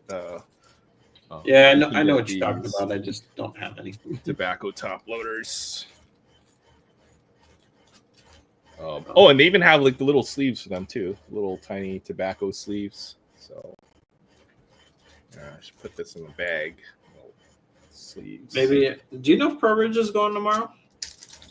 Is it the third week? I mean, they seem to have a show like every week now, so I don't know. Maybe.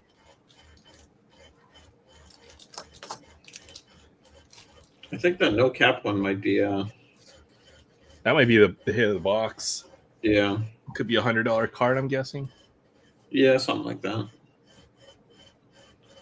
So the back variations, the rookies. Yeah, that was fun. Something it was different. Fun.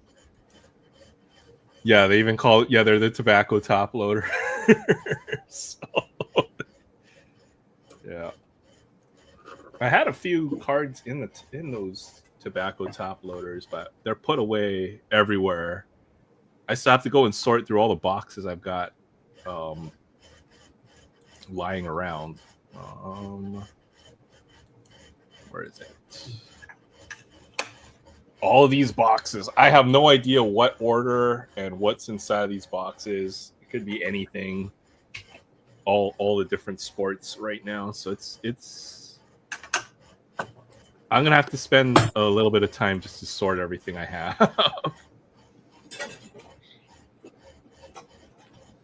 I think BCW makes protective stuff for like literally anything, like whether autographed baseballs, comic books, photographs. You can get BCW supplies for anything. I think these days. Pokemon tin works pretty good. Yeah, there you go. There you go. They're about the width. The height of a tobacco card, I think, is the exact same as a width of a regular trading card. So Oh, look at Troy. Got that gallon jug of iced tea. It's Kool-Aid. Oh, you I got just made a Kool-Aid. gallon of Kool-Aid. Look like a gallon jug of black iced tea. Yeah, it's mushroom tea. You need to put Psyduck figure in the background. All right, let me see if I can go find. I'll tell you how I found that Psyduck statue. Is it actually went viral in China? Okay, so they basically had a giveaway, like how McDonald's does Happy Meal toys, but it was for KFC. So I saw it go viral on a YouTube short or something. I was like, you know what? I have to have one of those. So I went on AliExpress and I ordered 2 of them for like $15 each. And then sure enough, they showed up at my door. I was so happy to get the freaking Psyduck figure. But if you want one, it's just, you might be able to find one on like Temu or AliExpress. Just type in KFC Psyduck. Might be able to find it. All right, let's see if I can find it.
All right, I even kept the original packaging for this thing.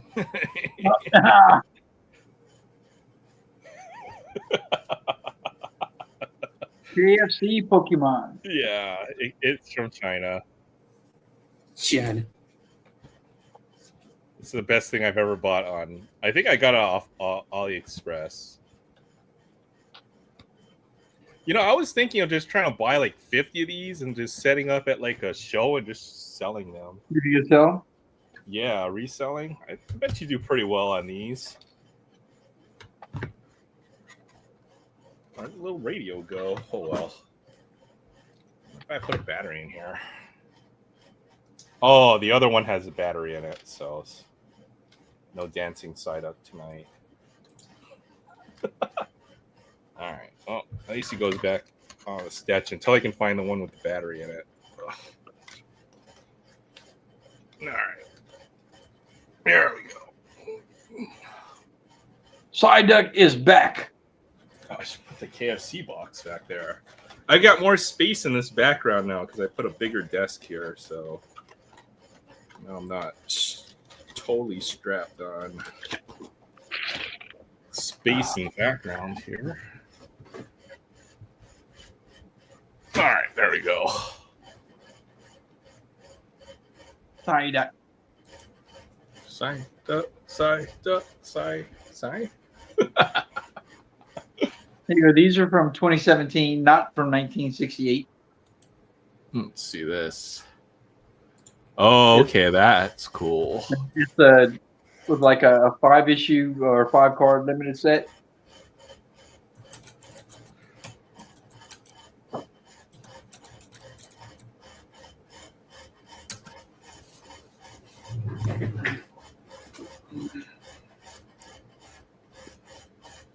with the Angels, then with the Astros, and then with the Rangers. And that's all 2017 Heritage. So it's got that 1968 burlap sack look. Then this was the reason I actually pulled it out. Get asked about that one. Oh yeah, Tyler Austin.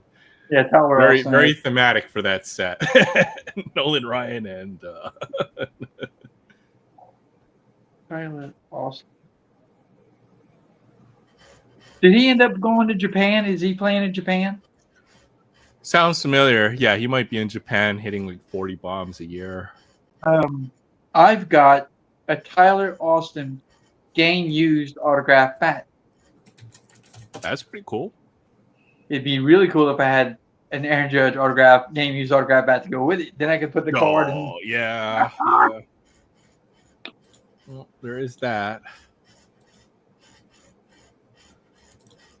Indeed. Seeing this is the high numbers and the rest of the set for the this is the last card, 725. Oh, Jared Hughes. So I have all the high number completed, and even the short prints. I just, like I said, I have seven cards of the 400s missing. So I'll have three of those coming. Should be here Monday.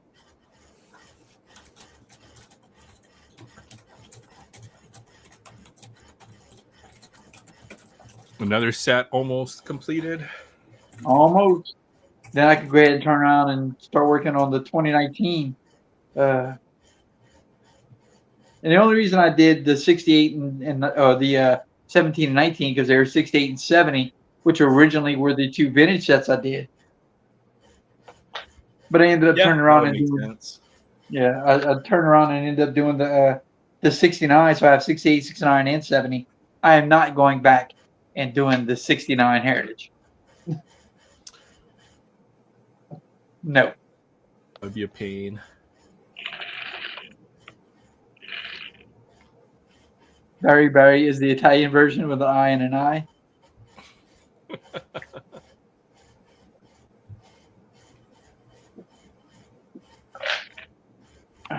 Let's have this box. I thought you were going to bed.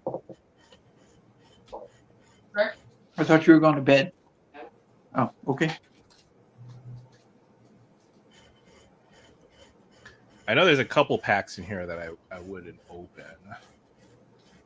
Where's the other ones? Well, so you did some of these earlier. Did we open this? We haven't opened this yet.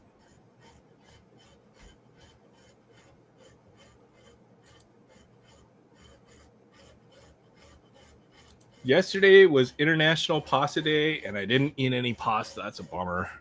Well, you can make up for it tomorrow by eating pasta. I bought a 13-pound turkey, so I'm doing Thanksgiving in October. So, you know, if there's an occasion for food, anytime. Barry it's 1 o'clock. It's almost 2 o'clock here. Barry's in Alabama, I believe. So it's 2 o'clock there. So yesterday is in Friday. Because if it was Friday, then we had pasta. Haha. Yeah, there you go, Fabian. It's National Pasta Day every day. What you got there? Some of those that like you opened earlier. The match attacks. Yeah, match attacks. Stuff. Match attacks. I don't know any of these guys. Neither does Edison, and he plays. You got to pronounce the teams for Fabian. That's what he. All right. So that's Italy. Sandro, what's his name? Sandro Tonali. Sandro Tonali. And the team name on the back. It just says Italy. Oh, boo. Oh, maybe Italian national team or under 18. Giorgio Cellini. No, he's got 100. He's got 100 on this. He must be good. Yep. I don't know how to play this game. Here's Scotland. I could say that one. And his name is Billy Gilmore. Ha ha! Well, nailed it. Failed Sober October. I will eat the turkey though. Well, there's always Movember, and that's coming up, so you can start the mustache. Oh, this guy has got 100 on defense. He's a defender, Ruben Diaz, and it's Portugal. I can say that.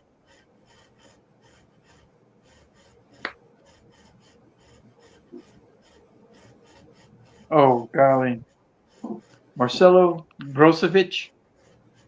Oh, Edison knew this guy's name. Croatia. Just from the checker pattern on the jersey. I know he's a Croatian player. On the kit, looks like the dog food, the dog food logo. Purina. Yeah, it's the Purina logo. Yeah. Mason Mount with England. This must be the what? Maybe this is like a different set. It's the Match Tax 101 road to the finals. Yeah. Okay. This guy's got Maybe a low number. He's got a 29 defense because he's a forward. That's why he's got a 29 defense. But he's at 84 on the other side. Spain with the name Alvaro Morata. I tell you, it's gonna be a free for all. I'm gonna put the biggest bowl of candy out front because I bought all the discount candy from Halloween last year, and whatever kid shows up can take it all. It's gonna be like Walmart for Pokemon cards, except with candy. Kieran Tierney with Scotland as a defender. 82 defense, 65 attack. This guy's played in MLS with LAFC. Yeah, that's where all the all the great international players want to retire and just chill for a couple of years. They come here and then they go to MLS.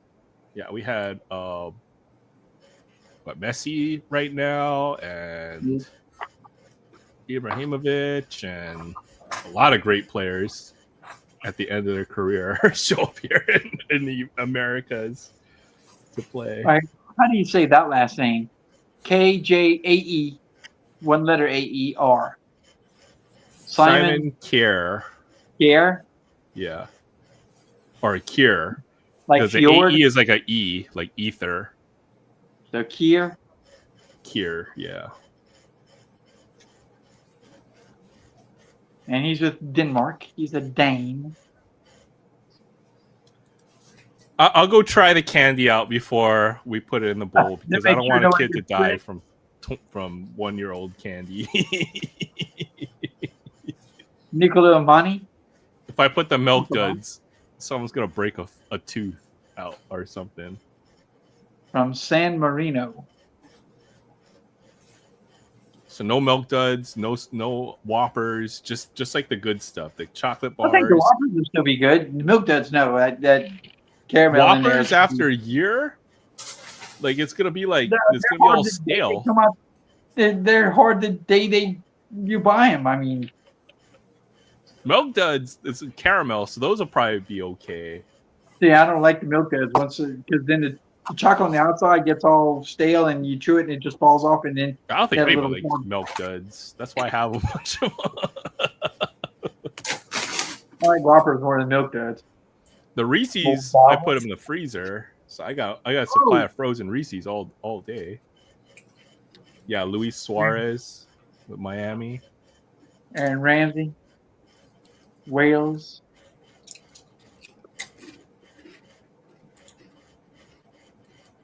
Actually, you know what? I do like that malt ball in the middle. But after a few boxes, I'm done with them for the year. Andriy Yarmolenko from the Ukraine.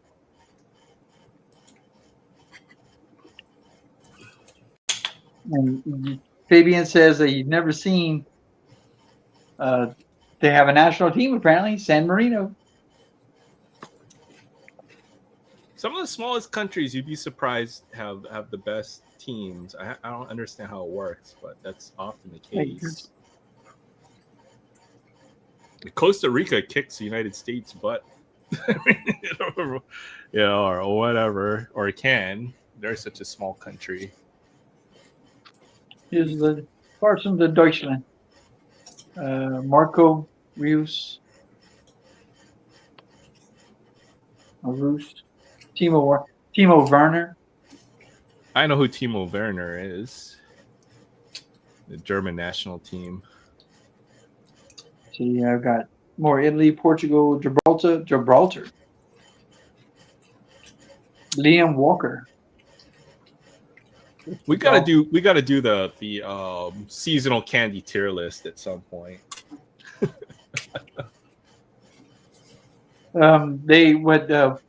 Paul on his channel the Tuesday they did the Halloween candy thing.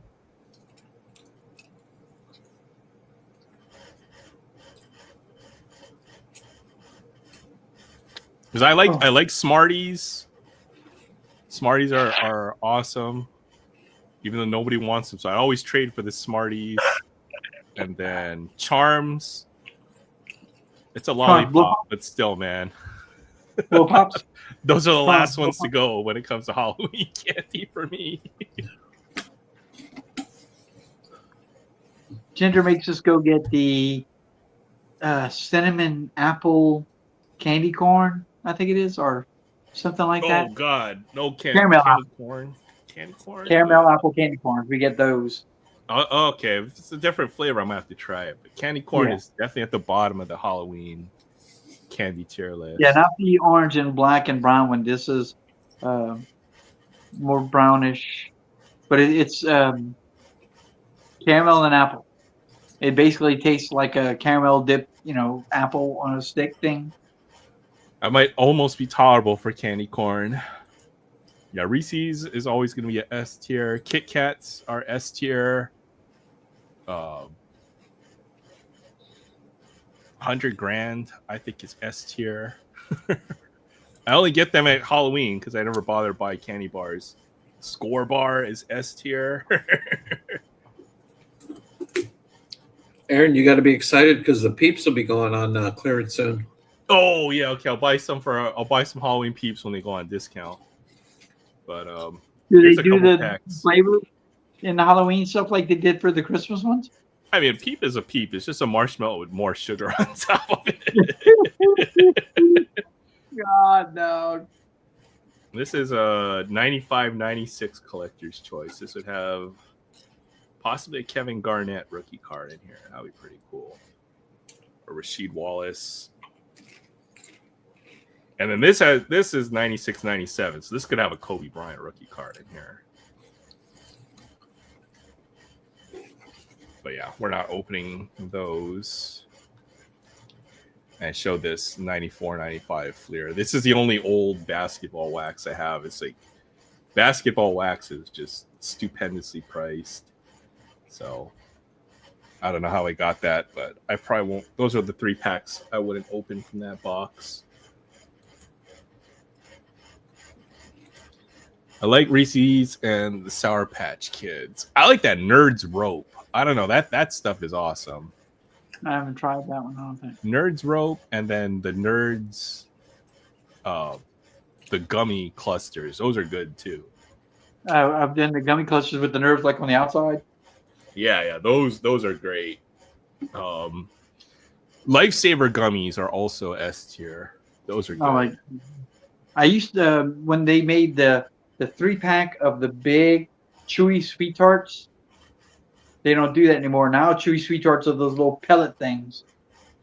Oh yeah, the big sweet tarts like that. Yeah.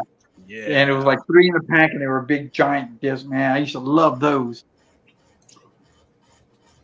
I used to like the purple one the most, and I don't even know why. Well, I was making Kool-Aid earlier. When we make Kool-Aid, we always mix the packs. It's 2 small packs to make a gallon. Lemonade and grape. We call that sweet tart when we make it. I do that. I do a lemonade and I do a fruit punch with the Crystal Light packs. That comes out pretty good. See, the lemonade, the Kool-Aid I made today is grape and strawberry lemonade. Okay. When I was moving, I found 3 boxes of black tea, so I bought myself a little tea kettle. So I'm gonna make sweet tea out of it for like the next year. Oh, Orlando Magic were a big hype when Shaq and Penny were in town. That was a great team. It had Shaq, Penny, Horace Grant, Scott Skiles, and was that BJ Armstrong? That was a fun team to watch. Dennis Scott. Yeah.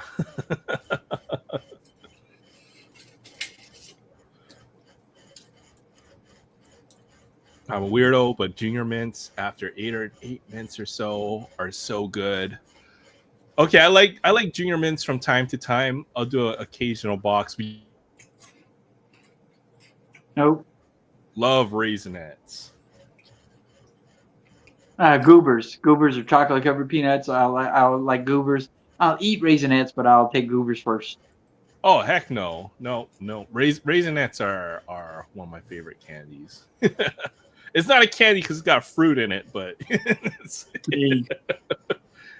And it took me a long time to be able to eat raisins. I couldn't eat them at first. I can stomach them now, but it's not one I search out.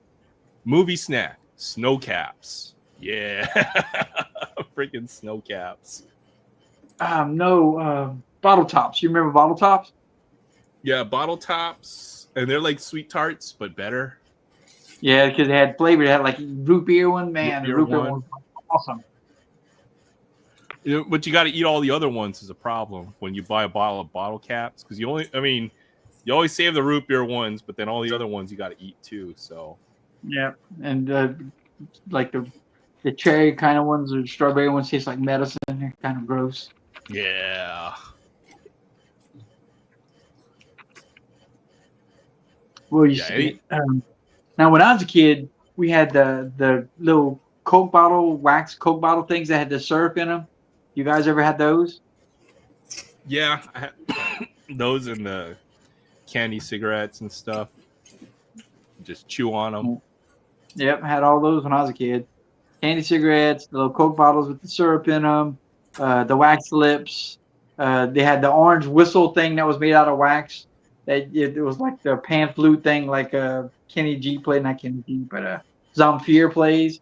You'd blow on it, blow on, and then before you know it, you're chewing it up because it's just wax. And you spit it out. Yeah. Liquimade. Yeah, That was the other one. Freaking stick. And the powdered sugar that went on the stick. Oh, Liquimade. Yeah, well, you think about it, it's kind of gross because you're pretty much putting your spit in there every time you dip the stick in there. But we never ate it like that. We'd go ahead and tear the powder part open and just pour it right in your mouth. And then you eat the stick. You eat the stick like candy. Yep, that and Pop Rocks. Oh, yeah, I remember Pop Rocks.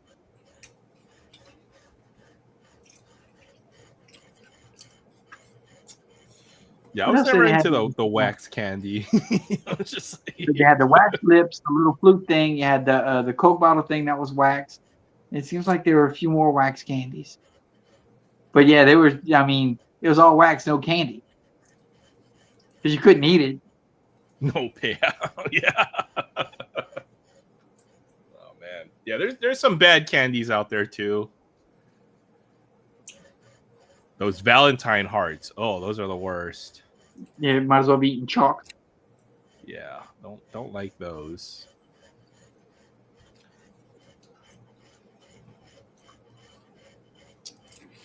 Yeah, I like the Haribo gummies. They got all different kinds. Swedish Fish. Who was it? I was on. Somebody said that they made a different, other than just red Swedish Fish. Do they really? I think it was Ari said it or something like that.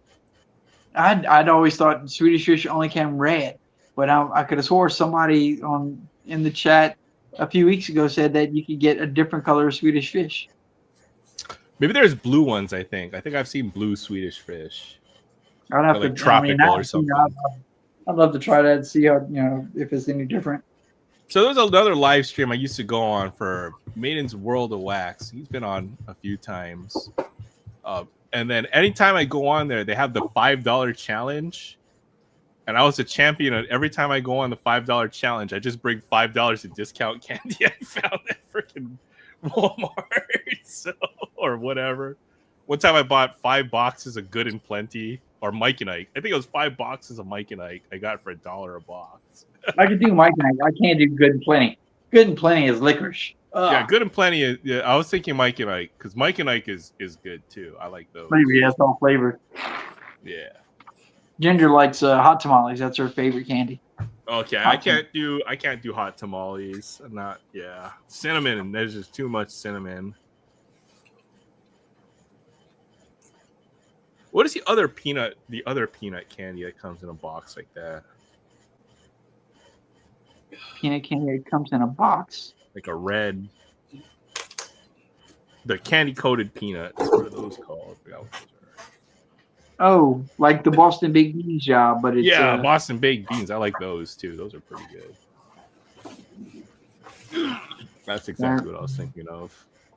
Then there used to be this peanut candy bar that was just peanuts stuck together with sugar or something, and that's all it was like a peanut bar. I can't remember the name. My mom used to love those. Did it have like puff rice in it or anything on there? No, it was just peanuts. Now, when I was a kid, we used to get was it crunchy? Candy. Was it like a orange? Very crunchy. The peanut. It was just peanut. It looked like peanuts even. Basically all the peanuts were just stuck together in a brick. Okay. Candy I don't remember what it was called. I hated it because it was rock hard. It was basically a peanut cement block in a candy bar shape. I think I kind of know what you're talking about. There's definitely an Asian candy that's definitely very similar to it, where it's just like candy peanuts that are all stuck together. Yeah. Then we used to get the sesame candy that had the paper on it that you could eat. You ate the whole thing, the paper and all. Yeah. We used to get those. My mom actually gave me corn gummies that were shaped like corn and tasted like corn. I could only eat a few of them, and then I had to throw the bag away. I was like, oh, can't eat corn candy. They used to have a candy that came from China. It was called the Milky Rabbit. And I used to love those until I found out, like, eventually those got, like, tainted or whatever. I couldn't eat it ever again. But it was just like it almost tasted like a very, like, what you call it? B2 put up something. Barry says that originally colored red with flavor unique to the candy. Swedish fish are now also available in several different colors, such as orange and lemon lime. Well, I have to give Swedish fish another shot. Yeah, I'm gonna have to go look for those because I had no idea. That sounds good. I like the gummy candy as well too. So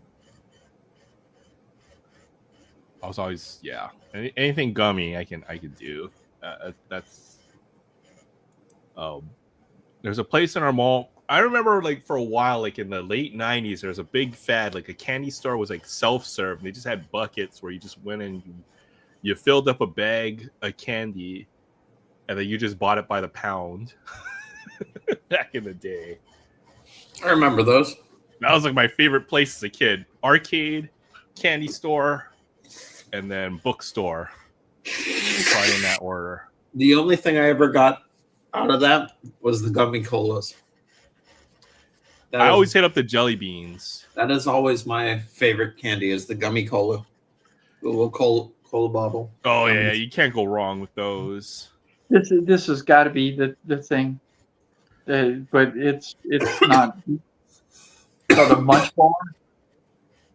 Seeing it just looks like a brick of peanuts.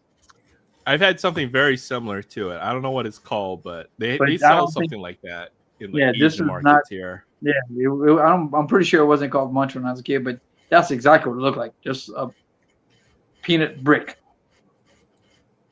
My mom loved them, and I hated it. When I went to go to one of those self-serve candy shops, I always got it was always jelly beans. And it used to be the watermelon jelly bellies. That's the best Jelly Belly, by the way. It's a watermelon flavored ones. Yeah, I'm not big into watermelon flavored candies at all. Me neither, but those were good. And anytime I made the mistake, you buy that 40 variety different of all of those different Jelly Bellies, and then you're like, okay, these are good, and then you eat the freaking popcorn one or the licorice one, you're just like, you're over it. Have you seen the any flavor beans? I've heard that, or the candies where it's like Russian roulette, where like one is like super spicy. Have you seen that? Oh yeah, Yeah. It's like the Birdie Bots beans from jelly beans from Harry Potter, kind of. yep. Yeah. But I mean, I didn't do jelly beans because I don't remember Jelly Belly jelly beans when I was a kid. Jelly beans are just jelly beans.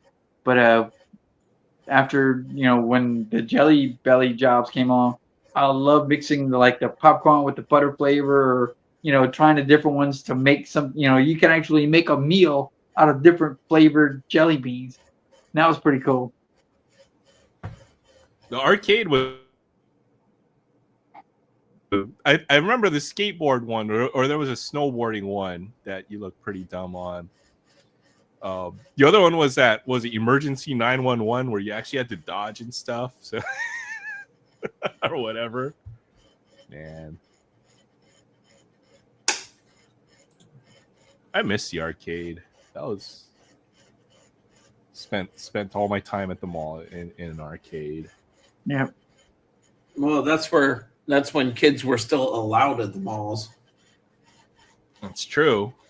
Now you go to arcade now, it's all claw machines. Yeah. Or coin pushers.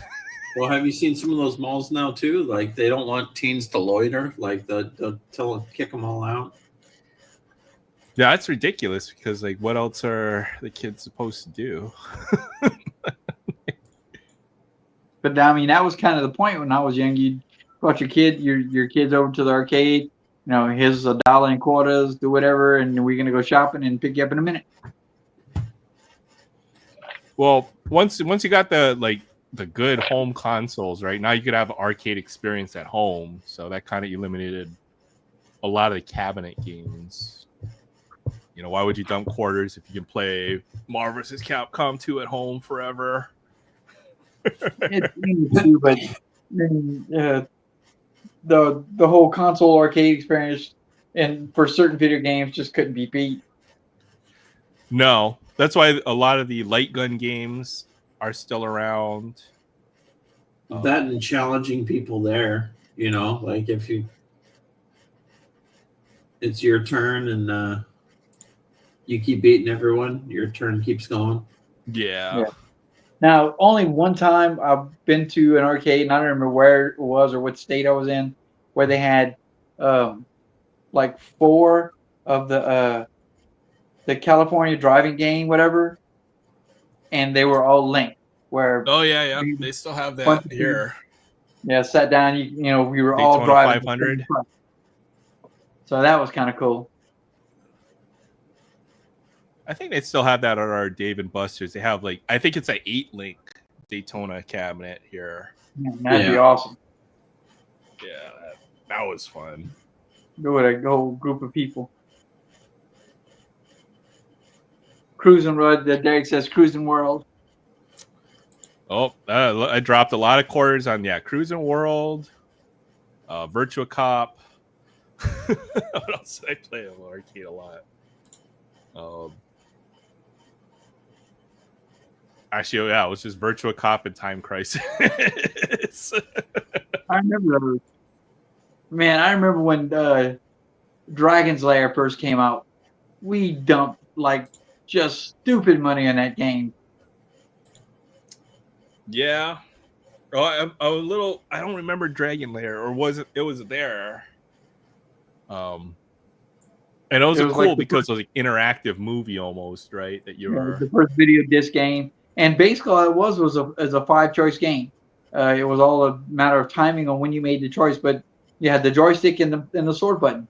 So it was either up, back, left, right, or sword. And you had to make the right decision. So the first time you went through the screen, the screen would flash the light part and basically tell you where where you had to go, and your timing could be a little off.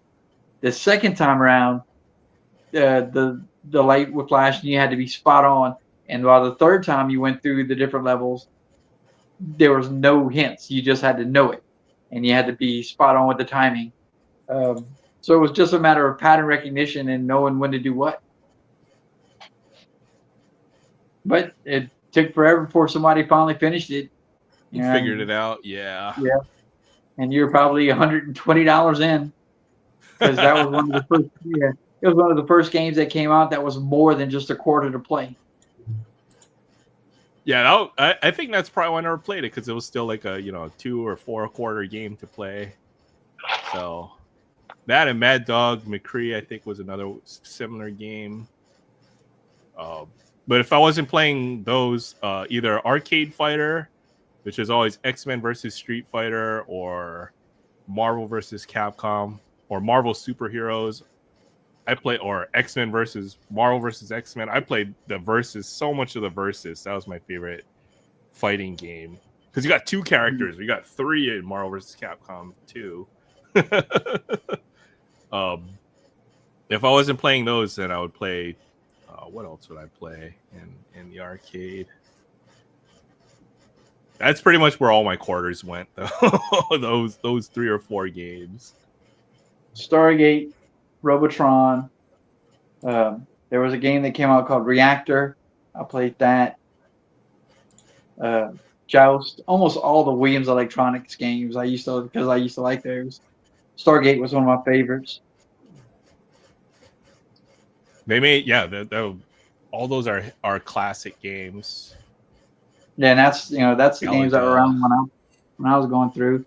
I remember when Galaga, my brother was a pro at Galaga. Galaga, Missile Command. Missile Command was hard as crap. Yeah, because that stupid ball, track ball. And then what made it worse is you had the original one had a button for each missile launcher. Yeah, left, center, and right. So basically, when you started from the left, you had to go left, middle, right, and the whole time you rolled on the ball as the little cursor would go across the screen, so you could lay a good line where it would just all blow up at the same time. I got pretty good at Missile Command. I could get to through a few levels on a quarter in Missile Command. By the 4th level, the missiles, or not the mines or whatever you call it, would come down, and they were smart because your bomb would be exploding and go and back up, and then when it would go away, then it would come out. It was like, God, you have to get it just right. I hated it. I tried it, and I hated that game. I remember they had a Punch-Out game. You actually got hold 2 joysticks, and you had to actually move like the original Punch-Out. That was fun too. You remember Track and Field? No. It had 2 buttons. It was 2-player, but it had 2 buttons and a jump button. And you had different track and field, like hurdles, 100-yard dash, high jump, and to run, because one of the buttons was left and one of them was right. So to run, you had to go left, right, left, and you run like this. People were doing tricks like you could bring a pencil and hold the pencil in your fingers like this and hit it on one side, and then it would rock. So you could do the buttons like that to run. I mean, just all kind of tricks to play that stupid game. Oh yeah. The same when even had a Nintendo and stuff. You hold the controller a certain way so you could tap the buttons a little faster and stuff. So yeah, well, I was watching this thing on YouTube not long ago. They're still doing Tetris competitions, and the kids that play Tetris now hold their controller sideways. And they tap. Yeah, they don't. I mean, and those bricks are falling faster than I can follow, and they're just. I was like, what is going on? They tap it a certain way because it's all the games run at a certain frames per second or a certain rate or refresh rate. So It's basically faster than pressing the button. they figured out how to optimize it so that they can get it almost frame perfect when they play a game like Tetris.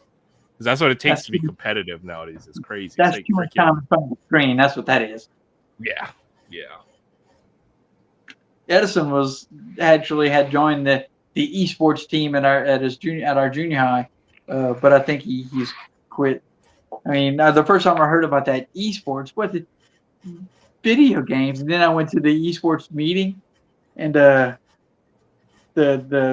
school sponsor, each team has a school sponsor, which is a teacher that takes care of that club. He was saying that there was this one senior that he had been talking to him. He didn't have to go to college. If he was so good at a Rocket League that he could probably get onto a professional Rocket League team and be making over $1 million a year playing video games. Yeah, some of them. There's definitely money in esports now. If you can stream on Twitch, or get a following, or even sponsorships of pro teams now. It's crazy. Yeah, this was a pro team. He'd be playing for the company on a pro team, and I'm like, what? Oh my Rocket League, Overwatch. One pro gaming scene I've followed for literally the last 20 years is professional StarCraft. So StarCraft? Okay, they had it broadcasted on the Korean broadcast TV. They actually had actual like cable stations that they would have dedicated to video games. And you're talking about StarCraft that was from Diablo, that the same people that make those other two games that were really popular. All the pros, they're now become more conventional streamers, but they still have professional leagues and stuff. So right now it's called, was it ASL? And basically they still play professional matches. So I watch that. It's fun. I follow these players for the last 15 years, basically. What's the other one they make that's War something or other?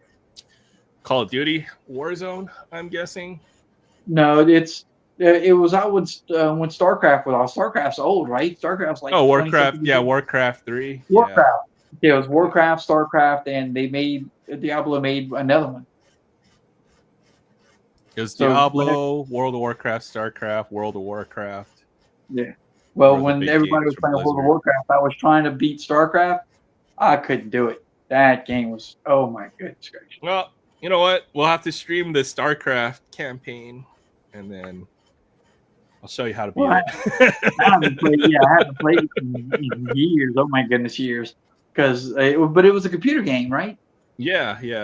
PC game, and I tried it. I just couldn't do it. I think I finished the first few levels or something, and then got to this one enemy, and they just wiped me out. And I was like, "Oh, screw this game." I loved it. That was one of my favorite games. All the Blizzard games that they made back. Blizzard. That was Blizzard was the name of the company, right? Blizzard, yeah. I played World of Warcraft for 10 years. Oh my goodness. They had a few other games after that, right? So now they have Overwatch. That's their game. They actually have pro teams for Overwatch. Another big one is League of Legends. League of Legends is probably the other big esport. Counter-Strike is also very big as well. So those three are kind of the big ones. Overwatch, League of Legends, and there's also a few more. Like Call of Duty has Warzone, but I don't know about the pro Warzone. They're all cheater. It's just Counter-Strike. Counter-Strike is huge. You can win big money playing Counter-Strike, or Dota. Dota as well is another one. Big game. What's Dota? Dota is a Warcraft 3 mod called Defense of the Ancients. So Steam, or Valve rather, who owns Steam, which is one of the biggest computer game platforms. They're basically like the Apple Store, but for video games. They have a game called Dota 2, which is basically they took the Warcraft 3 mod and made a standalone version. That's one of the biggest, because it's basically League of Legends. You play 5 versus 5 and it's competitive. But they have a tournament called the International, and basically every year you could buy the Dota pass, and a certain amount of the money that you paid for the Dota International pass would go towards the prize fund. And these prize funds hit like tens of millions of dollars even years ago. Yeah. So basically the best 16 or so teams will come together and play a tournament. It's called the International, and they'll play for that prize fund. And like first place can be like serious money, almost like real professional sports, right? So first place team might get paid out $7 or $8 million split 5 ways. So you can make millions of dollars playing esports. And besides of not just that international tournament, League of Legends has their own pro league. So does all of these games basically have professional leagues built around them. And it's not just the money that they can make playing competitively against other teams. It's the fact that they can, now they're personalities and they can stream on Twitch and oftentimes get tens of thousands of viewers, depending on the time, right? So all of that, the Twitch money, right? They can have, tens or thousands or tens of thousands of subscribers. And that's like a big income stream as well, reaching, hundreds of thousands. And for the top streamers, millions of dollars a month. So it's pretty crazy.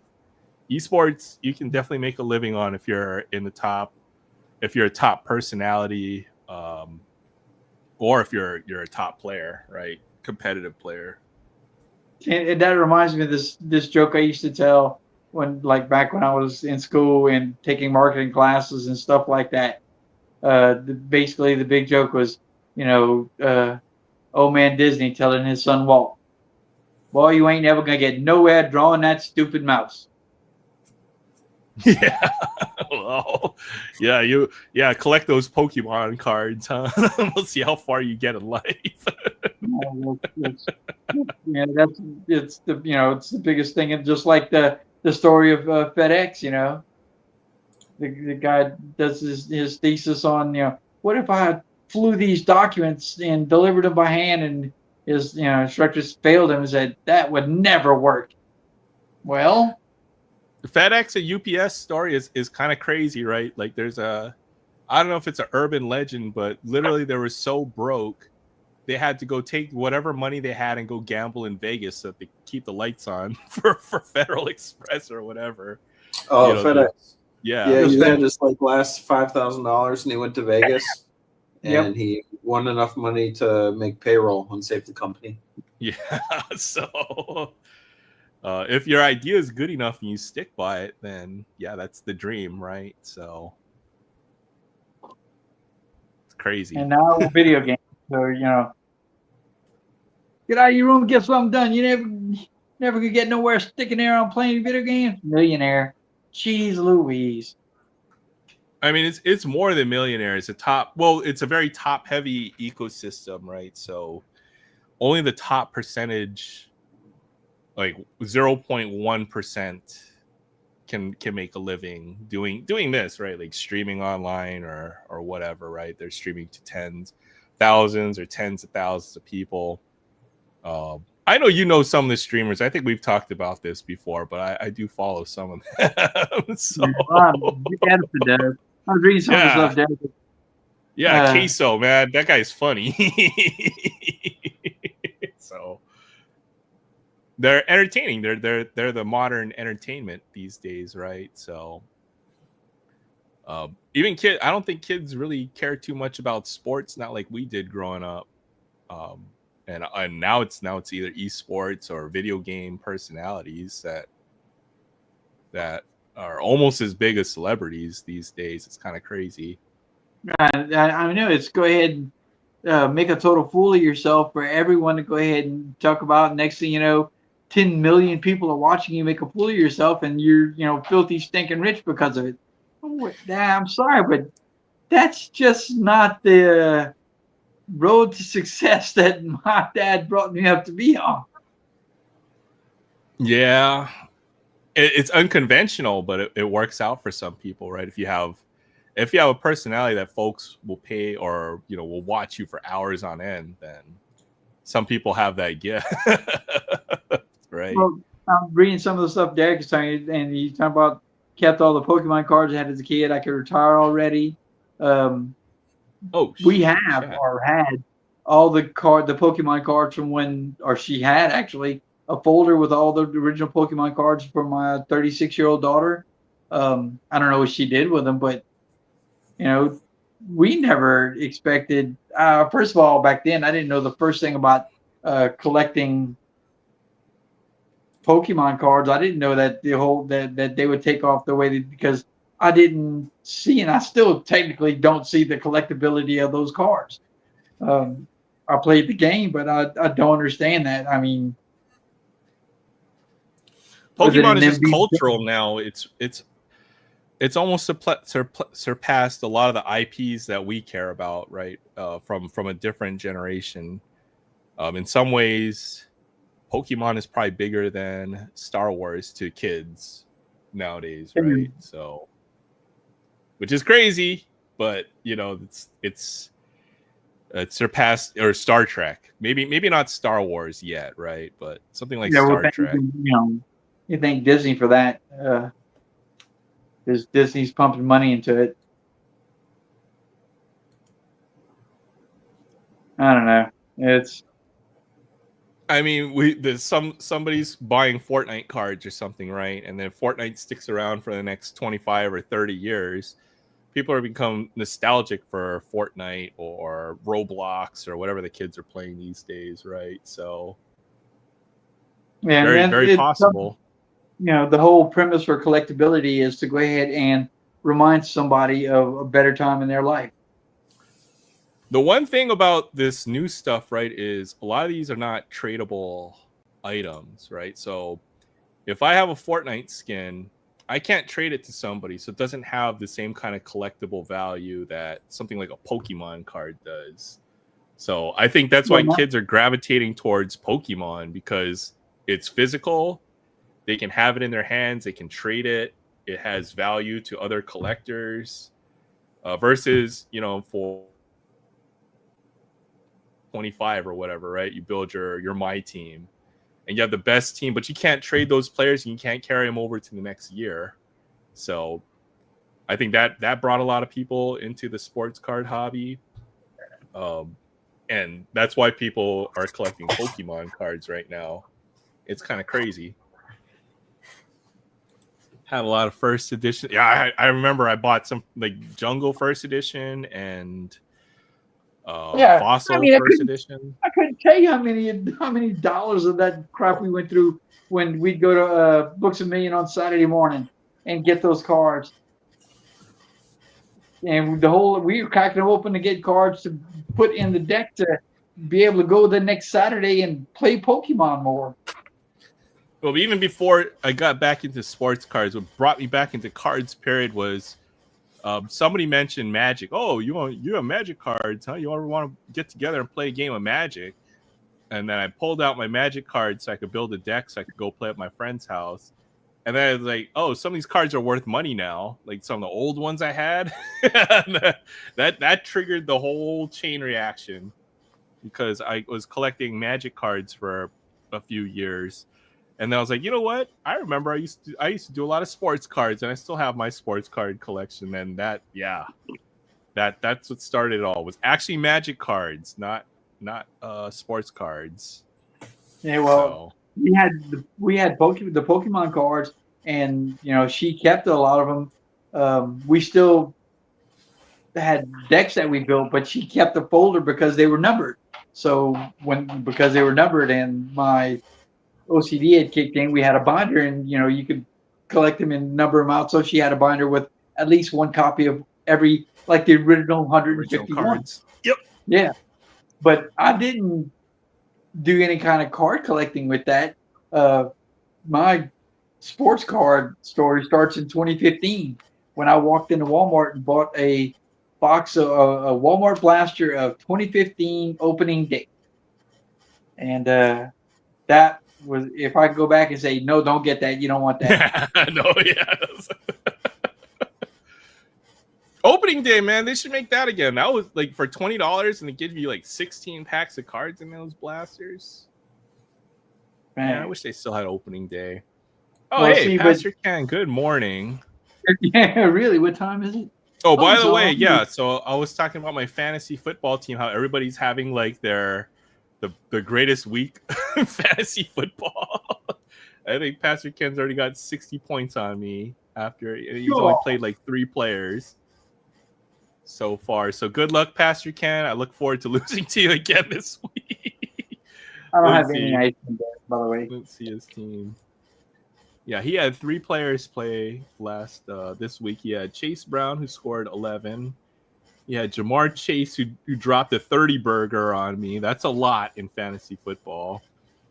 And he had T. Higgins, who put up 18 points. So the only person who didn't benefit from that bonanza was me, who has Joe Burrow on injury reserve for the rest of the season.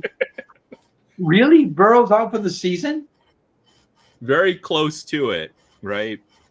So it would have been fine because if I had Joe Burrow play, he would have had all the passing touchdowns and all the passing yards, and I probably would have scored 30 points with Joe Burrow. But nope, just sitting on my bench on injury reserve. Yeah, the Furious Lobster getting cooked this year in fantasy football. So it's the name of my fantasy team. Man. My avatar is a kid in a lobster costume, and his dad is holding him in one of those big chef pots, and he's dressed up as a chef. Yeah. It's like that's been my fantasy football avatar for like at least 15 years. Well, Derek, how old are you? I did open some Sun and Moon Pokemon. I can't remember what set it was, but 37, yeah. I did open just a small amount of Pokemon. I wish I had just bought out all the Pokemon at the store because that's all they had. I couldn't find sports cards, so I bought a ETB of one of those sets. I still have the ETB box. Oh man. Just didn't get it. I mean, it was like one regular rare, not even a holo. And then the holos were like 1 out of every 3 packs. So you could literally, if you bought 98, you could have pretty much every holo in the set. That's what made it good. Because you actually needed them to play the game, right? So Does Shohei Ohtani have a card in 2017 or just update? Ohtani? Yeah.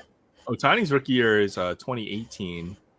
2018, so it's Judge in 2017. Judge and I'll say Bregman and a few others in 2017. Does Judge have a 2017 card or just 2017 update? I'm not sure. It usually depends on when they got called up in the year. Judge had a monster rookie year, so I'm guessing you probably had cards earlier in some of the earlier sets. Yeah, you used to just get one rare or the holo 1 out of every 3 packs. I remember that. Judge is if you want any of the older Ohtani's, any older cards older than 2018 for Ohtani would be anything made in Japan. So BBM. Oh, rookie variation. So he does have one card, 287. Oh, it's a short print or variation.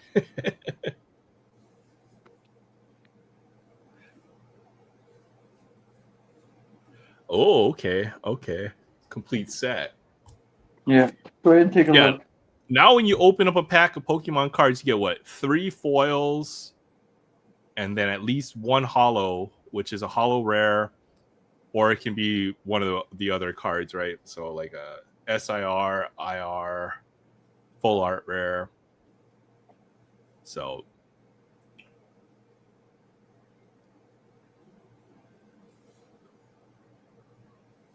definitely got more juiced up. Like it's like on hyper mode compared to how it used to be.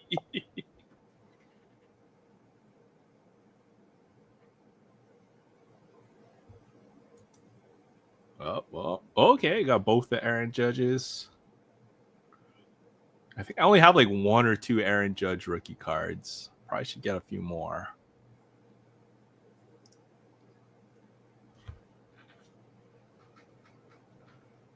I mean, that's how baseball cards felt when I came back in. I was like, you can get an autograph out of a box of cards? Huh.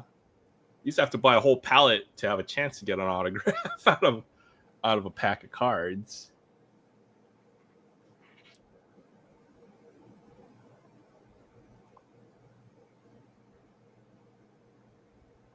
Just in regular good old penny sleeves too there on the Aaron Judges. Well, this is how I used to do all my. I'd get the complete set and then take it out and put it in sleeves in a big box. This is a 930 count box, and it's got the entire 2017 Series 1 and 2 in that box. 700 cards plus the 5 rookie card variations. Yeah.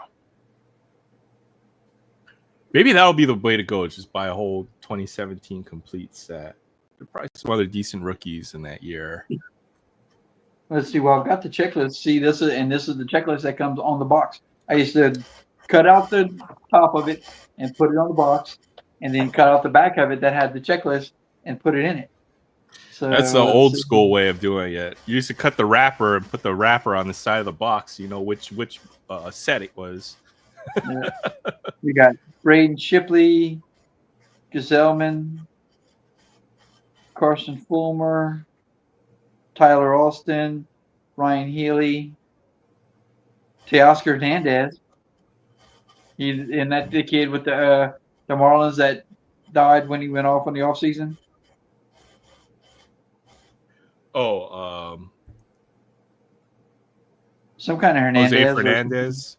Or Jose Fernandez. Okay, not the Oscar. Yeah. Dansby Swanson rookie card 87.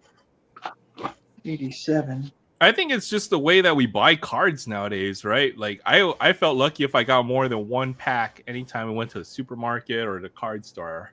You get 1 or 2 packs. That's probably why we didn't have like, whole boxes of Pokemon cards, is because we only got it like 1 or 2 packs at a time, right? Versus now, if you took your kid and you bought them just 1 sleeve booster, they'd probably be upset with you, right? Because you didn't get them an ETB or like a booster bundle or something like that, right? So like we didn't get multiple packs of cards. Anytime we got a box of something, it was like a special occasion, like Christmas or something. Or your parents were just feeling really generous or something like that. Well, that's part of the reason why I didn't do anything there when I was a kid. We didn't have any of that. We'd go to the store, and if I was lucky, my parents would let me walk down to Eckert's Drugs, which is a local chain that I think they're out of New Orleans. We'd go down to Eckert's Drugs and sit down on the magazine rack and read a couple of comic books. But yeah. Not like they would buy one for me. After I was finished, I had to put that back in the rack because it was time to go. All right, I think I learned a life lesson in the toy aisle, right? Because anytime I asked for a toy, it was like usually the answer was no. But there was always that one time, once in a blue moon, where it was like, yeah, sure, put that in the cart. We're buying whatever. And I was like, really? There was only one time that you got that answer. That was on the cereal aisle. If you were lucky enough, both, I could get a box of cereal and Scott could get his own box of cereal. So we'd each have a box of cereal. The problem was when we got home, we weren't allowed to have more than one box of cereal open at the same time. The rule was you finish a box and open another box. Oh, I never got the sugary cereals. My mom would never buy that for me. I always had to eat all the not crappy cereals, because I actually like, Raisin Bran now. I never got the good cereal. Light cereal was my favorite. We always got freaking Kix or Raisin Bran or freaking Chex. I hated cereal as a kid. Kix, Kaboom, and Life. That's the 3 cereals right when I was a kid. Kix, Kaboom, and Life cereal. Yeah. Oh yeah, Life. Yeah. It's like, can I get Lucky Charms? Put that back on the shelf. Can I get the Cocoa Pebbles? No. Now, have a as box an adult, when I started buying my own food, Fruity Pebbles. Fruity Pebbles was my favorite. And I could get the regular size, not the family size, but the regular size of Fruity Pebbles, sit down with my Tupperware bowl and put the whole box in it. And then fill the sucker with milk and eat it. Oh, yeah. Yep. Or regular Rice Krispies. Not even like Rice Krispie treats. Just, here, have some Rice Krispies. You had to put sugar in Rice Krispies. You couldn't eat that crap by itself. It took me a while to pull a Charizard, but I did pull one.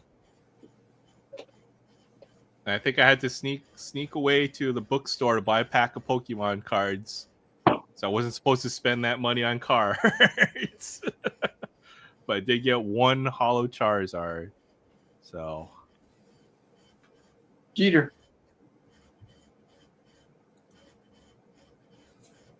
That is cool. Derek Jeter rode in the trophy. And that's the future stock. And see, there's Yankee stock prospect Derek Jeter. Nice. I think I pulled my Charizard at a Walden Books. Back in the day. It's a Michael Jordan non-basketball card. I don't have that one, but I have the other one, the Upper Deck one. Or this is the Upper Deck one. Yeah, the other Upper Deck one. Yeah. So in this one is the future stock, and you see it's got the little emblem on the corner there. Oh, okay. Mine is I have the Electric Diamond parallel, I think, of the Michael Jordan one from the other base Upper Deck set. That was crazy. Michael Jordan in baseball uniform. Those are the days. Wouldn't mind getting that other card that you're talking about because I don't have that one. Let's see if I can find it.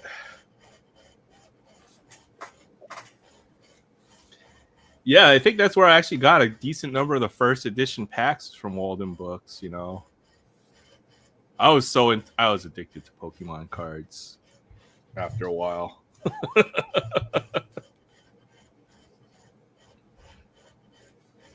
That was the only place you could find them because they were sold out everywhere for a minute until until Pokemon kind of died out a little later.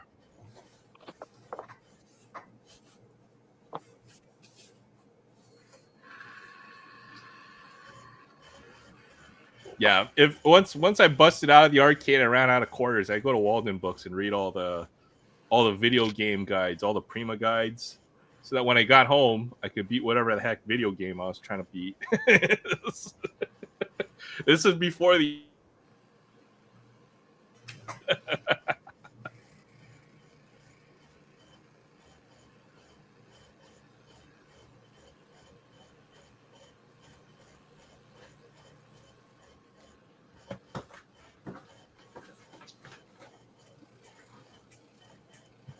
You brought your pen and paper so you could write down all the cheat codes and stuff. Oh man, yeah. A magazine rack too, because I'd find the Beckett on the rack and I read Beckett and Scry magazine. See how my future investment was doing as a 14-year-old kid. More tough stuff.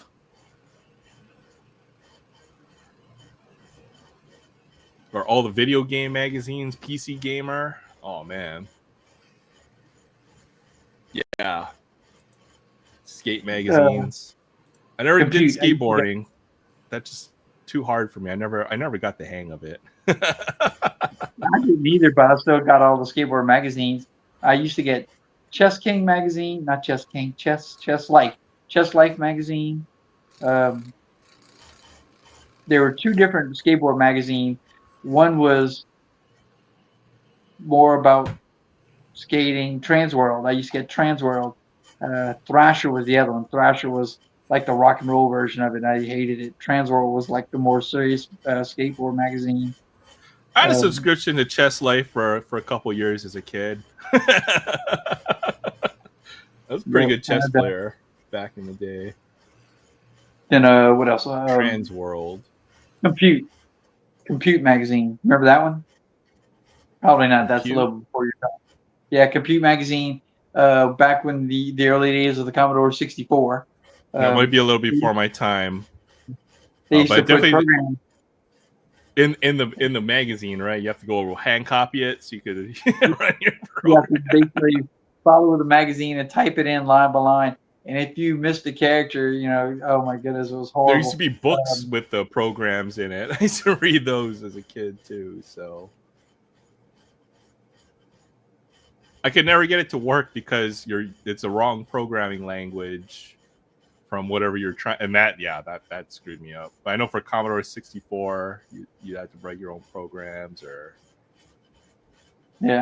all that basically stuff. All, basic line by line basic, and then they ended up making they wrote a program called I can't remember what it was called, but you could actually load that program and run it before you started typing in the program, and it would actually give you a check, like a checksum balance, where after you typed it in, you check the checksum balance to make sure you type the line in right. And if that matched what was in the magazine, you go to the next line.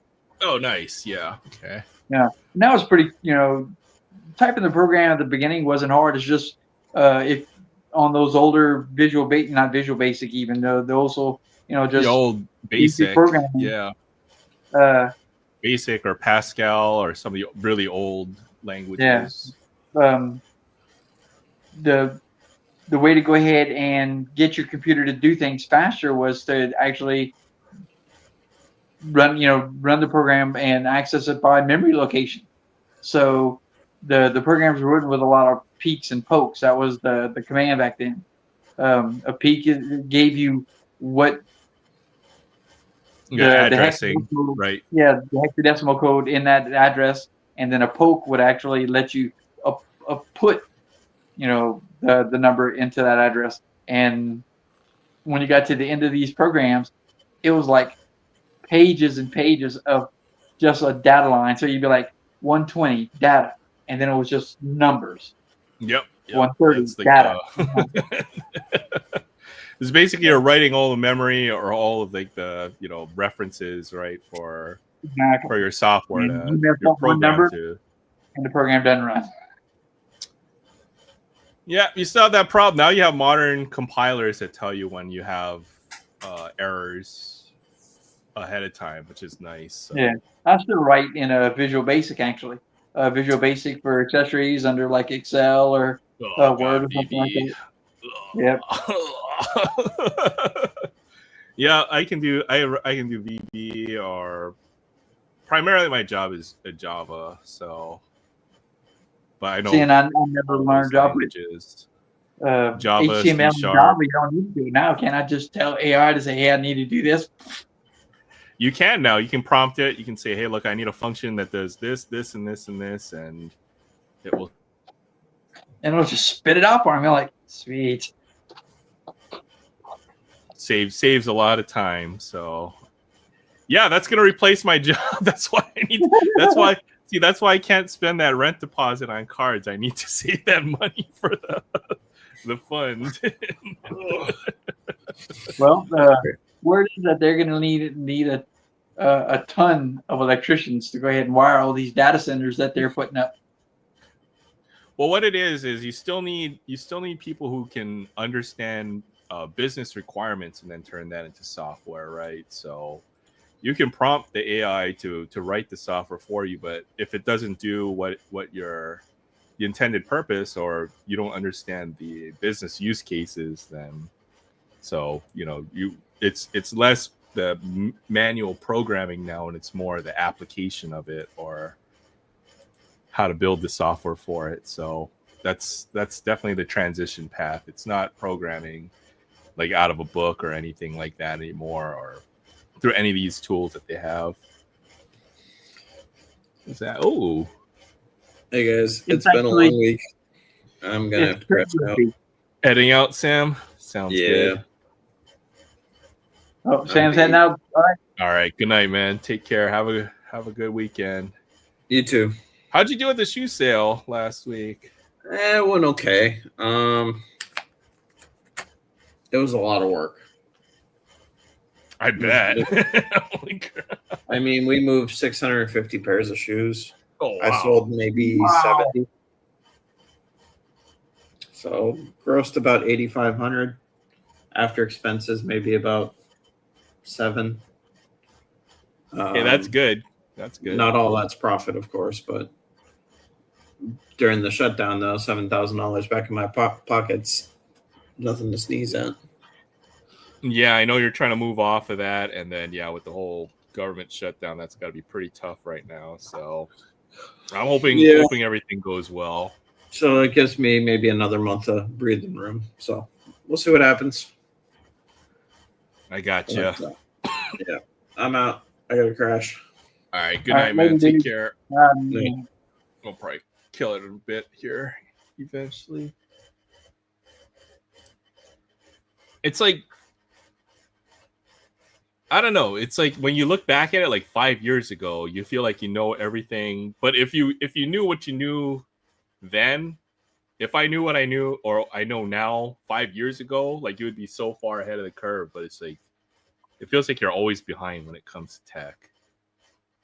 So if I ever get ahead of the curve, then I'm gonna invent the next $1 billion idea. Then I'll go buy Lanai from Larry Ellison, and then you guys can all live there.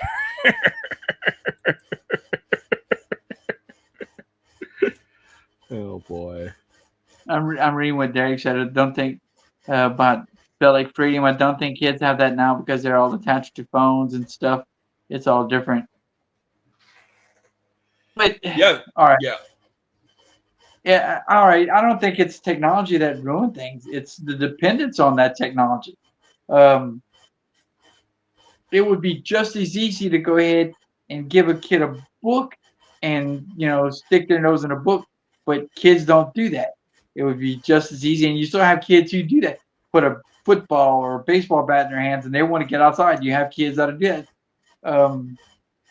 It's the dependency on the electronics and using that. Of course, just like when television first came out, when I was a kid, and of course it came out before I was, but in the 50s and 60s, it was the video babysitter. Sit your kid in front of the TV so you could get things done. Well, those children became dependent on that, and so did those parents. Same thing here.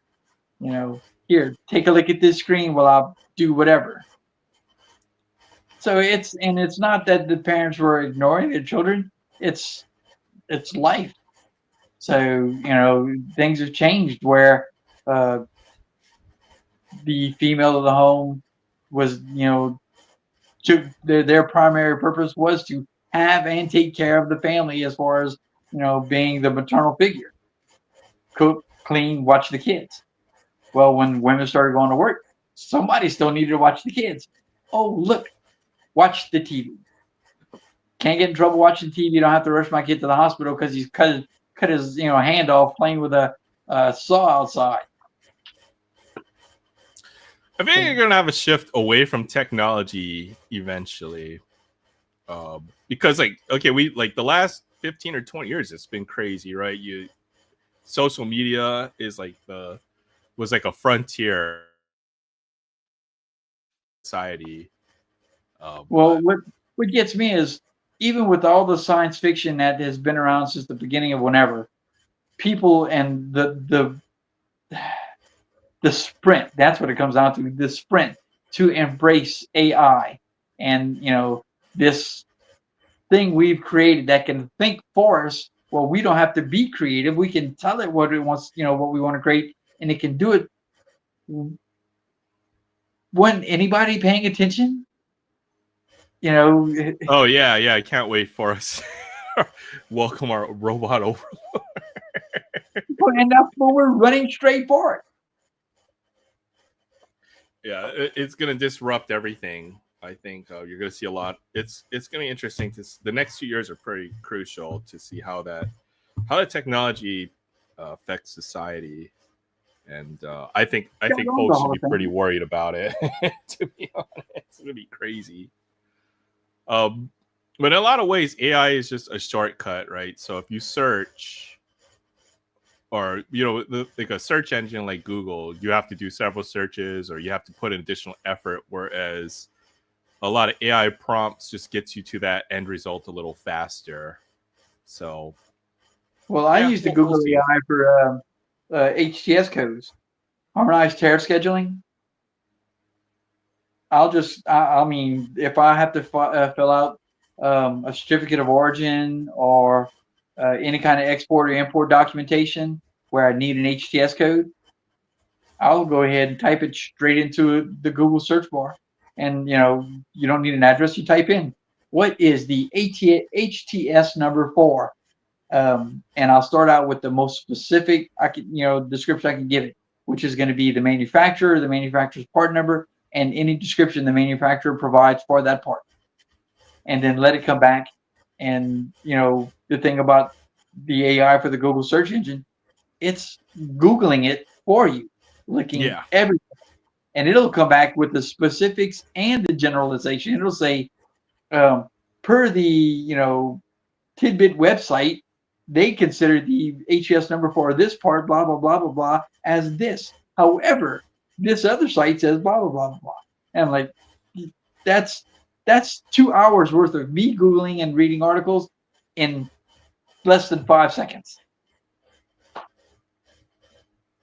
Can't beat that with a stick. Yeah, I mean, we'll see. I think it'll be interesting, like who's going to profit from the technology, I think is the question. And how will that be spread around society, right? So if AI takes all of our jobs, then what's the replacement for that for all the people that lose their job, right? Is a big question. So it could be pretty crazy for the next few years. But that argument and that discussion has been around since the industrial age, not just the the technology, but since the industrial age where machine came across and to go ahead and bring that. Or computers. Computers was a big. John Henry digging a hole through a mountain. Or a database, where you have like you'd have paper records in like a giant building somewhere, and instead of having a person go run down into the storeroom to go find your record, now it's all electronic records. So I mean, it's happened before. Things are going to evolve, and then who knows what the next step is going to be. But in the meantime, if you've trained your whole life to a certain skill that now becomes obsolete, then now you will have to adapt and find a new trade. I think that's what scares a lot of folks. So who knows? It should scare more people. It doesn't. That's scary in itself. Or folks are so accepting of it, I suppose. There's some places where I think folks are pushing back in AI, most notably like the artist community, right? So if you mention AI in the presence of a lot of these folks, it'll be like, it's just... Oh, especially now that they, the first AI actress, if you want to call it that. Yeah, you could have an AI movie, right? Somebody instead of needing to hire an entire production crew to film it or all of this, now you just type in an AI prompt and you're going to get your your movie or whatever, right? Is Yeah. so it's I don't know, right? Somebody's making money off of it, yeah, and it's not me, it's not us, it's gonna be the companies who own the AI technology. So yeah, I don't know how that's gonna work out. And the thing is, the technology is primitive now, but only get better over time. So it's interesting. I think I've observed this. If we want to go back a little bit, right? So like, say the game of chess, right? So for decades, human players could always beat the computer, but now the computer player is, or now a computer, a human cannot beat the top computer at all. It's just not possible anymore. But now the humans use the computer as a tool to analyze the game or whatever. So, it's, you're almost going to see the repeat of that. That's just like the precursor, I guess. Yeah. So I remember when was it Anatoly Karpov that beat Big Blue? it was a Deep Blue, IBM Deep Blue, at a world or a match with Gary Kasparov. But it's probably still at this time, the second greatest player of all time. But at the time, literally the chess GOAT. Now it would be Magnus Carlsen. But it beat Kasparov in a match, which was thought to be undoable. This happened in the late 90s, right? But now the chess engines have evolved so far that even the greatest player of all time, Magnus Carlsen, doesn't have a chance to beat the computer. If they played 20 games, he'd be lucky to draw one or a couple of those games. The computer is that much better at this point. So, yeah, we're still up. The conversation has deviated. What's up, Christina? Hi, Christina. Full AI. It was okay, but not like older movies. I think you're still gonna be able to tell the difference between an AI movie and a something that somebody films. Just there's gonna be differences, whether, because AI is gonna make something that's gonna be very generic. If you give the AI a prompt, you might get, if you give it the same prompt 10,000 times, maybe you're going to get one that's a stroke of brilliance. And in some ways, that's how a lot of human art works, right? Is, somebody might draw 10,000 pictures, but maybe one or two of them is going to be considered their greatest pieces of artwork or something like that, or truly a stroke of brilliance. So, yeah, I don't know. It's going to be pretty crazy.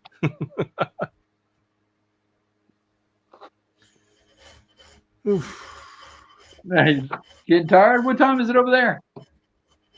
It's like 10, but I've been up since like 6. I had to work and all that stuff. So, well, it's definitely tomorrow here. Oh yeah, it's like what, 2 o'clock, 3 o'clock over there. Yeah, 20 after 3. I'm amazed your battery hasn't died out yet. You're still up and going. The one that I'm filming on, it was fully charged when we started, and it's the one I got from my dad. So it's a newer device. Of course, it's still technically not a phone because I don't have a phone number. The old one, the one that I used to use, is this one. It's the one with the cracked screen. You see the cameras all cracked dang. Up. How old is that thing?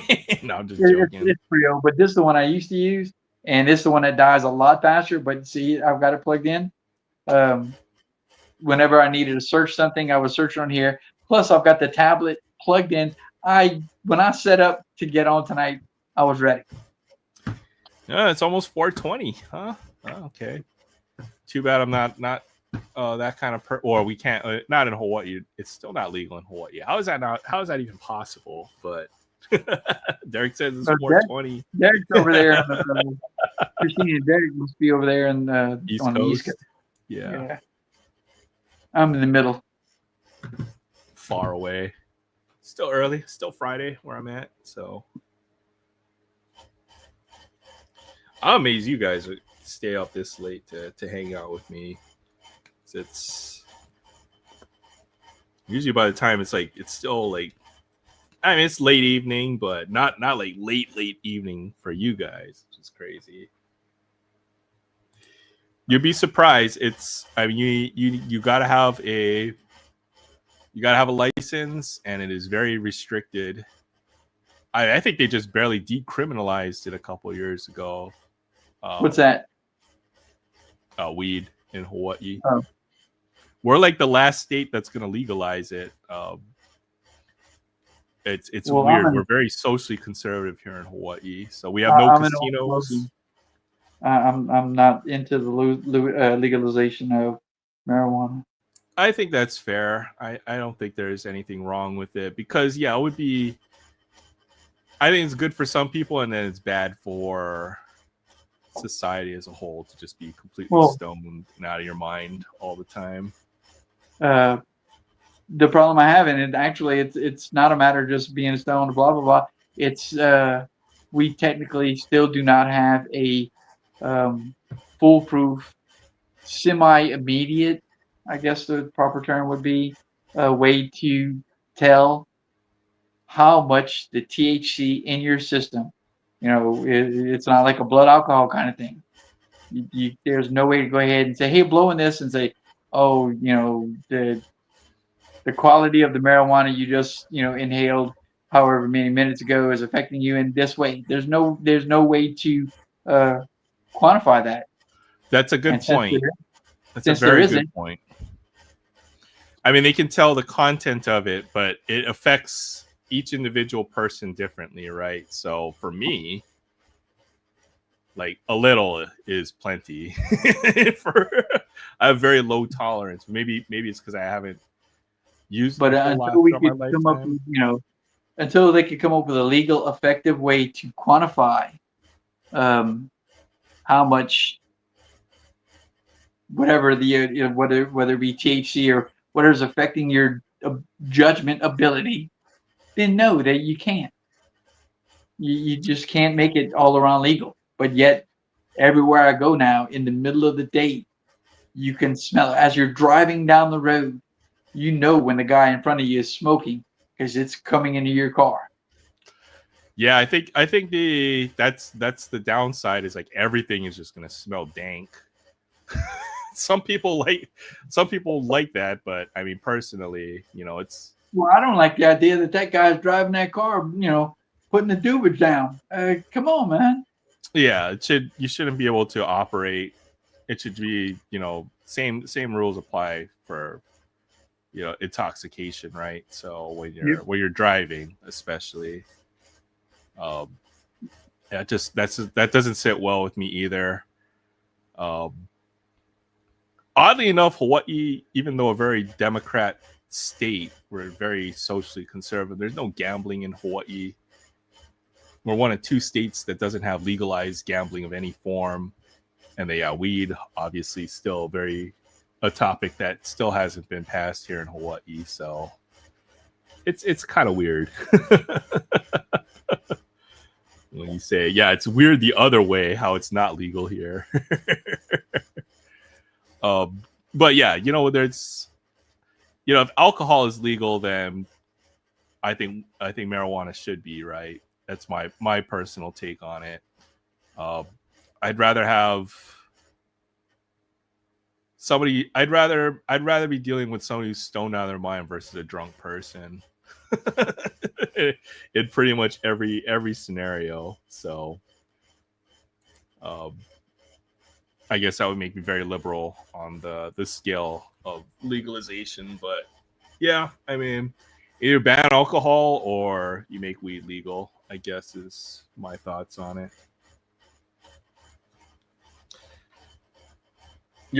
I think you make some very valid points though, how you cannot tell how intoxicated a person is.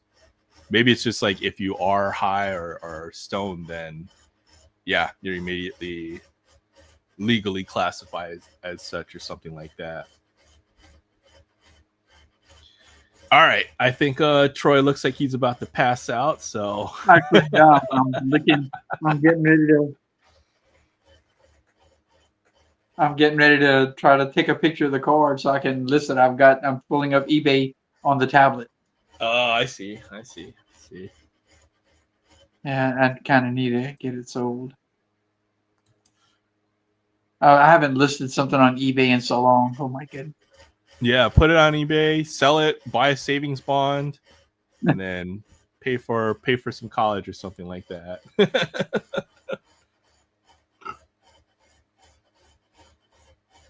I have a very specific life example of inflation and how it works. When I was born, my dad bought, when my brother was born, he bought both of us a $1,000 whole life policy that when we turned 18, we could cash in. In 1968, you could buy a car for $1,000 to $1,500.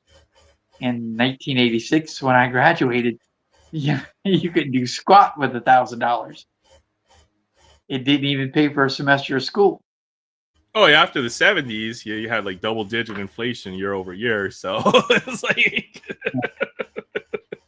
$100 bill right there. Thanks. Yeah, and it's just the way it works. Everything blew up, it blows up, blah blah blah. Come on, I really hate this town. Yeah, I would say 20 years it'll be legal everywhere. That would be my guess. And if it keeps people away from alcohol, that's probably a good thing.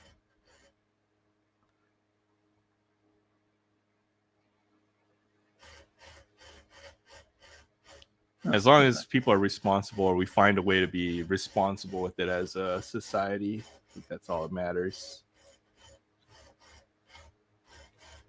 You need something to replace all the jobs for when we lose from AI.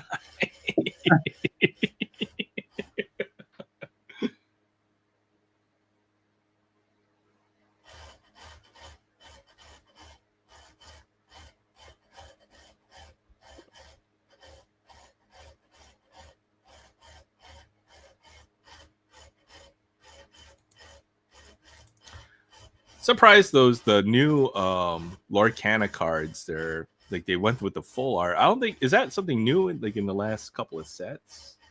I don't actually know. Did it work? Oh, that's a video. I need a photo. He took ER jabs. Something went wrong. Oh my goodness gracious. Yeah, I gotta get on that eBay and start selling some stuff too. So wait, send me my stuff before you start selling it all. Oh yeah. Well, I gotta sort it all so I can find everything. But I found a couple things in addition I put aside. Just have to figure out which bin I put it in that's going out in the mail. But I sent something to Canada. Oh man, yeah, don't send anything to Canada. It's expensive. Well, Canada has little to no postal service right now, though, right? Yeah, I sent a small little envelope. It cost me like a lot of money.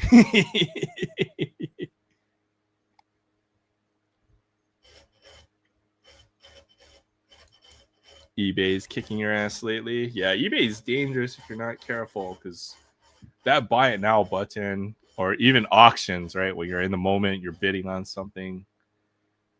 Man, you have to have a lot of discipline. I know the price the max I really want to pay. Let's say I've got a bunch of cards I'm going to try to pick up from Greg Morris. I'll go ahead and take those cards, and if the max I want to pay is, and I use this one a lot, $3.95, I'll go ahead and start and just put $3.95 on all the cards I want. And then as the auctions come up and I start getting beat, I'll take that $3.95 and start applying it later on to other cards till eventually somewhere along the line I'll have a couple of cards. So if it's like $4 a card, $3.95, $4 a card, and I've been on 20. That's an $80 budget. And if I would get beat out on half the cards, I can, double up on the other half, but still spend around that same $80. That's smart. That's smart. And then if I I get think, beat yeah, out, I've got to do something like that. it I works. remember it works pretty well. I might try that out. That's a good idea. So you get something you want, right? And you're paying the price that you want. You're comfortable paying. You're not getting into a bidding war with other folks for an item and then overpay on it. I think the last thing I did on eBay, I bought a box. I think it was 22 Series 1 first edition. I watched these two guys bid for they put 20 bids against each other. I sniped them on the last second. Wow. eBay is fun. It's I only put one bid. I had the price in my mind, what I wanted to pay for it. And I came at the last second. I outbid. I won the box. So, yeah, Canada is. Oh, yeah. I know the winter gets kind of crazy. We don't have winters, but people get stir crazy during winter. So you got to have something. Canada is insane. Okay, I paid $15 to send a 5-ounce envelope to somebody. When I probably should have just taken the envelope and split it up and sent it plain white envelope in 4 different envelopes. It would have came out cheaper, but that's a lesson learned for the next time. It's not just Canada. I lived in Germany in 1989 and 1990. Of course, I was with the military, but my first apartment was on the German economy. We shopped in a German grocery store. Yeah, it was horrible. And this was 40 years ago. Yeah, pretty much 40 years ago. Price of cigarettes was outrageous. Price of gas was outrageous. Yeah, the 80s. But you could actually, and I know of guys who did this.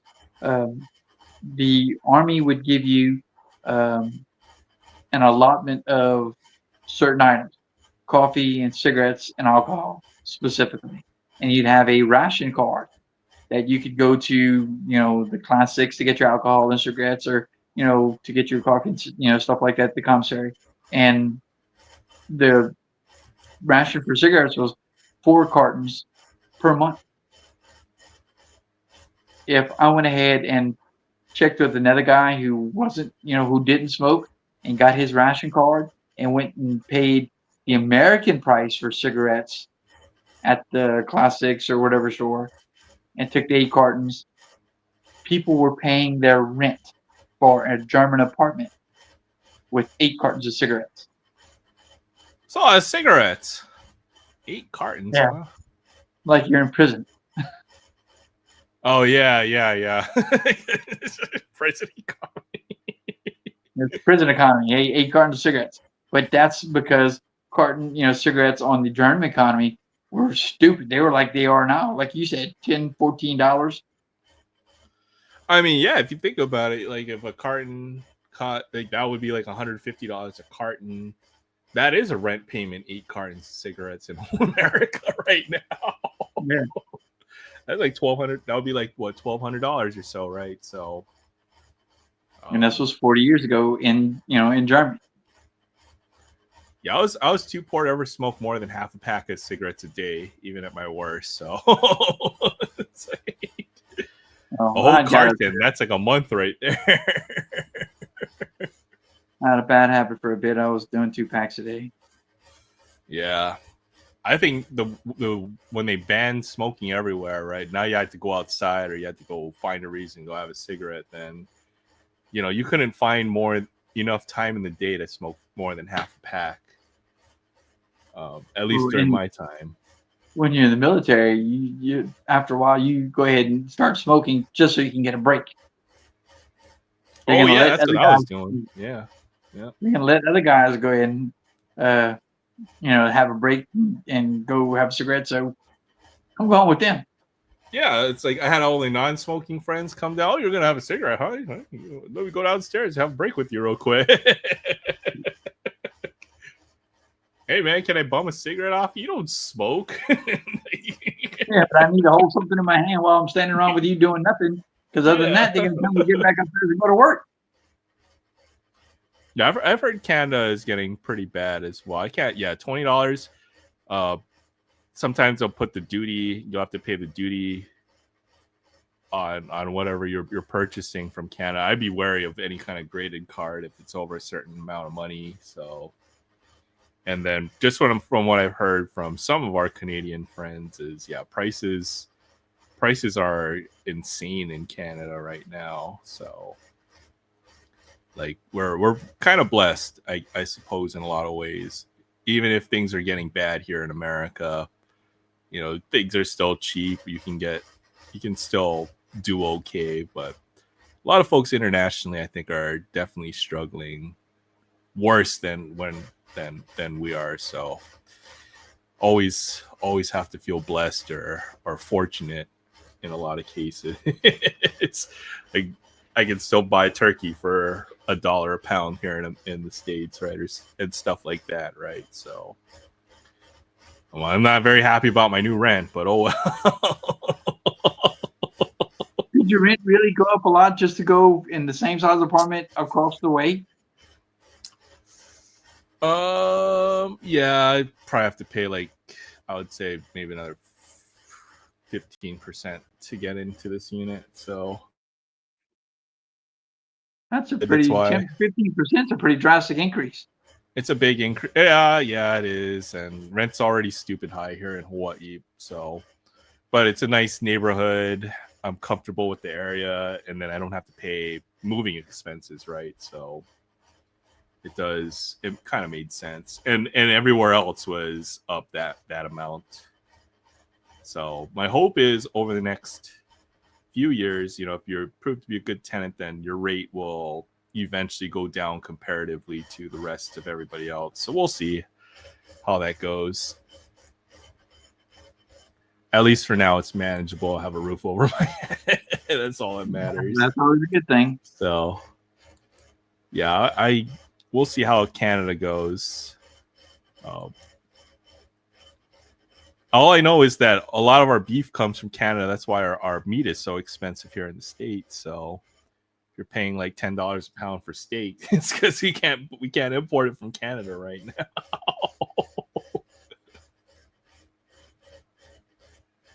My dad was in the cattle business. When he got out, they were fighting to try to find slaughterhouses that would pay 99 cents a pound on the hoof, and now the going rate for beef on the hoof is like $3.60. Wait, sorry, what was that? My dad did cattle. We have a registered cattle brand and a ranch name, but back when he got out of it, him and his brother, my parent or my uncle, were having trouble trying to get 99 cents a pound on the hoof from the different slaughterhouses. Basically, you will go ahead and truck on, and of course they're a small operation. This is not thousands and thousands of acres with numerous heads of cattle. They would try to find the different slaughterhouses and get your best price from your slaughterhouse, but still. They were struggling to find 99 cents a pound, and now the going rate for beef on the hoof is about $3.60 a pound. Yeah, it's crazy. That is insane. I remember paying $7 for ribeye. I thought that was expensive. and it's like $12.15 now. Yeah, it's even more here because everything we get on a boat has to go on a boat from California or airmailed. So. It's more expensive over here. It's crazy. I can't stand paying more than $4 a pound for beef. Yeah, I don't get anything cut steaks and things like that unless my dad has a cow that we're getting ready to slaughter and I can get some meat from him. I ain't doing it. Yeah, I'm definitely not going to the store and paying that. Yeah, no doubt. I mean, I've always been very, very happy and proud to be an American. We take a lot what we have for granted for sure while we're here. So at least you don't have to pay heater bills in Hawaii. Yeah, you gotta pay that AC when you want to turn the AC on here. I'll just take my shirt off and sweat it out though. A lot of times.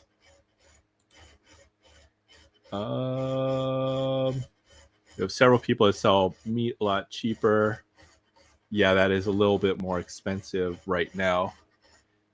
Yeah, at least on the mainland, you'll have local sources. But there aren't a whole lot of cattle ranches out here in Hawaii. I'll tell you that.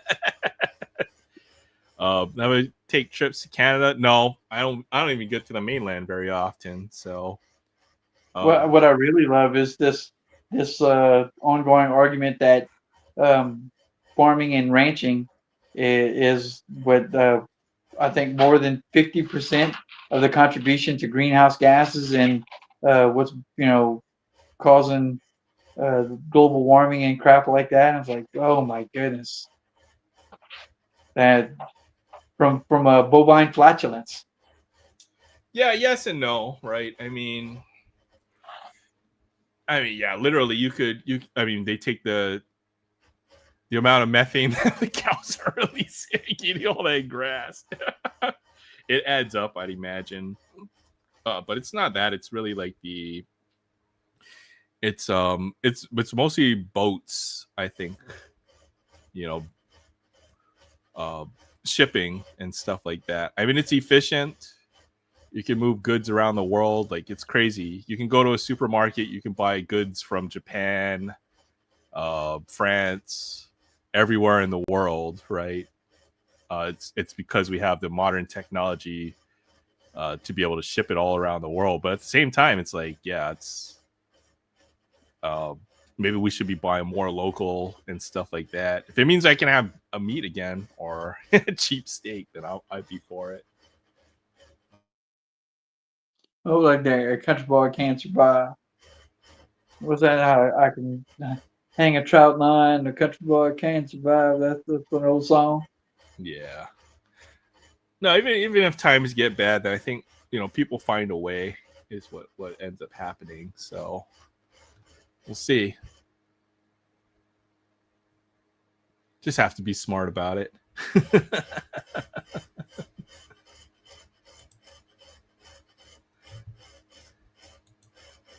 All right, we hit that 6-hour mark. You ready to call it a night? Sure. I was trying to do the thing on the tablet to see if I could take the picture of the card. It wouldn't work, so I'm going to wait until we get off and maybe do it with my phone. Actually, I'm really not that tired. No, it can go a little longer. I don't mind. Yeah, life finds a way, right? It's survival of the fittest. We don't want to be last. Oh, Dr. Ian Malcolm. Life finds a way. Yeah, thanks for hanging out there. Good times. Good conversation, man. We went pretty deep tonight. Hope you have a great week. 2017 Heritage. All right. I'm going to start digging through these boxes. We need to sort by sport, and then by year, and then by set, and then really have to start reducing some of the bulk of this collection down, I think, will be the goal next. The hell is this? 2020 Turkey Red, huh?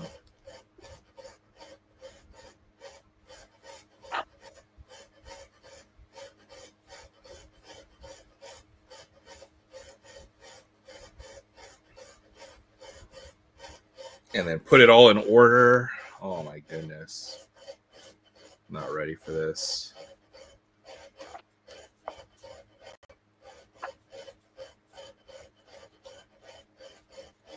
Start looking for every Otani card and just stack them all up. My collection.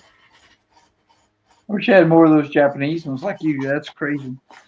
Well, I only have 2, and I think only one is probably authentic. And I did have to trade a lot to get that card. So yeah, I remember you. I still have to finish my 2021 NPB set. Yeah, well, you know what? I did get a couple. As a throw-in, I got 3 Roki Sasaki 2021 rookie cards from the NPB Chrome.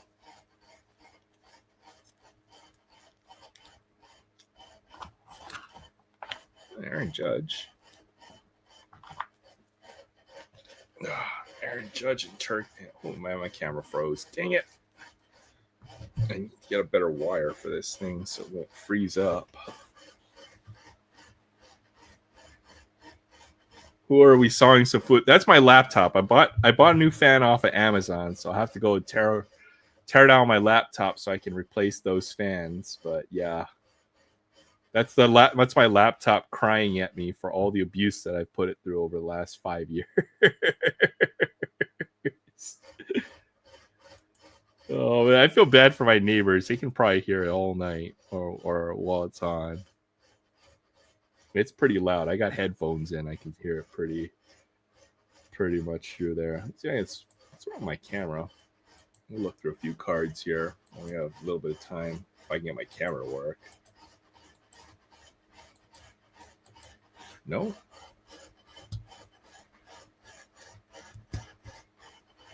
It's the fan just grinding against it. I opened it up and I tried to fix it. I think I made it worse. The fan is literally broken. So I've got a fan coming in on Sunday, I think, Saturday or Sunday, and then I'll replace the fan on my laptop. It's on the power supply. The fan on the power supply. No, on a laptop they have. It's almost like one fan, that little bitty micro fan kind of. It sits right on top of the laptop, the board in the laptop. So there's 2 fans like this, and then basically just have to. I should be able to replace it pretty easy. It's not that hard to do it. Why is my camera not working? God dang it. It's right on the processor. Yeah, it sits right on top. Just as a laptop, so. My desktop is kaput right now, so I've got a couple tools to fix my desktop. So that's what I probably would be using. So, yeah, basically, both of them, or the laptop doesn't die before my desk, or before I fix either one of them. That would be bad. What's wrong with this thing? It's usually this wire. I'll have to restart OBS real quick.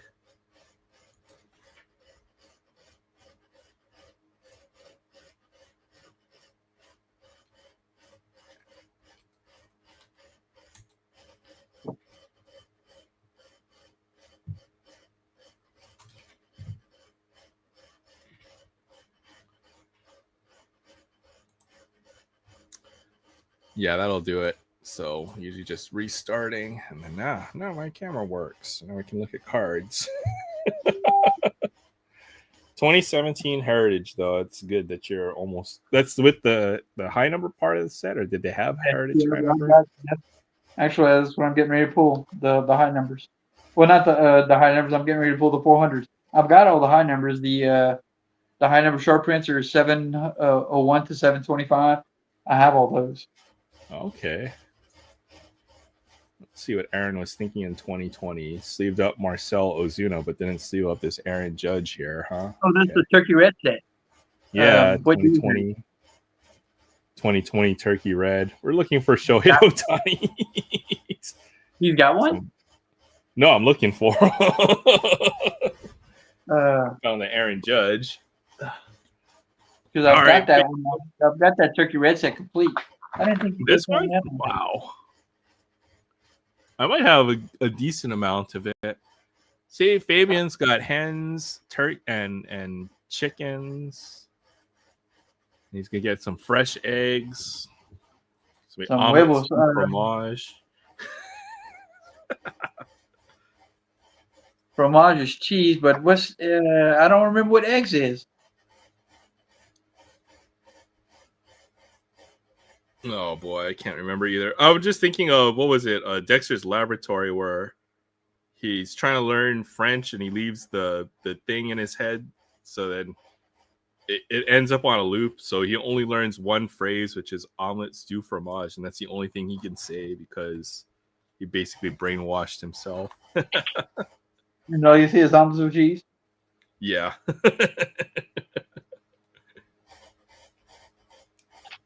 Eggs. Oops, that's it. Oops. Oofs, yeah. Danke. Merci, Fabian. Take care, Fabian. Oh no, don't fall, you piece of junk. This is every 35th anniversary cart, I think, is all in this box that I have. Let's see if we can find some. Vlad Jr., Kershaw.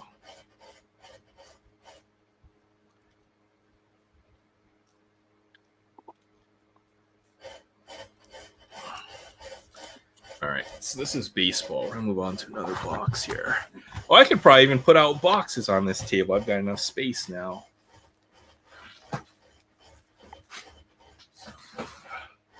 Move some of this stuff off. Just glad I got that. Move this off.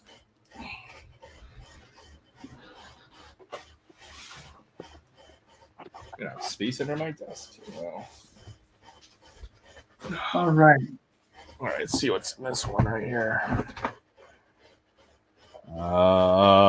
Yeah, it looks like a box that was hastily stored. 400, Clayton Kershaw. I like all the hundreds, and every 50s is always a good player. 401, Giancarlo Stanton with the Marlins.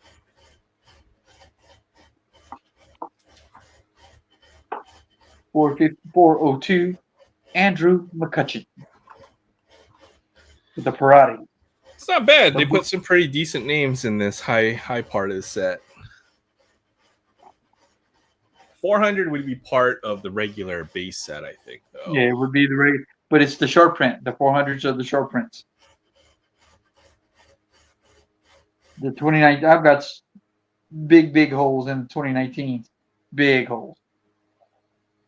2019, Nolan Arenado, action, and portrait. Oh, you got the action. Yeah, that's 403.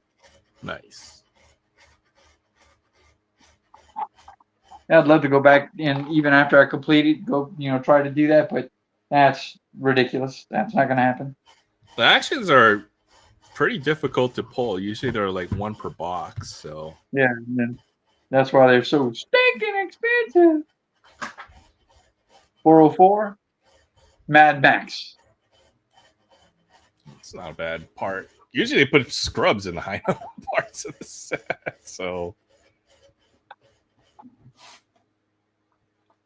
with the Red Sox, Chris Sale, number 405. Yeah, not bad at all. UFC Chrome. Now, I was looking at this gentleman's name one day and just thought it was so weird. From Campechuelas, Cuba, Yoenis Cespedes. Well, he's got several brothers, so. Yo is I-N-S. Cespedes. Yoenis of course, Cespedes. before it was ICE, it was INS. Immigration and Naturalization Services. Yoenis. So I was like, wait a minute.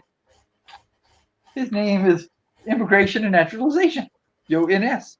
There's also Yoelki, and then there's a lot of Cespedes.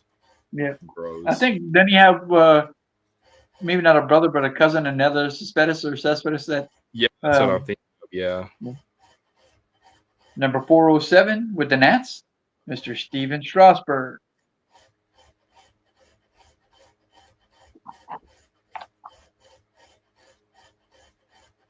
$408, King Felix.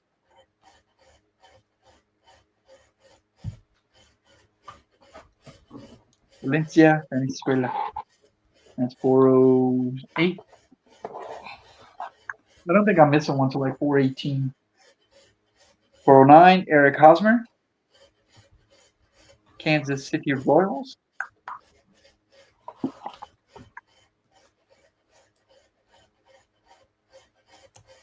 $410, Anthony Rizzo.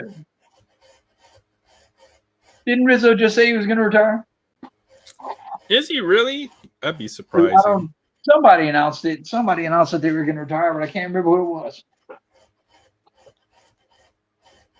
I saw Max Scherzer says he wants to keep on playing. So Yeah, hell, man, he fought to stay on the mound the other night. yeah, it was fun. Matt Kemp at 411 with the Braves. Los Angeles, National League, San Diego, Atlanta 2016, Atlanta 2017. Or was he just there for 2016? I don't remember. I think he was there for 2016, 2017. Big Puppy, 412.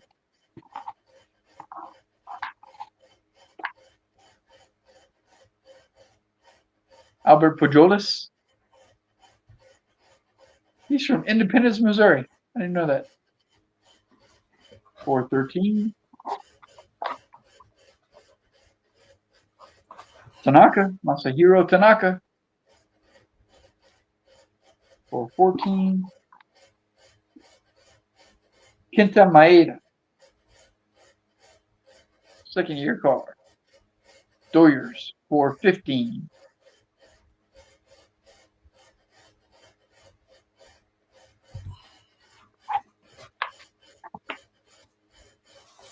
With the Texas Rangers at 416, Mr. Yu Darvish.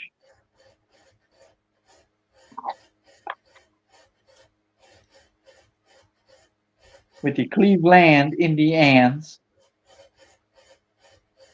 still the Indians on this card. Francisco Lindor.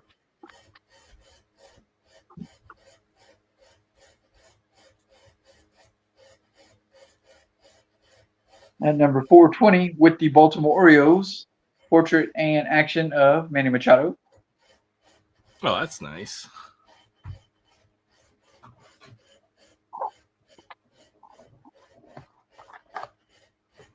.422, Robinson Cano. Wait, okay, that's where. So 420. That's how I recognize the numbers there. Yeah, 416 was Yu Darvish. 419 is Frankie Lindor. So 17 and 18 are two of them that I'm missing. I'm pretty sure one of those is coming in.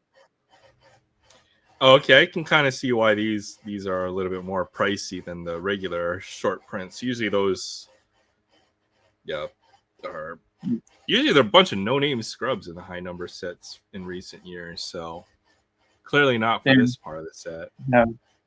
420 is the Machado, and then the next one is the Cano, which is 422. 421, I believe, is another one of the cards I've got coming in. Oh, Schwarber. It wasn't Rizzo. I think it was Schwarber. Schwarber said he was going to retire. Nah, really?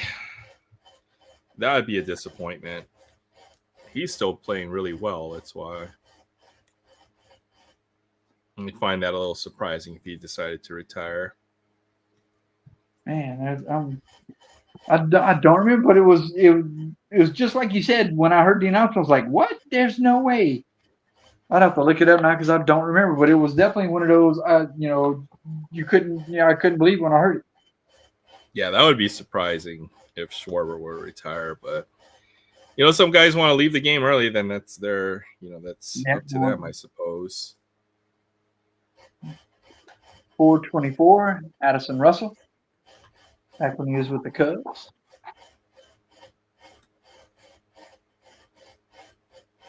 Number 425, Jose Altuve.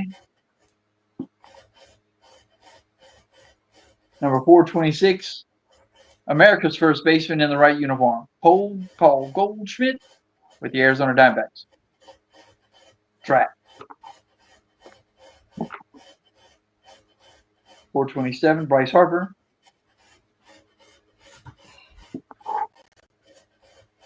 Jose Abreu, 429. This is 420. I think 428 is the other one I got coming in.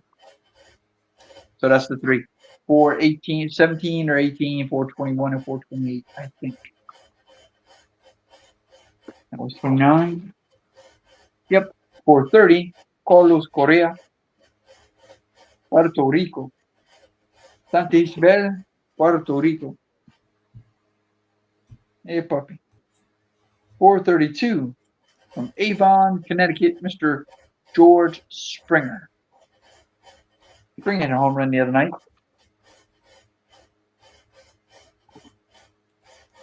433, Charlie Blackmon.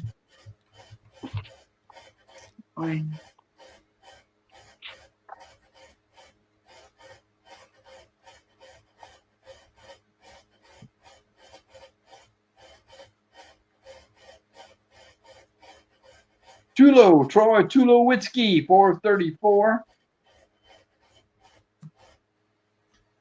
Is he still? He's not still with the Jays, is he? Tulowitzki? Didn't he retire? Yeah. He's probably retired by now. Really? Went into the league in 06. Yeah, 2025, I guess so. The amount of injuries he's had over his career, yeah, I'm pretty certain he's retired by now. And in 2017, his 11-year total batting average be 292. That's not bad.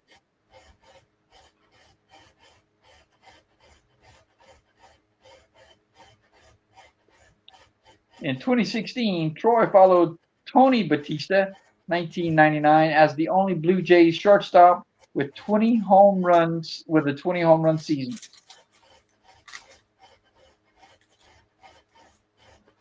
His 7 such campaigns at that position overall are tied for the 4th. Nowadays, though, 20 home runs. Put Edison out there, you get 20 home runs a season. Yeah, 2020 or 20 home runs isn't what it used to be, that's for sure. Todd Frazier. Down goes Frazier. 435 with the Chicago White Sox. Miguel Sano. 436. The Twinkies. Carlos Gonzalez. With the Colorado Rockies.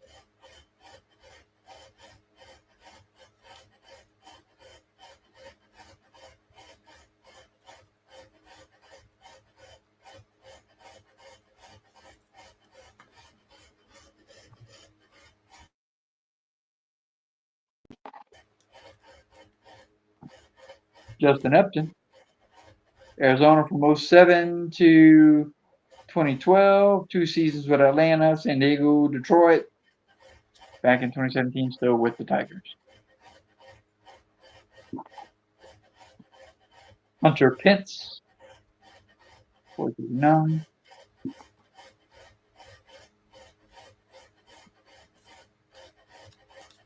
Oh, wait a minute. 439. Missing 440. Don't know what 440 is.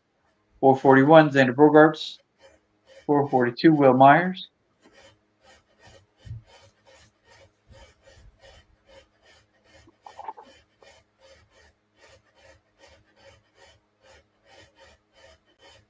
'43 and 44, Story and Sanchez.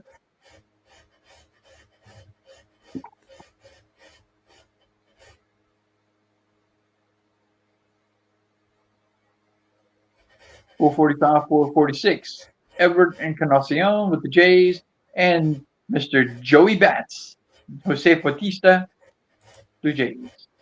That is him, right? Joey Bats, yeah. Mr. Bat Flip himself.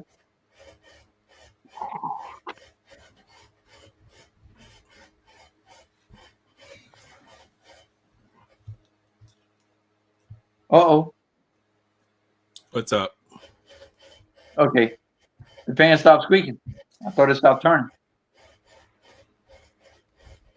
D. Gordon, Jason Kipnis, 447, 448. Marlins and Indians, respectively.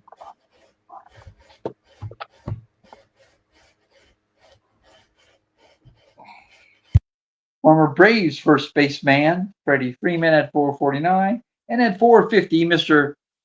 Mike Trout.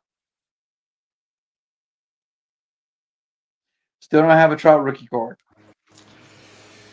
Yeah, well, now might not be a bad time to try to pick one up. I think the prices have gone down pretty big on. They Trout have, but rookies. it's still more than I want to pay for one rookie card.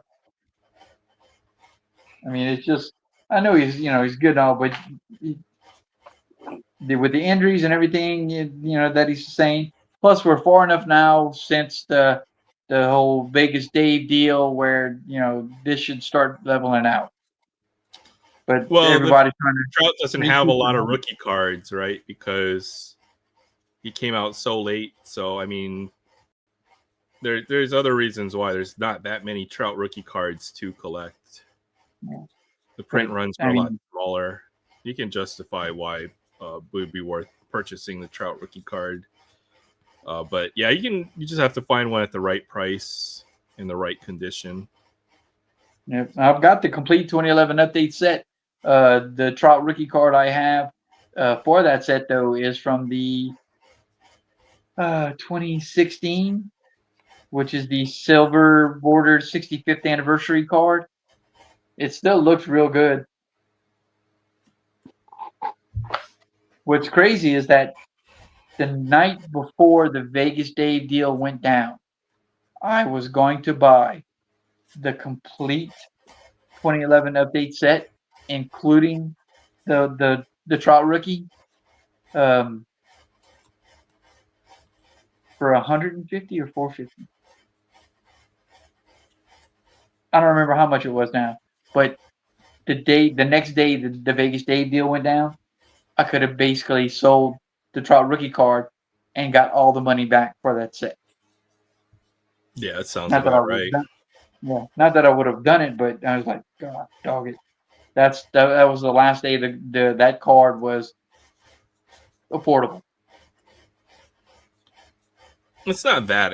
I mean, it's a big chunk of money, but it's not that unobtainable. I think I've seen decently graded copies in a couple $100 range at this point. Mm-hmm. So it's not 2017 cheap anymore, but it's not that expensive compared to some of the big rookies for some other people out there. Yeah. But all right, yeah, I think I'm gonna shut it down. I'm starting to fade, and I've got to eat and do all that stuff. So yeah, it's getting late for you. You got to go eat. Yeah, I'm gonna head out here, I think, in a bit. I do like how these cards are so sharp and the backs are so nice. One day I'd like to go ahead and put them in top loaders and actually put them in the same box with the 68 set. Yeah, there you go. That's not a bad idea. I think that would be a pretty good idea. Because they're so pretty. I wish my 68 set was that pretty.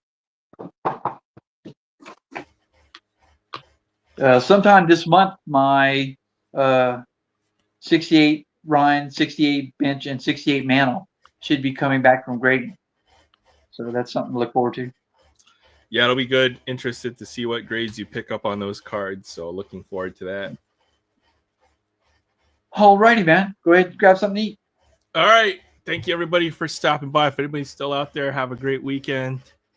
Take care. We'll be back next week. So Friday next week. Yep. I've got plenty open. Be good times. I'll see you next time. All right. Take care, everybody. Thanks, everyone. Night.